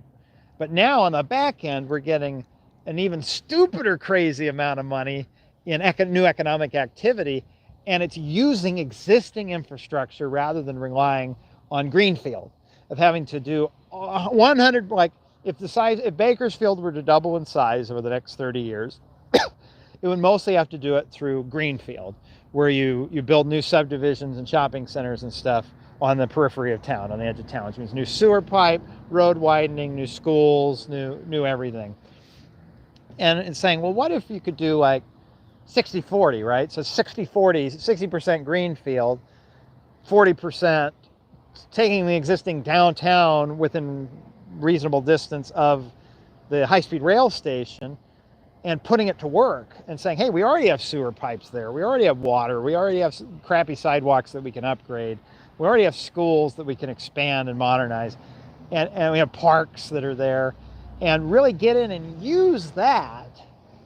And then we're able to make some money and give people a chance to buy condos and things. And a good chunk of those people may be people who either don't, maybe they just need to own one car, or they don't own a car at all.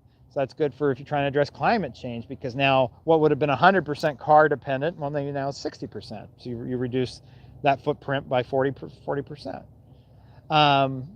You have people who would have driven to the Bay Area, but now can take the high-speed train. And it's actually interesting because at each stop of the high-speed train's a vibrant downtown with a ton of money flowing through there.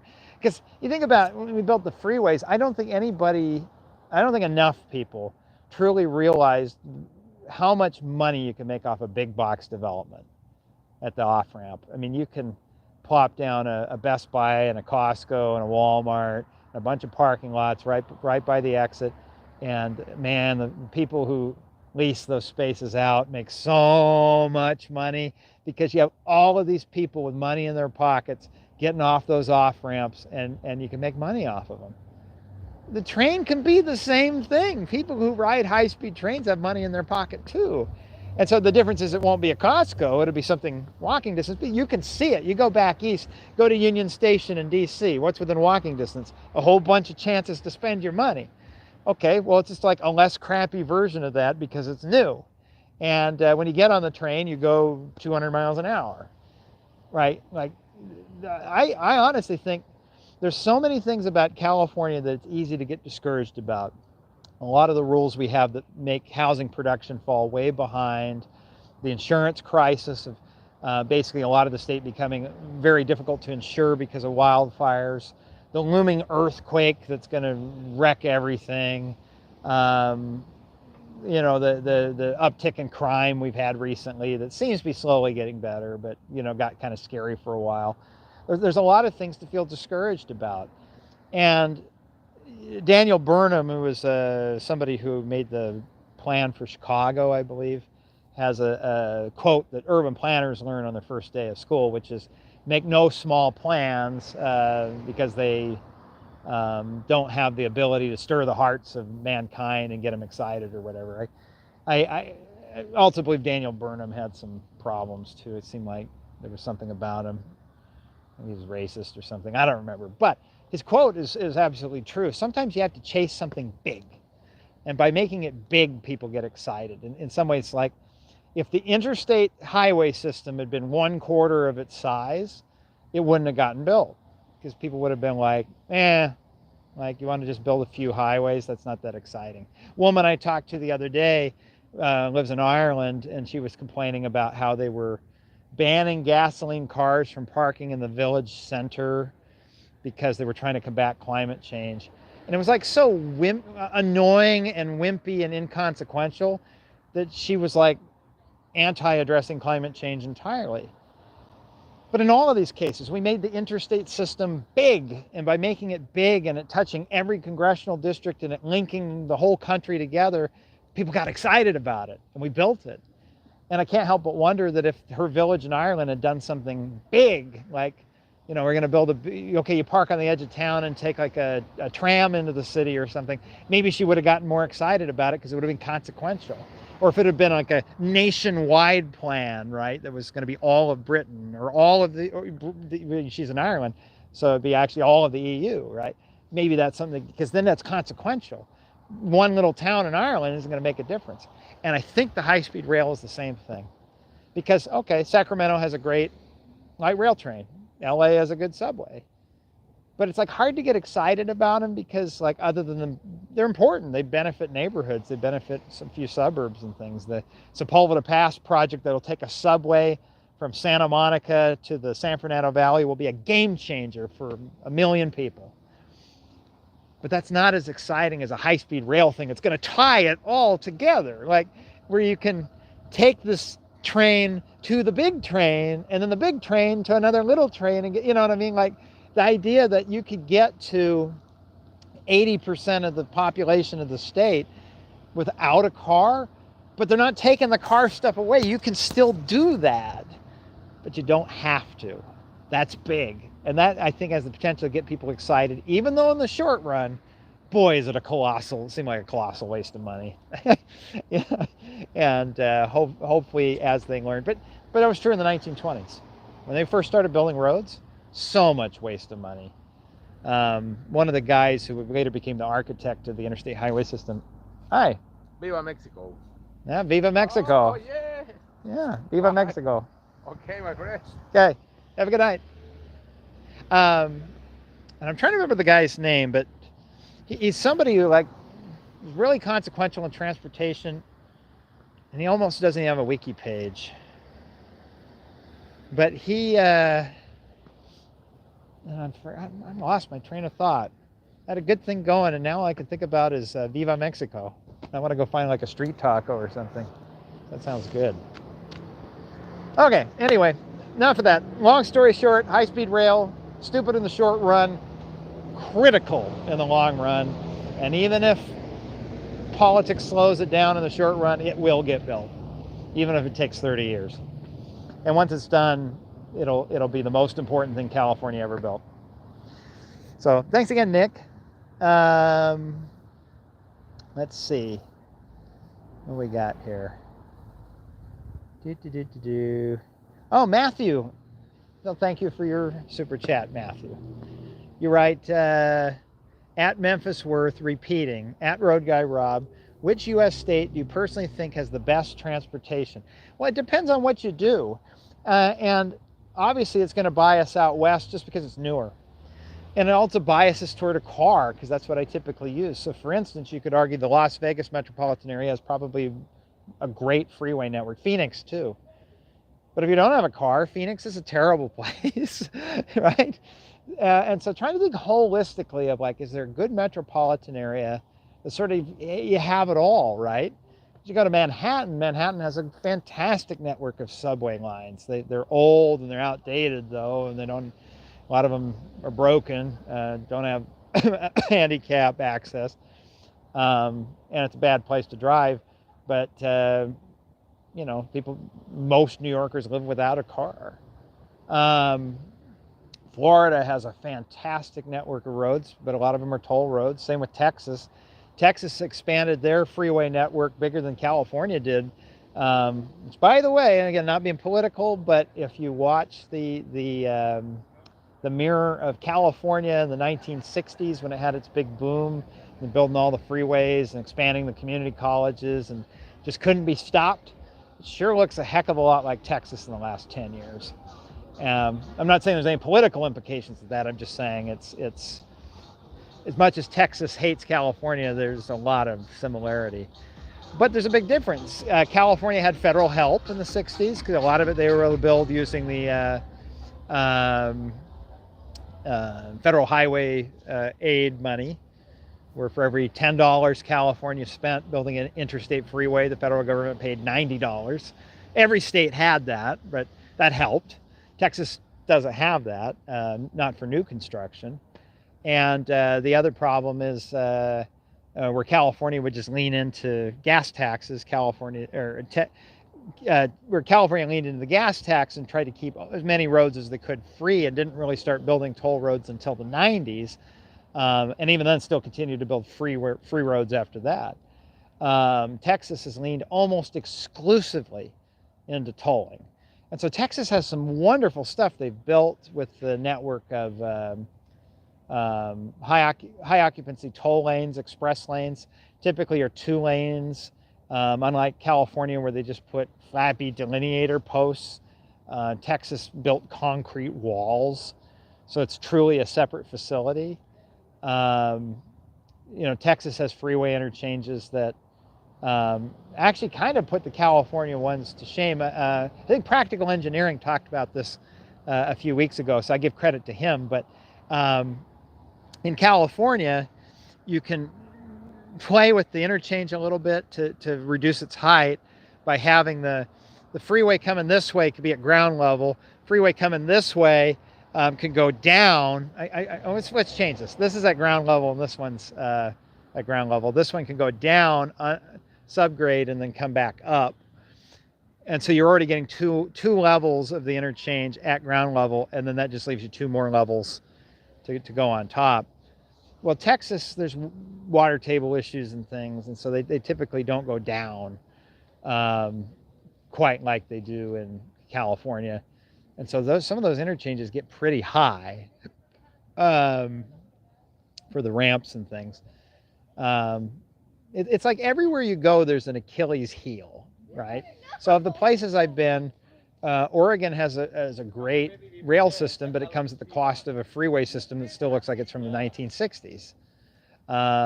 California is the other way around. They worked so hard on the state highway system that's come at the cost of not just metropolitan transit falling way behind, but there's no statewide way to get around either, until the high-speed rail gets built. Like I say, Las Vegas and Arizona have excellent, super modern freeways, but no excellent mass transit to speak of besides bus. Vegas has some good bus service. Salt Lake City has tried to do both. They've tried to have the freeway and the good transit system, rail transit system, but they're hemmed in by fiscal responsibility. Like Utah doesn't like to go into debt, and so they try to build things as they can afford it. And there's a lot of stuff that's very frustrating that you go, come on, guys, like a little more money. And, so a big freeway project they're building on the west side near where I grew up that has no bridges. It's phased implementation, and all the traffic goes off the off-ramp, and then all of it comes back on the on-ramp because there is no bridge between the on and the off-ramp. And if you're on the cross street and you're trying to go across at rush hour, good luck. It's horrible. But that's because they're trying to pay for it as they go. They don't want to lean into tolling like Texas. Colorado was like Texas.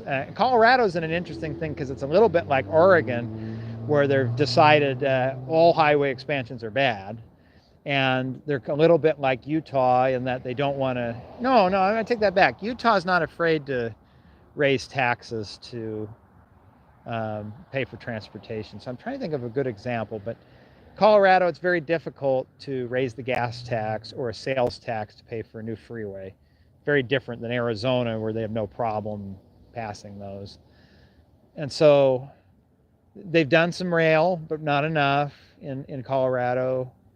And when they did do a big highway expansion, it was a toll road. It was the big eastern belt road that kind of turned Denver into a Texas town. The big, Texas likes their beltways.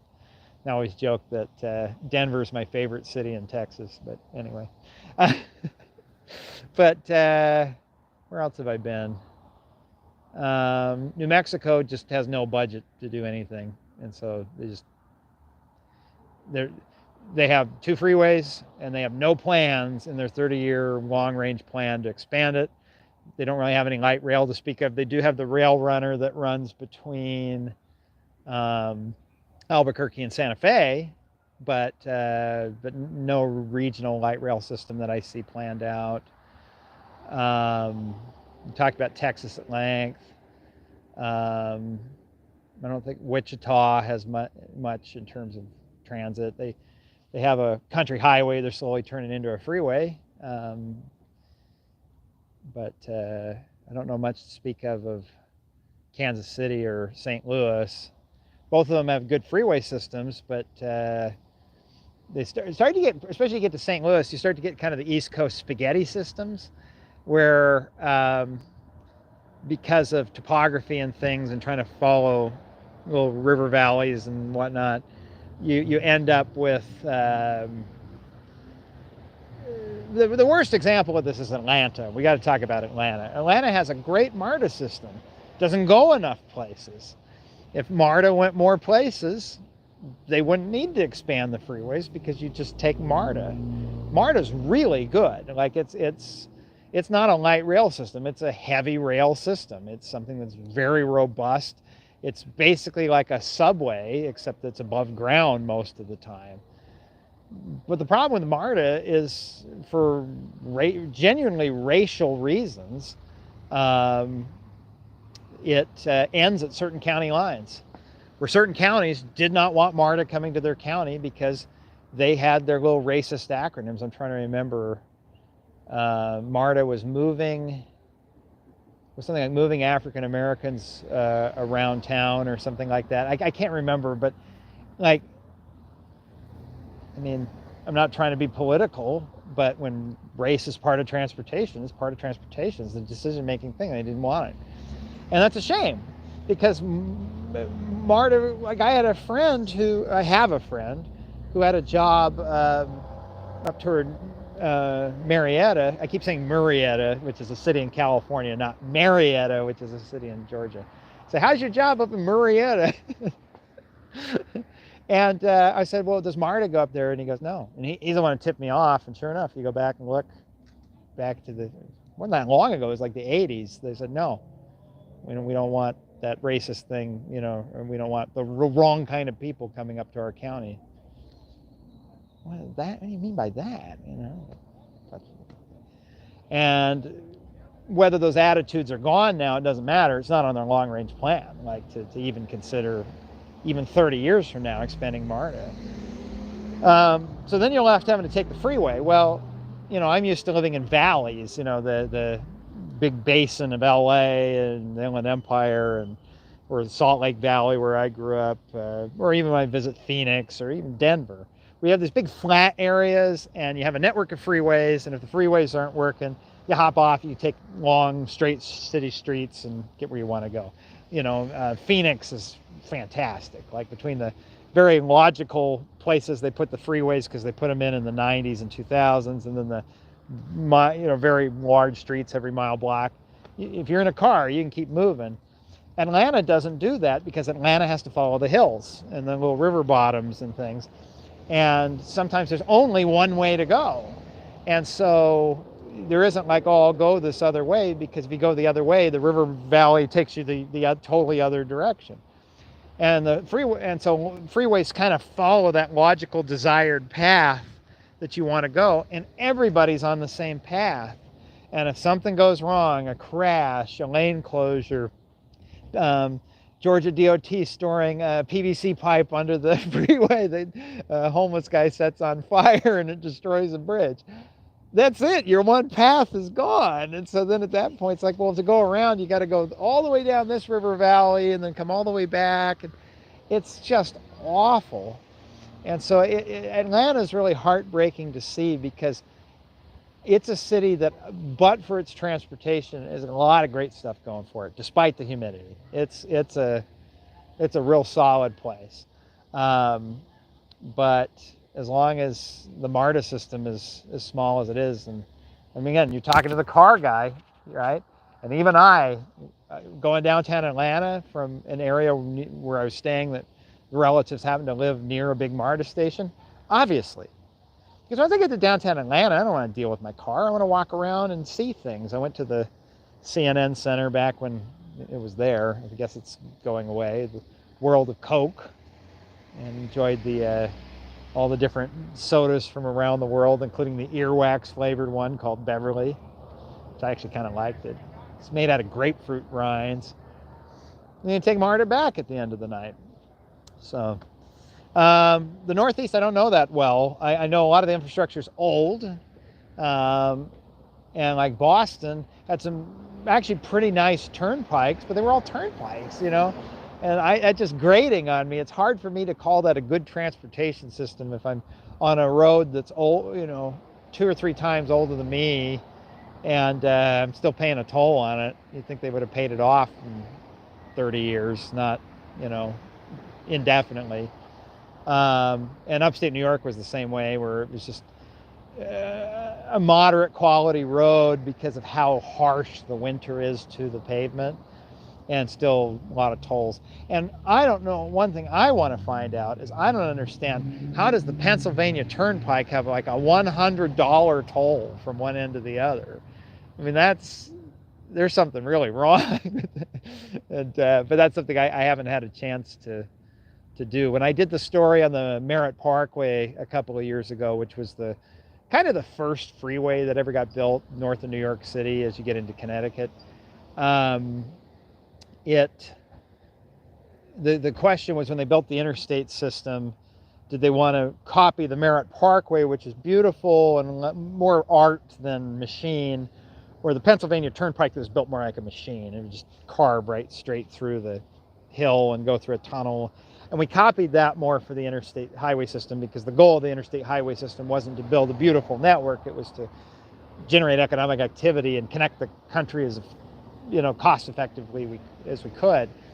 And the Pennsylvania Turnpike, I thought, well, if I had time, I'd get out there and do a story on it.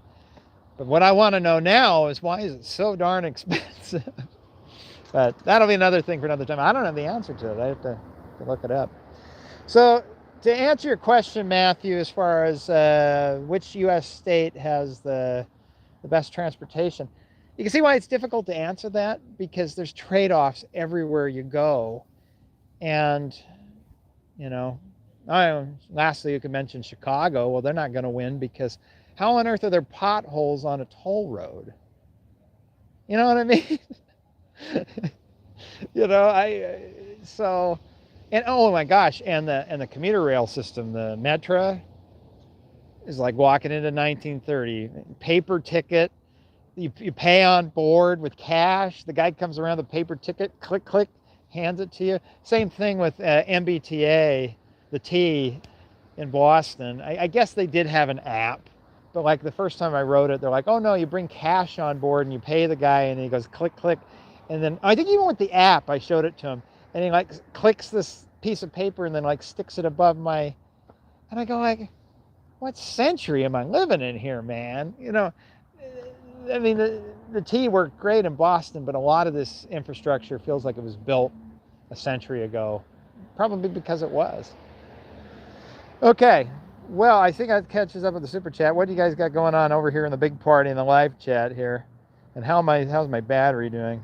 25%. Well, we'll see how long it lasts here. Aaron writes, fun fact, CNN's headquarters used to be an indoor Sid and Marty Croft theme park. Oh, I thought he actually had an interest, a real fact. DH writes, is your real name Rob? Yes. Yes, it is. I wonder if I can redact it. See if I can cover up my license number here, but my California license, see, it says Robert on there. So there you go. That's my actual name. Oh, Mark brings up thoughts on Breezewood and Interstate 78 in Jersey City. Well, I don't know about Interstate 78 in Jersey City, but I can tell you about Breezewood. That is the epitome of how everything in this country in the Northeast breaks once you get past Chicago. Up to Chicago, everything makes sense. An exit is an exit, an entry is an entry, and if you switch two freeways, you have a connector ramp that takes you from one freeway to the other. And then you get Gary, Indiana, and all crap breaks loose, man. Like, you want to go on I-80, you stay on I-80, except when you get to Gary, Indiana, to stay on I-80 means you take a Trumpet interchange, and you go around the circular ramp, and then you cross it, and then you drive a quarter of a mile to another Trumpet interchange, and you come back out, and then you go through a toll booth, and then continue, and that's all the traffic does that to stay on the same freeway. And the only reason they do that is because it was all built before open roll tolling, before electronic tolling. And so in order to pay the tolls, they have to funnel you through these really just dumb interchange things that are really inefficient. And they don't need to be efficient, because they were designed for everybody to get into line and then have to wait their turn to pull up to the window and pay their toll. So why would you build a California-style high-speed ramp system interchange when you're all running through the toll booth anyway? Well, so now it's 2024. There's open road tolling, where you have the Easy Pass and the scanner, or it reads your license plate. So you go still through this really dumb interchange that was very inefficient on purpose, so to force you through a toll booth. And when you get there, there are no toll booth attendants. It's all pay by plate, and then you drive through the toll booth at a very slow speed, and then it takes a picture of your license plate and you drive through. And it's that same nonsense all through the Northeast, of just so much transportation efficiency lost because of and then I'm paying a toll on top of it. So it's like, I don't mind, like down in Texas, I don't mind paying a toll to use a Texas Express lane. It's pretty neat. The speed limit's higher, everybody's clipping along, I'm bypassing the traffic, I get where I want to go faster. Fine, I'm paying for a premium.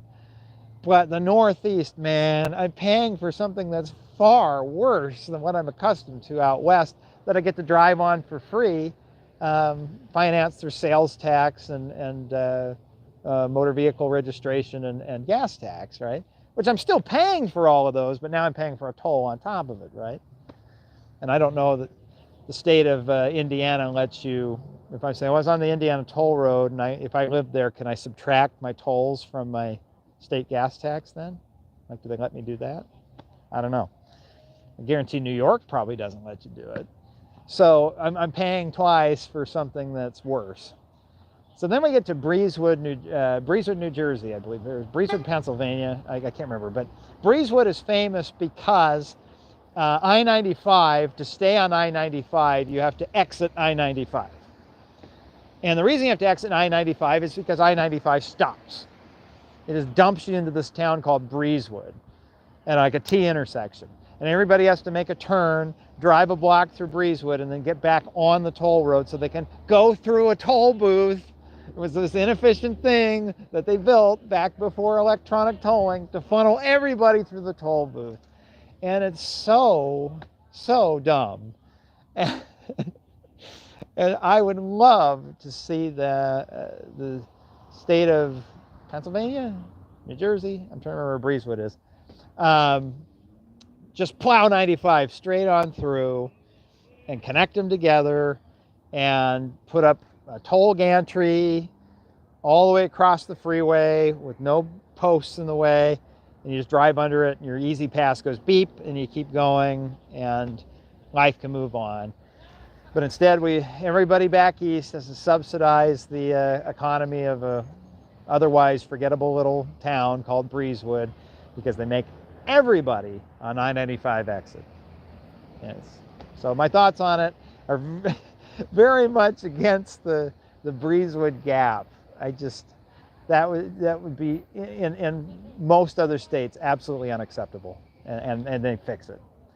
And the thing is, I don't know that the state. Well, this is where it gets complicated, because that section I-95 is a toll road, right? Because they're forcing everybody through the toll booth, I believe. Now I don't remember, but let's say it is. Okay, here, maybe there's some. Breezewood is I-70 getting off the Pennsylvania Turnpike. Correction, it's not 95. But it is still the toll road, right? And it is Pennsylvania, yeah. Okay, Multiviewer writes, Wall Street Journal did a video about Breezewood, and apparently Pennsylvania DOT built I-70 that ridiculous way to evade federal restrictions that limit federal money funding tolled interstates. So there you go, because I was just thinking that. I was going, if it was a matter of just funding the connection, I'd say, well, that's interstate commerce. That should be something that we should all pay federally as a nation. It shouldn't be something that is purely just the responsibility of Pennsylvania to pay for.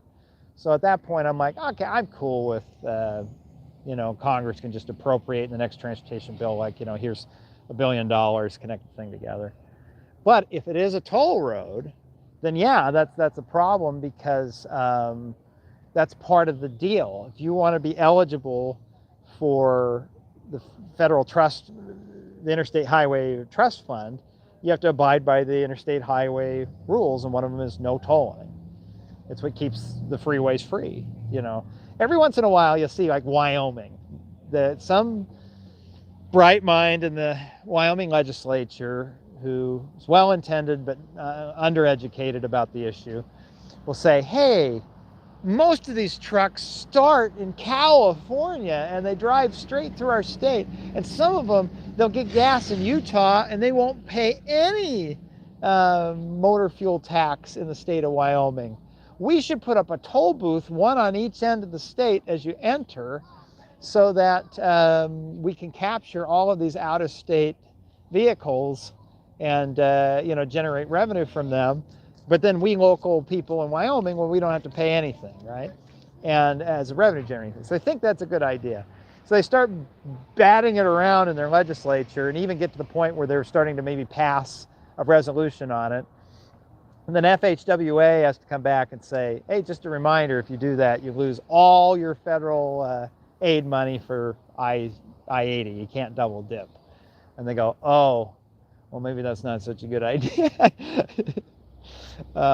So that, yeah, that's interesting. Like I say, the back east is complicated because we're including as interstates highways that don't meet that interstate standard, but it didn't make sense to build a free route right next to the tolled route and then sabotage states that had bond obligations, so they just added them in as tolled interstate routes, but none of the new ones could have a toll.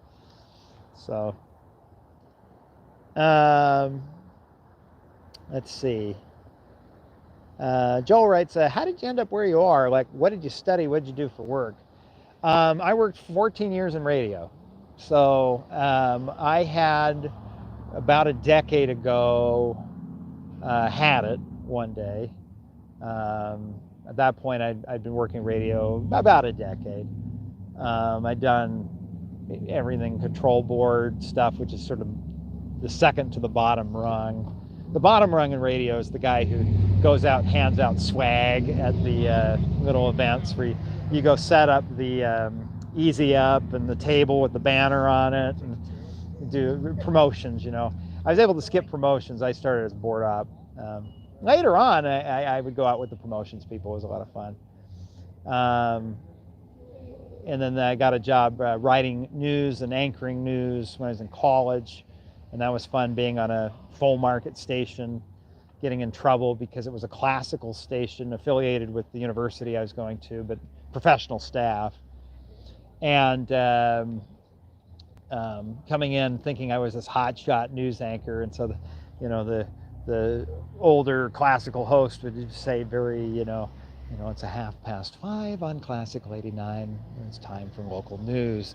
And then I'd come on and be like, 3 buildings burning to the ground in West Valley. I'm Rob Sanders in the Classical 89 newsroom. I mean, I just go right into the soundbite of the fire department and just, on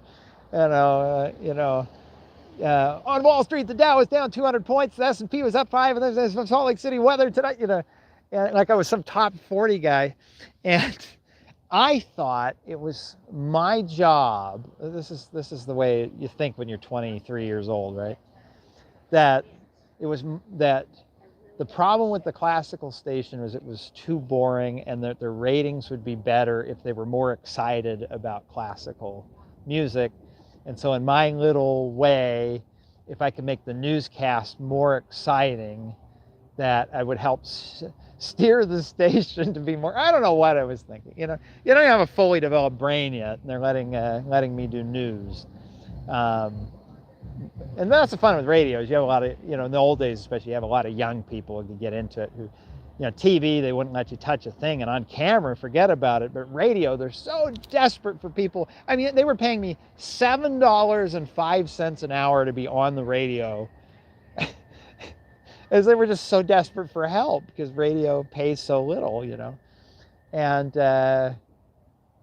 boy, I think back now to how, I don't know, I was naive or arrogant that I thought by being a really just grating news anchor, like I should have matched the energy of the station, but I felt like, well, I needed to, that somehow I would have an easier time getting jobs at a real all news radio station if I showed them a demo showing how energetic I was.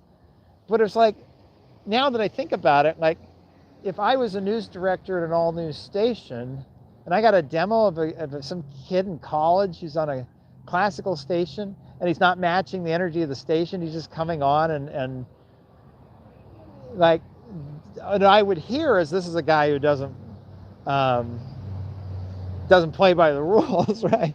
And so if I was hiring me, I'd be like, I don't want to hire this guy because if I tell him to do something, he's not going to do it, which was true, you know, because I did get corrected, and then I'd be really good for a few days, but then I thought like, well, I could slowly inch it back up, right? So I'd lower my energy, but it's like, but I knew what the station really needed, and then I got to inch the energy back up, and then I get in trouble. And I just owe everything to my boss, who could have just taken me off the air, but I guess saw that enthusiasm also meant I put a lot of effort in my writing and trying to have tight production, and kept me on anyway. And you know, my career could have ended then, and I might have been so discouraged I might have just left it entirely. And then that evolved into other radio jobs later.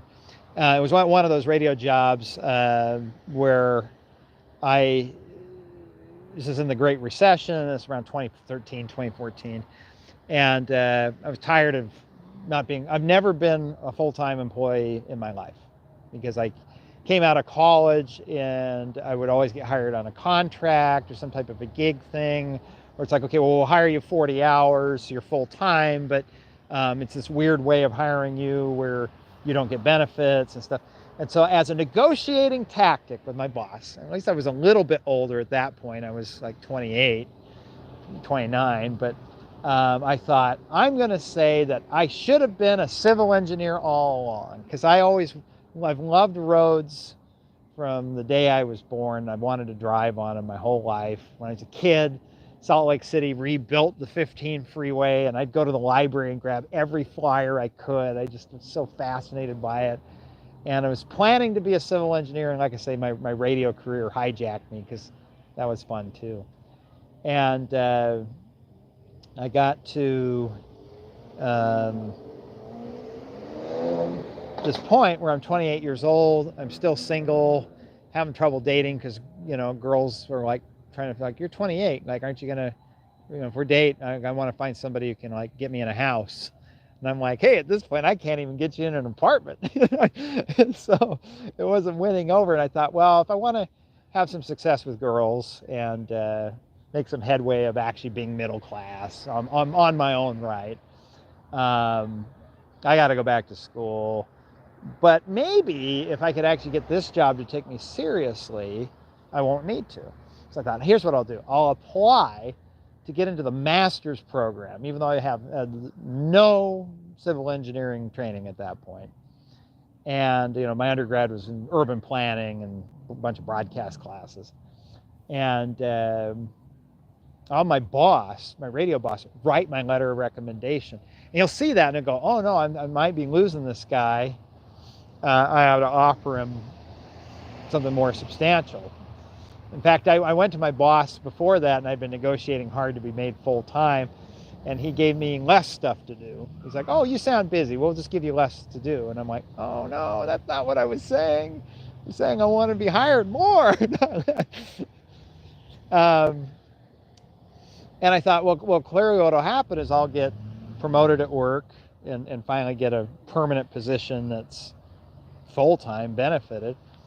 And there's no way the school's going to take somebody for the master's program who has never had any classes in civil engineering.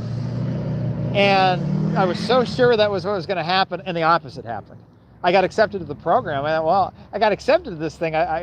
You can't say no to that. And what was an 18-month program took me, I was limited to 5 years, and I got it done in 4 2/3 years. I think I had 1 semester to spare, and then I would have ran out of time, and my credits would have started expiring.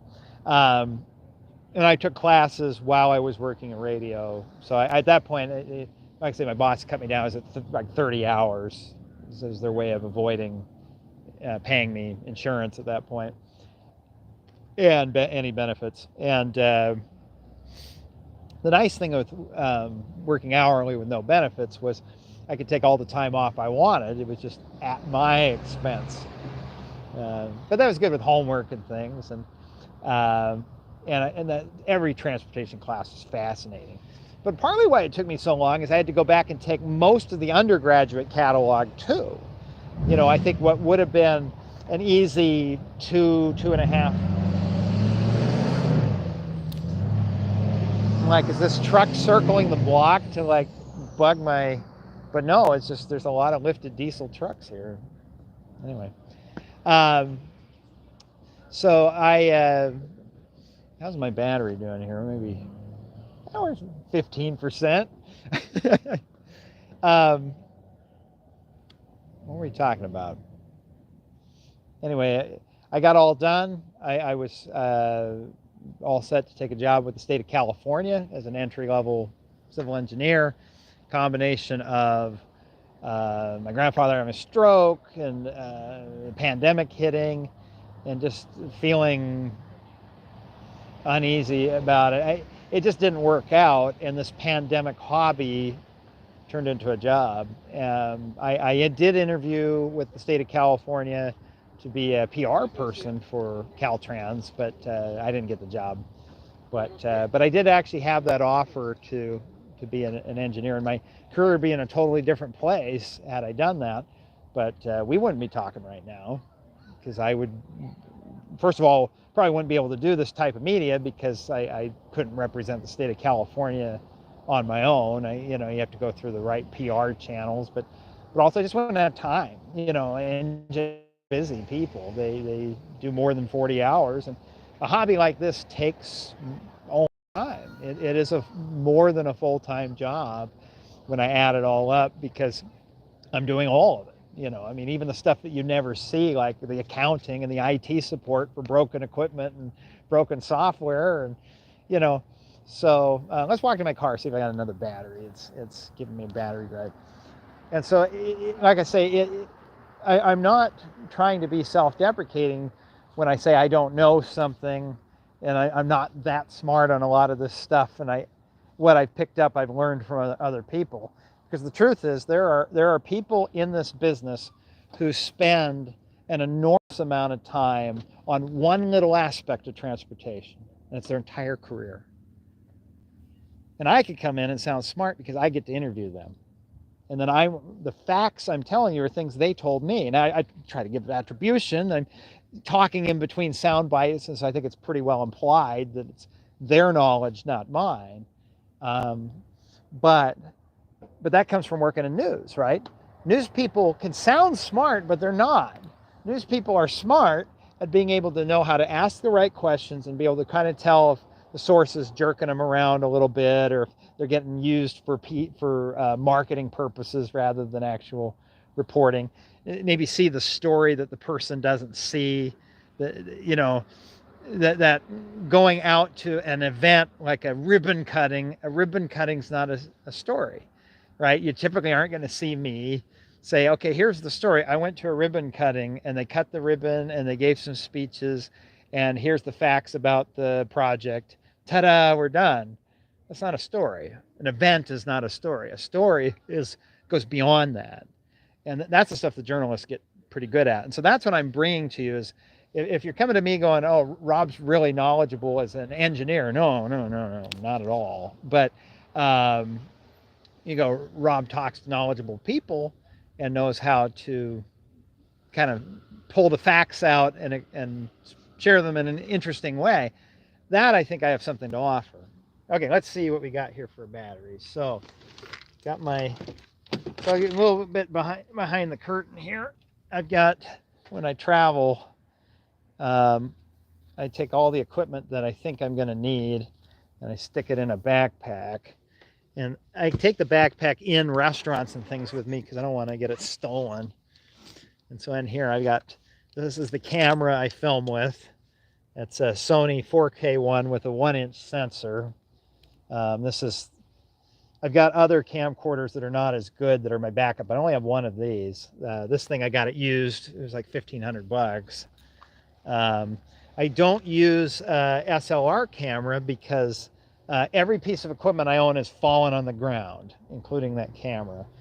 So in fact, I lost my other 2 cameras because during the video about the license plates, I was at the Golden Gate Bridge, I dropped it on the ground and broke it. Lav mics, so those are if I'm doing interviews. My stick mic with the recorder on the bottom. And I thought down here I had a battery, but maybe I don't. It might be in my other luggage. And then my drone kit over there, so I can. But maybe I only brought the 1 battery with me, which may mean this live stream may be ending soon because I don't think it's going to be in my luggage. So, and I don't really want to go through my change of clothes with you. Okay, well, let's see what we got. And I'll give you an interesting view. I'll get the city behind me here. Okay, make sure first of all, super chats, make sure I haven't missed any more. But yeah, that's which has the best transportation. Okay, so it wasn't a live chat. We were talking about my background. Scott writes, that'd be neat. You'd do a great job as a Caltrans public information officer. I think it'd be a lot of fun. If something happened where I wasn't able to do this anymore and had to go get a real job, I would certainly apply. I think it'd be a lot of fun to, explain transportation. I have a little bit of practice doing that, Donald Hanson writes, universities love making you retake those general ed classes because the numbers from your old school don't match the numbers of your new school and the credits don't transfer. Yeah, thankfully, when I went to grad school, it was the same university. So I'm guilty of academic inbreeding, but it's just the convenience of where I was working at the time. But so I didn't have to retake any general eds, but I did have to retake all the basic principles. The fun one was taking statics. And I haven't had a physics class since the year 2001. So they say, okay, we're going to talk about vectors. And I go, well, what's a vector? I was starting from nothing. And classmates, when we got it to the upper level, 500-600 level, graduate level classes, there'd be only 5 or 6 of us in the class. And I'm taking meticulous notes. And so my classmates thought, oh, he must be the top student. And I showed them in the computer. I said, no, I'm second to the bottom, right above the guy who never comes. And never comes to class. And they go, why's your grade so low? And I said, you don't understand. I'm not an engineer. I'm a former radio news guy. I'm in an industry of people who hate math. I kind of like it. I think math is neat. But this stuff is difficult for me. And so if I don't take meticulous notes and really pay attention to the professor, I'm going to flunk the class. I'm not going to pass it. And so anyway, they thought that was funny because 9 Clicks writes, thanks for another wonderful stream. Always enjoy your videos. Yeah, probably, where are we at here? Probably should end here pretty soon because I think the phone's going to die here in any minute. Odds and Ends right, do you think the Interstate Bridge project will ever be complete? Funny you bring that up. Had some things been different, I might have been in Portland filming a follow-up this week, and it might still happen because it's really looking like it's going to happen. And after that video came out, the Interstate Bridge Replacement Program people, I guess, they found the video on their own and they really enjoyed it and said, yeah, please come up and do a follow-up video on the new bridge. So I want to make that happen. I'm worried if I wait too much longer, it's going to be the rainy season. And that'll be something new of trying to figure out how to keep a camera from getting rained on. I don't mind carrying an umbrella, even though I'll look like a total tourist because nobody in Portland uses an umbrella. But let me step back here so you can see the city. But what I don't know is I got to get drone shots. I don't think you can fly a drone in the rain. And that's the problem with Portland is sometimes the rain doesn't stop. It just keeps going. And so I'm worried I may be getting too late in the year to get up there. We'll find out. But the answer is it's really sounding like this time they're going to get the bridge. But I would have said that about the last bridge, the Columbia River crossing. It was so close. And it just took one vote by the Washington State Legislature, and it just all fell apart after that. So that could still happen, but I think the guy that they brought in to run the thing, his kind of seems like his specialty is dealing with problem projects and kind of getting the, like I was asking him about what stakeholders are involved, and he says, oh, we don't have stakeholders, we have partners. So even calling the stakeholders in the projects, all the different advocacy groups and everybody with their different opinion, calling them partners is just like one little way of trying to massage the process to try to come up with something everybody can live with. And I know on Columbia River Crossing, it's not that they didn't work well on that one either. They went from a skeptical Portland City Council that was against the bridge entirely to saying, okay, we're okay with the bridge, but we don't want 6 lanes each way. We only want 5. I mean, up from 3, right? So they got to the point where they got the Portland City Council to be okay with the bridge being 4 more lanes. Like, you know, they brought them a long way. And so it's the same thing here, where if they get everybody on board, where they kind of all agree on the problems, and then it's easier to get a solution everybody can live with. And so I think they're going to get it this time, but we'll have to see. If I make it up to Portland, obviously I have to do another live stream from Portland, because there's so much to show you about Portland. It's a neat town. Odds writes, I live in Portland, I'd love to see you there. Well, you know, swing by. So, and Badger writes, recent video is amazing, great work. Well, I think I need to probably put this away. I think we've had a pretty good run here, so maybe we'll go ahead and call this a night. So, but as always, a pleasure chatting with you from well into the dark, and thankfully that BMW didn't come back and, you know, run us over here. So that's good. So anyway, pleasure chatting with you all. Let me do one last check, make sure there are no new super chats. But I think we're good.